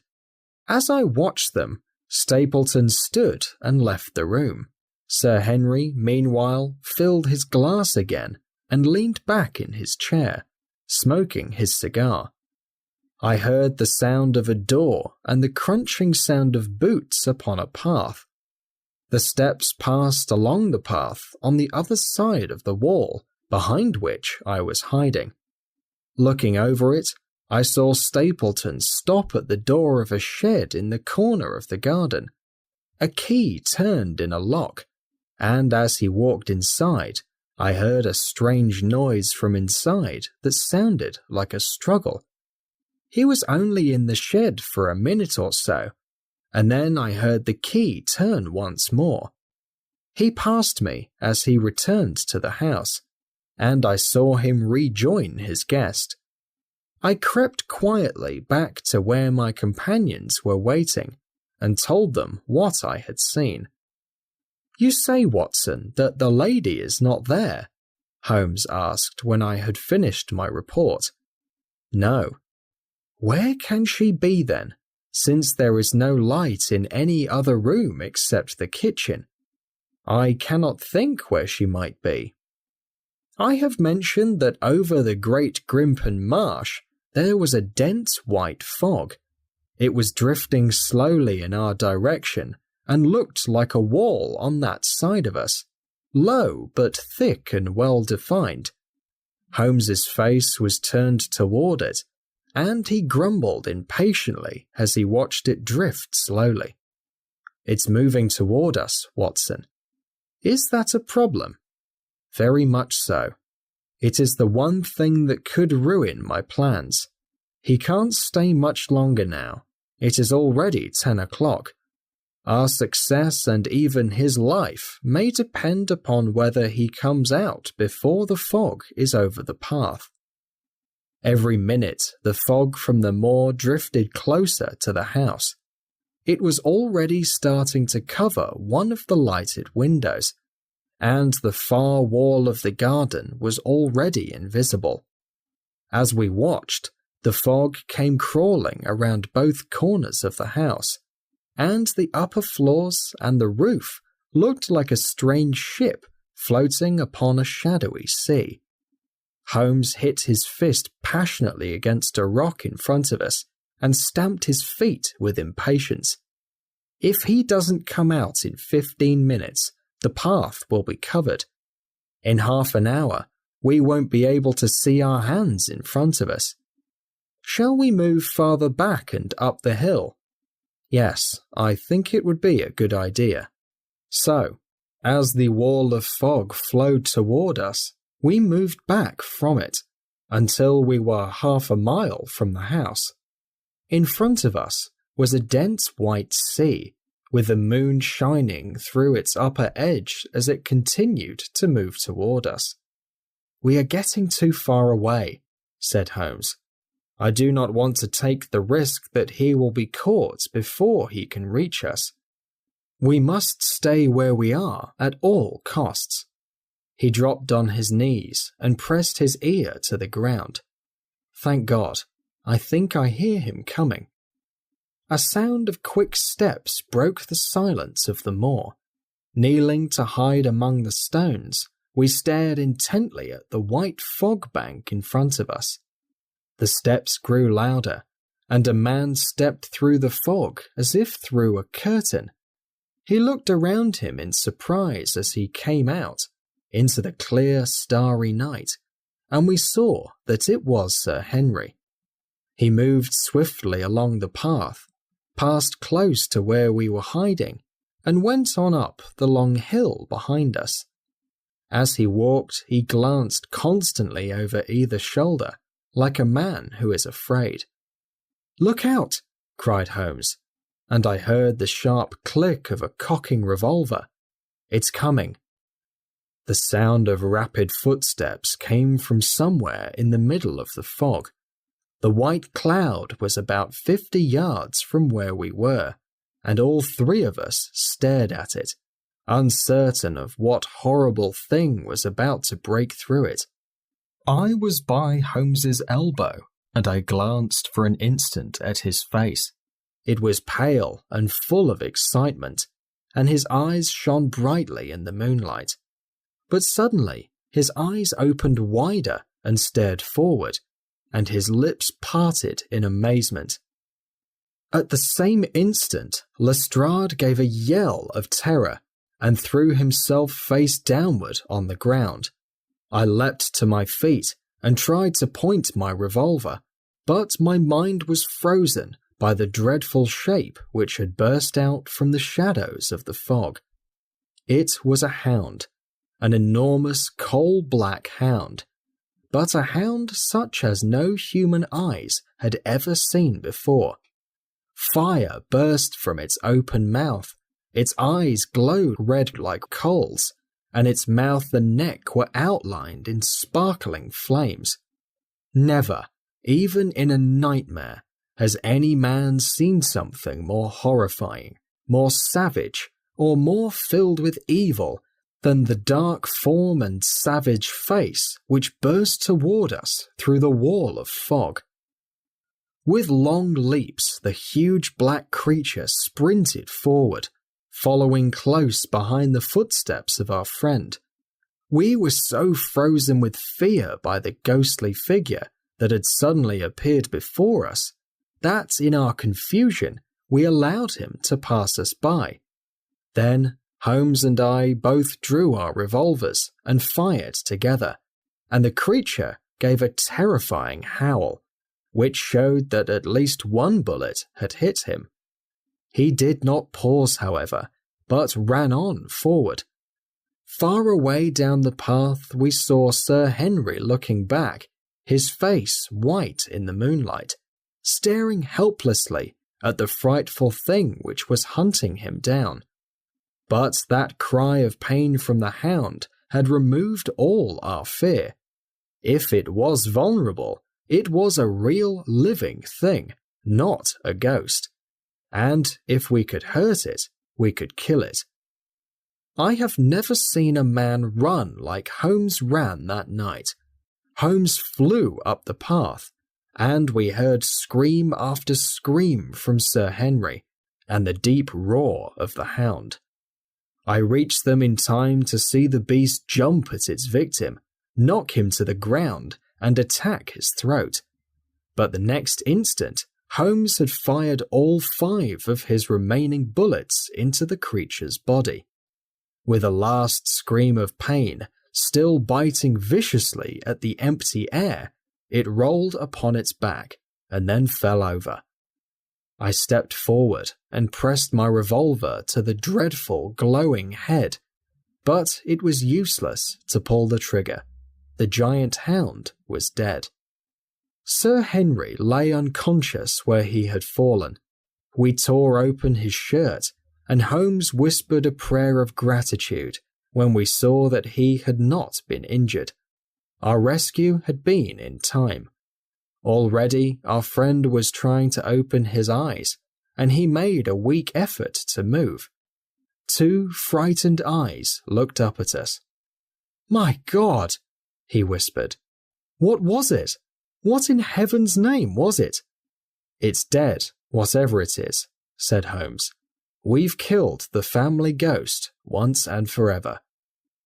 Judging by size and strength alone, it was a terrible creature which was lying stretched before us. It was strong-muscled, savage, and as large as a small lioness.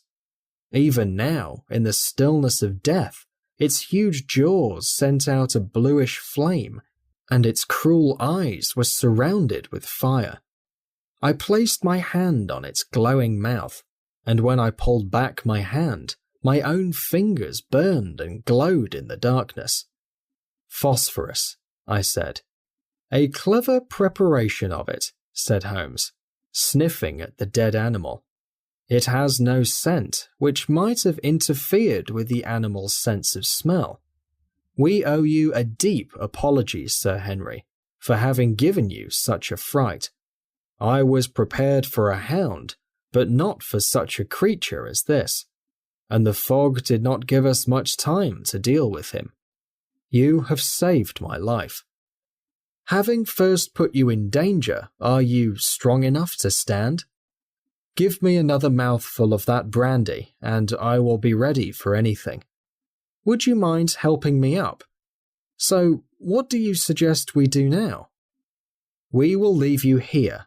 You have had enough adventures for tonight. If you wait here a little while, one or the other of us will soon return and go back with you to the hall." He tried to stand on his feet, but he was still as pale as a ghost, and shaking all over. We helped him to a rock, where he sat shivering with his face buried in his hands. "We must leave you now," said Holmes.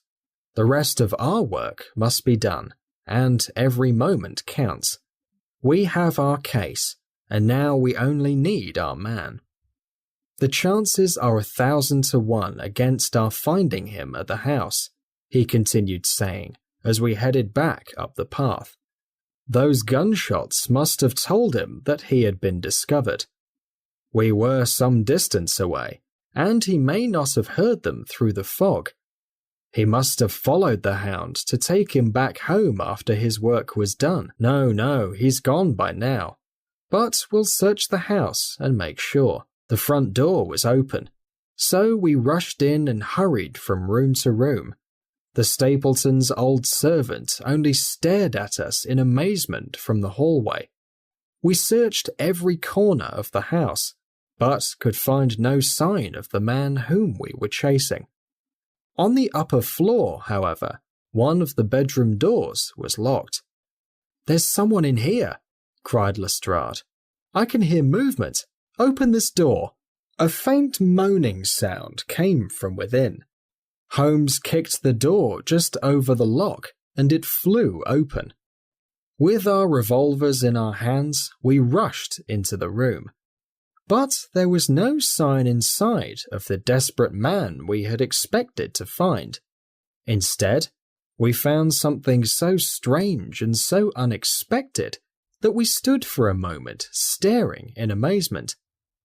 The room had been turned into a small museum, and the walls were covered with glass-topped cases full of butterflies and moths. In the center of this room, a human figure was tied to a post, so wrapped up in the sheets which had been used to tie it that one could not for the moment tell whether it was that of a man or a woman. One towel passed round the throat and was tied at the back of the post. Another towel covered the lower part of the face, and over it 2 dark eyes full of grief and shame and a dreadful questioning, stared back at us. In a minute, we had undone everything, and Mrs. Stapleton sank upon the floor in front of us. As her beautiful head fell upon her chest, I saw the clear red mark of a whip across her neck. "The brute!" cried Holmes. "Here, Lestrade, give me your brandy bottle. Put her in the chair. She has fainted from exhaustion and the abuse she has received." She opened her eyes again. "Is he safe?" she asked. "Has he escaped?" "He cannot escape us, madam." "No, no, I did not mean my husband. Sir Henry, is he safe?" "Yes." "And the hound?" "It is dead." She gave a long sigh of satisfaction. "Thank God, thank God! Oh, that villain! See how he has treated me?" She pushed her sleeves up her arms, and we saw with horror that they were covered with bruises. "But this is nothing, nothing. It is my mind and soul that he has tortured and dishonored. I could stand anything and everything he had done to me, as long as I could still believe that he loved me. But now I know that in this also I have been his fool." She broke into heavy sobbing as she spoke. "You have no reason to help him, madam," said Holmes. "Tell us then where we can find him. If you have ever helped him to do evil, you can make up for it by helping us now."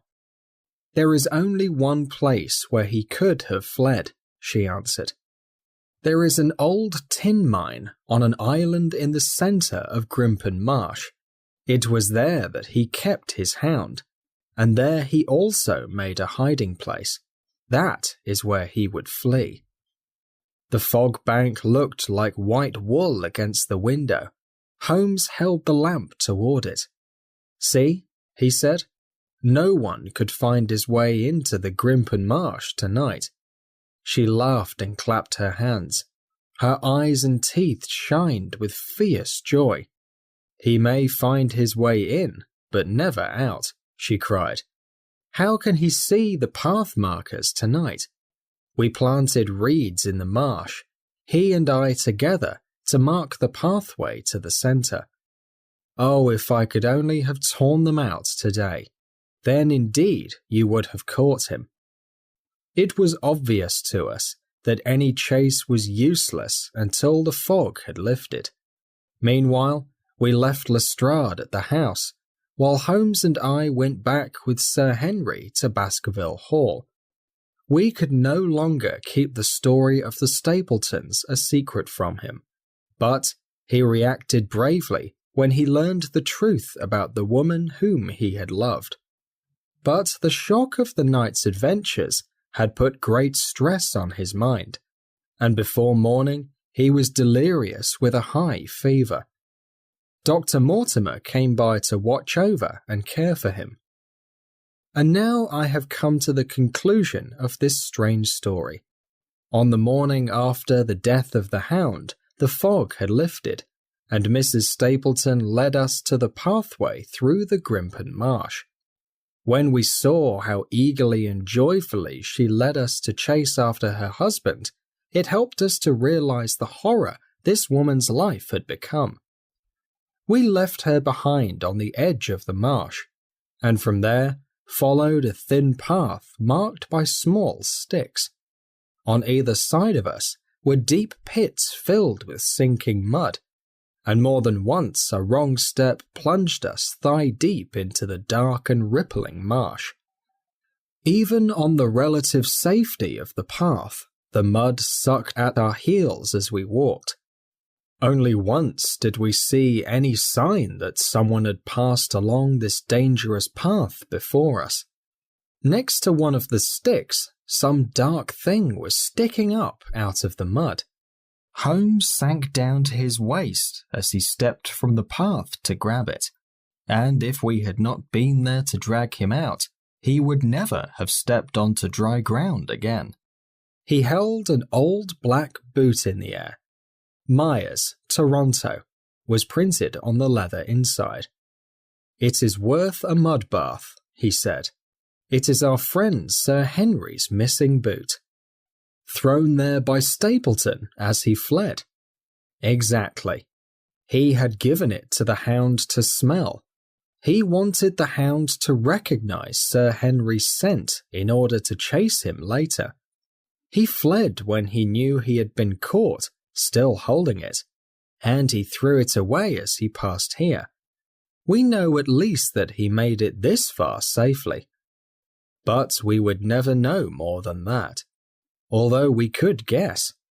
We searched everywhere for footprints, but the mud filled them in as quickly as they were made. Not even when we reached firmer ground in the center of the marsh did we find any sign of Stapleton. As far as we could tell, Stapleton never reached this island toward which he had struggled through the fog that last night. Somewhere at the bottom of the great Grimpen Marsh, underneath that lake of stinking mud which had sucked him in, this cold and cruel-hearted man is forever buried. We found many signs of Stapleton on the island at the center of the marsh. Here were the ruins of one of the cottages of the tin miners. In one of these was a chain and a large number of chewed bones, which showed where the Hound had been kept.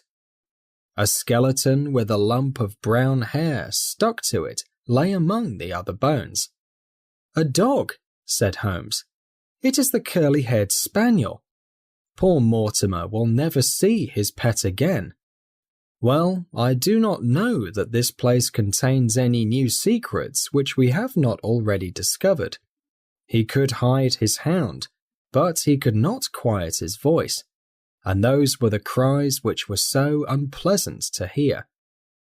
This container here no doubt held the phosphorus mixture which he used to make the beast glow. He took the idea, of course, from the story of the family hellhound, and used it to frighten old Sir Charles to death.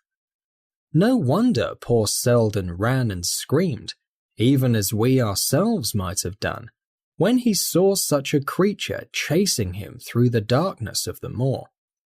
It was a clever trick, because who would look too closely at such a creature if he saw it? I said it in London, Watson, and I say it again now, that we have never before faced a more dangerous man than the man who is lying over there. He swept his long arm toward the green muddy pits of the Grimpen Marsh, which stretched away toward the reddish-brown hills of the moor. It was a cold and foggy evening at the end of November, and Holmes and I sat by the fire in our sitting room in Baker Street. My friend was in an excellent mood due to the success of some of our more recent cases, and so I felt that the time was finally right to ask him about the details of the Baskerville mystery. I had been waiting patiently for the opportunity, but we had been so busy with other cases that we had never had the time to discuss things more deeply. Sir Henry and Dr. Mortimer were in London, preparing to leave on a long voyage to help Sir Henry recover from the stress of what he had been through. They had visited us that very afternoon, so it was natural for us to discuss the subject. "The whole sequence of events," said Holmes, "from the point of view of the man who called himself Stapleton, was simple and direct. However, we had no means in the beginning of knowing what his motives were for his actions, and so to us it all seemed exceedingly complex. I have since had 2 conversations with Mrs. Stapleton, and the entire case is now much clearer to me. You will find a few notes upon the matter under the heading B in my index list of cases. Perhaps you would kindly explain the events for me, from your own memory."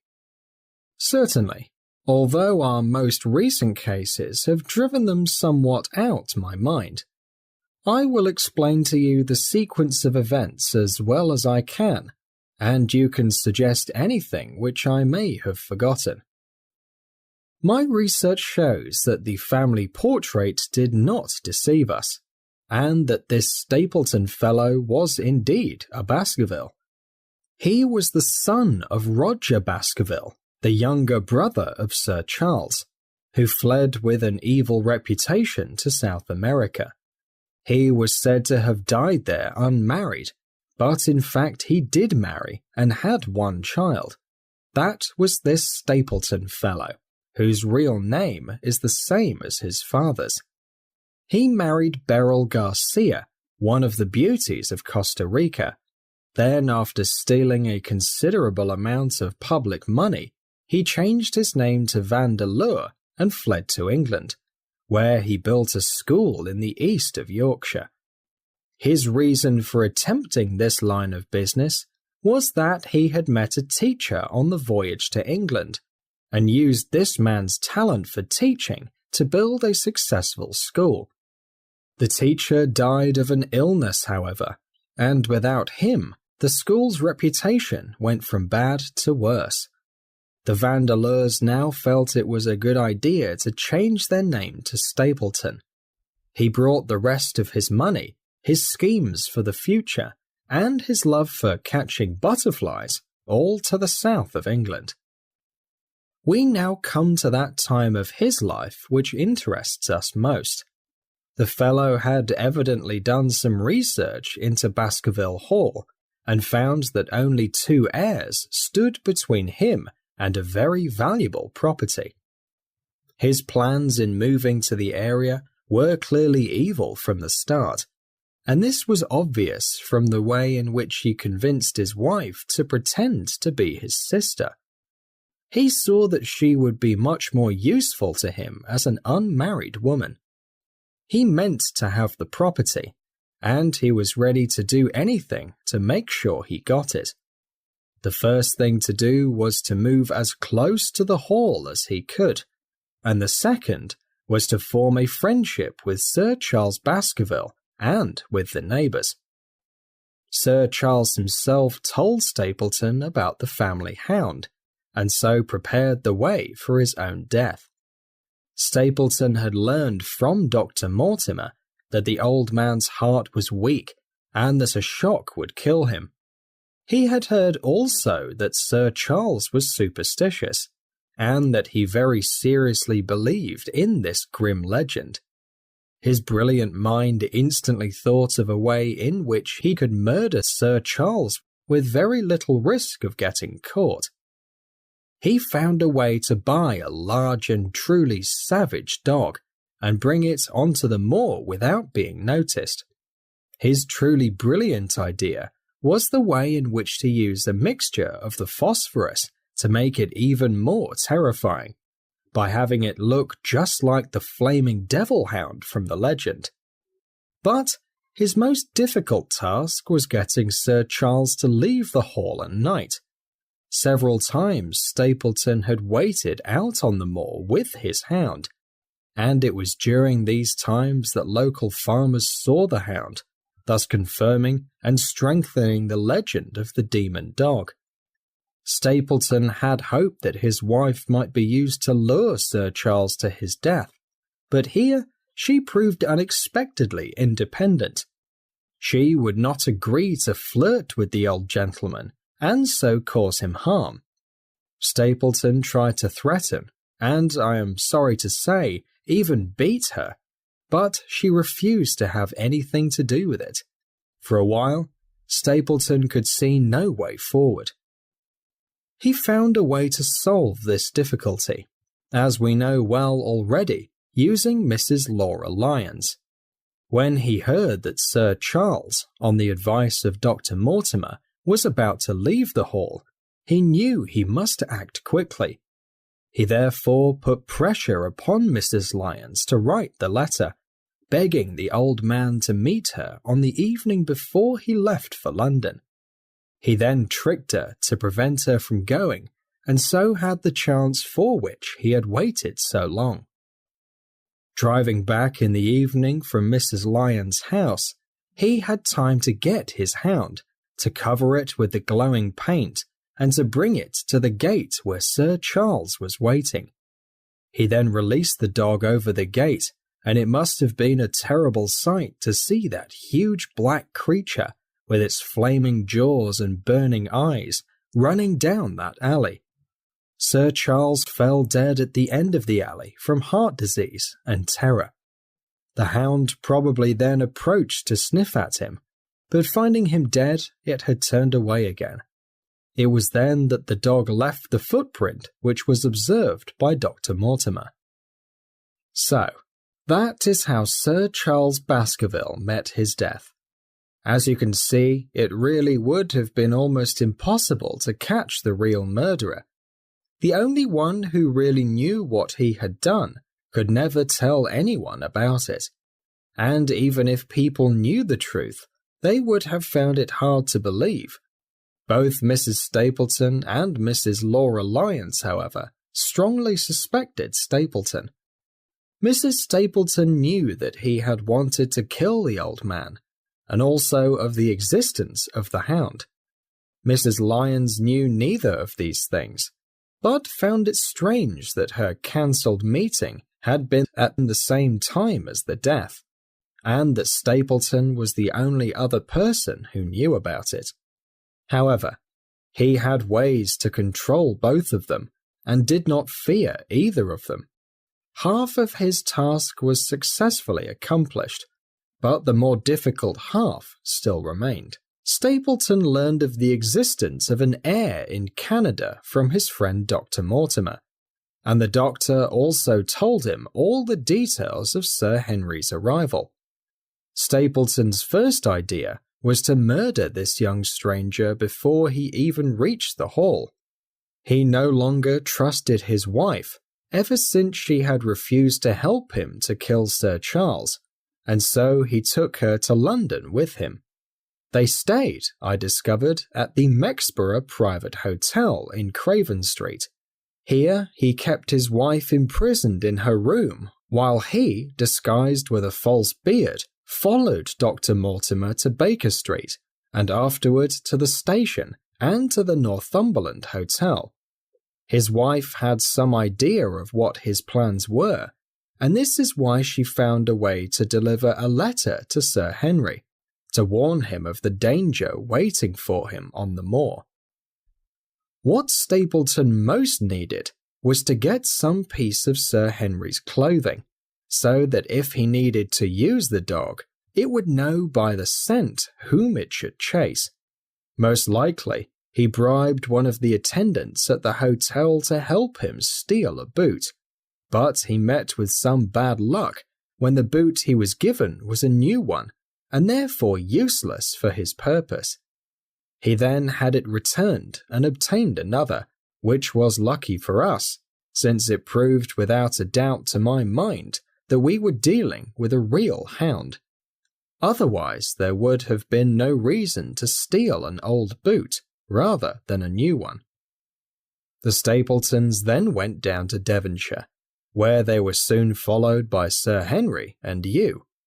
One word now as to what I was doing at that time. When Sir Henry showed us his letter, you may possibly remember that I held it for a short time.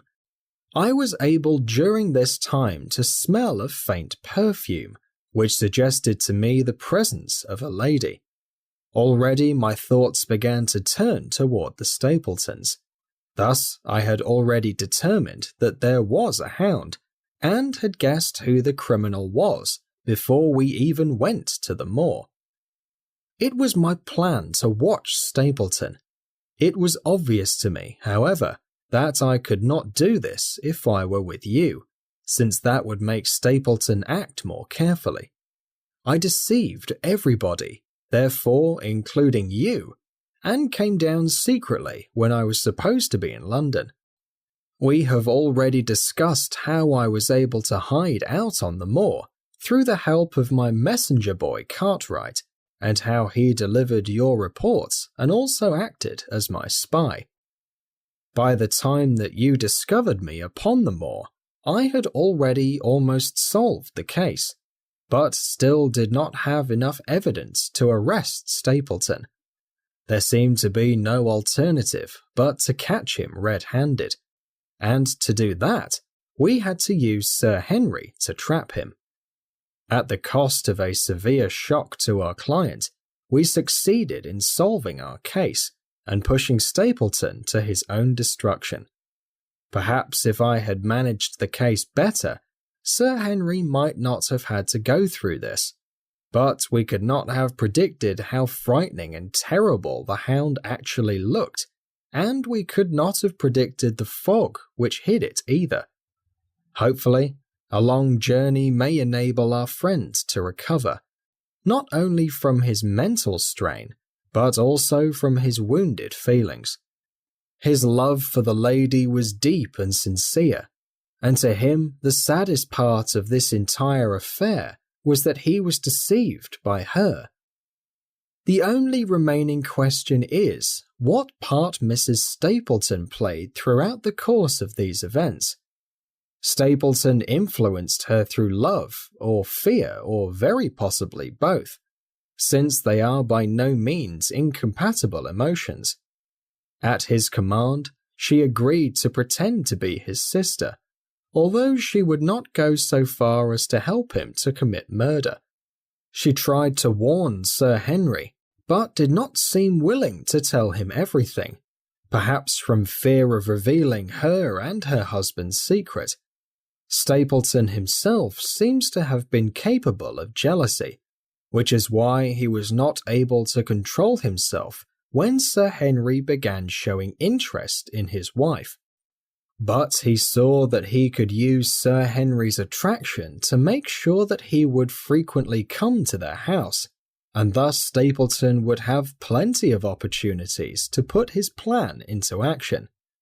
On the day of the crisis, however, his wife turned suddenly against him. She had learned something of the death of the murderer, and she knew that the Hound was being kept in the shed outside the house on the evening that Sir Henry was coming to dinner. She tried to stop her husband, and an argument followed, during which Stapleton told her for the first time of his relationship with Laura Lyons. Her loyalty turned in an instant to bitter hatred, and he saw that she would betray him. He tied her up, therefore, so that she would have no chance of warning Sir Henry. No doubt he hoped that once Sir Henry was dead, he could convince her to accept what had happened and to keep silent about what she knew. In that particular matter, I believe he was mistaken, and even if we had not been there, I am fairly certain that Stapleton would not have escaped her vengeance. A woman with Spanish blood would not bear such an insult so calmly. And now, my dear Watson, without referring to my notes, I cannot explain this case in any further detail. I do not know that anything essential has been left unexplained. As I see it, there is only one question which still remains. If Stapleton wanted to inherit the property, how could he explain the fact that he had been living under another name so close to the property? How could he claim Sir Charles's property without causing suspicion and inquiry among the neighbours? He would have had papers proving that he was the son of Roger Baskerville. It is possible that with these papers and the help of a lawyer, he intended to claim at least the £740,000 in stocks and bonds without ever visiting Baskerville Hall again, perhaps from South America or even possibly from London. He was certainly clever enough to have found some way to solve the difficulty. And now, my dear Watson, we have been hard at work for some time. For one evening, I think, we should take the night to enjoy ourselves. I have bought seats for a play. May I suggest we leave in half an hour, and perhaps we can stop at Marcini's for a little dinner on the way.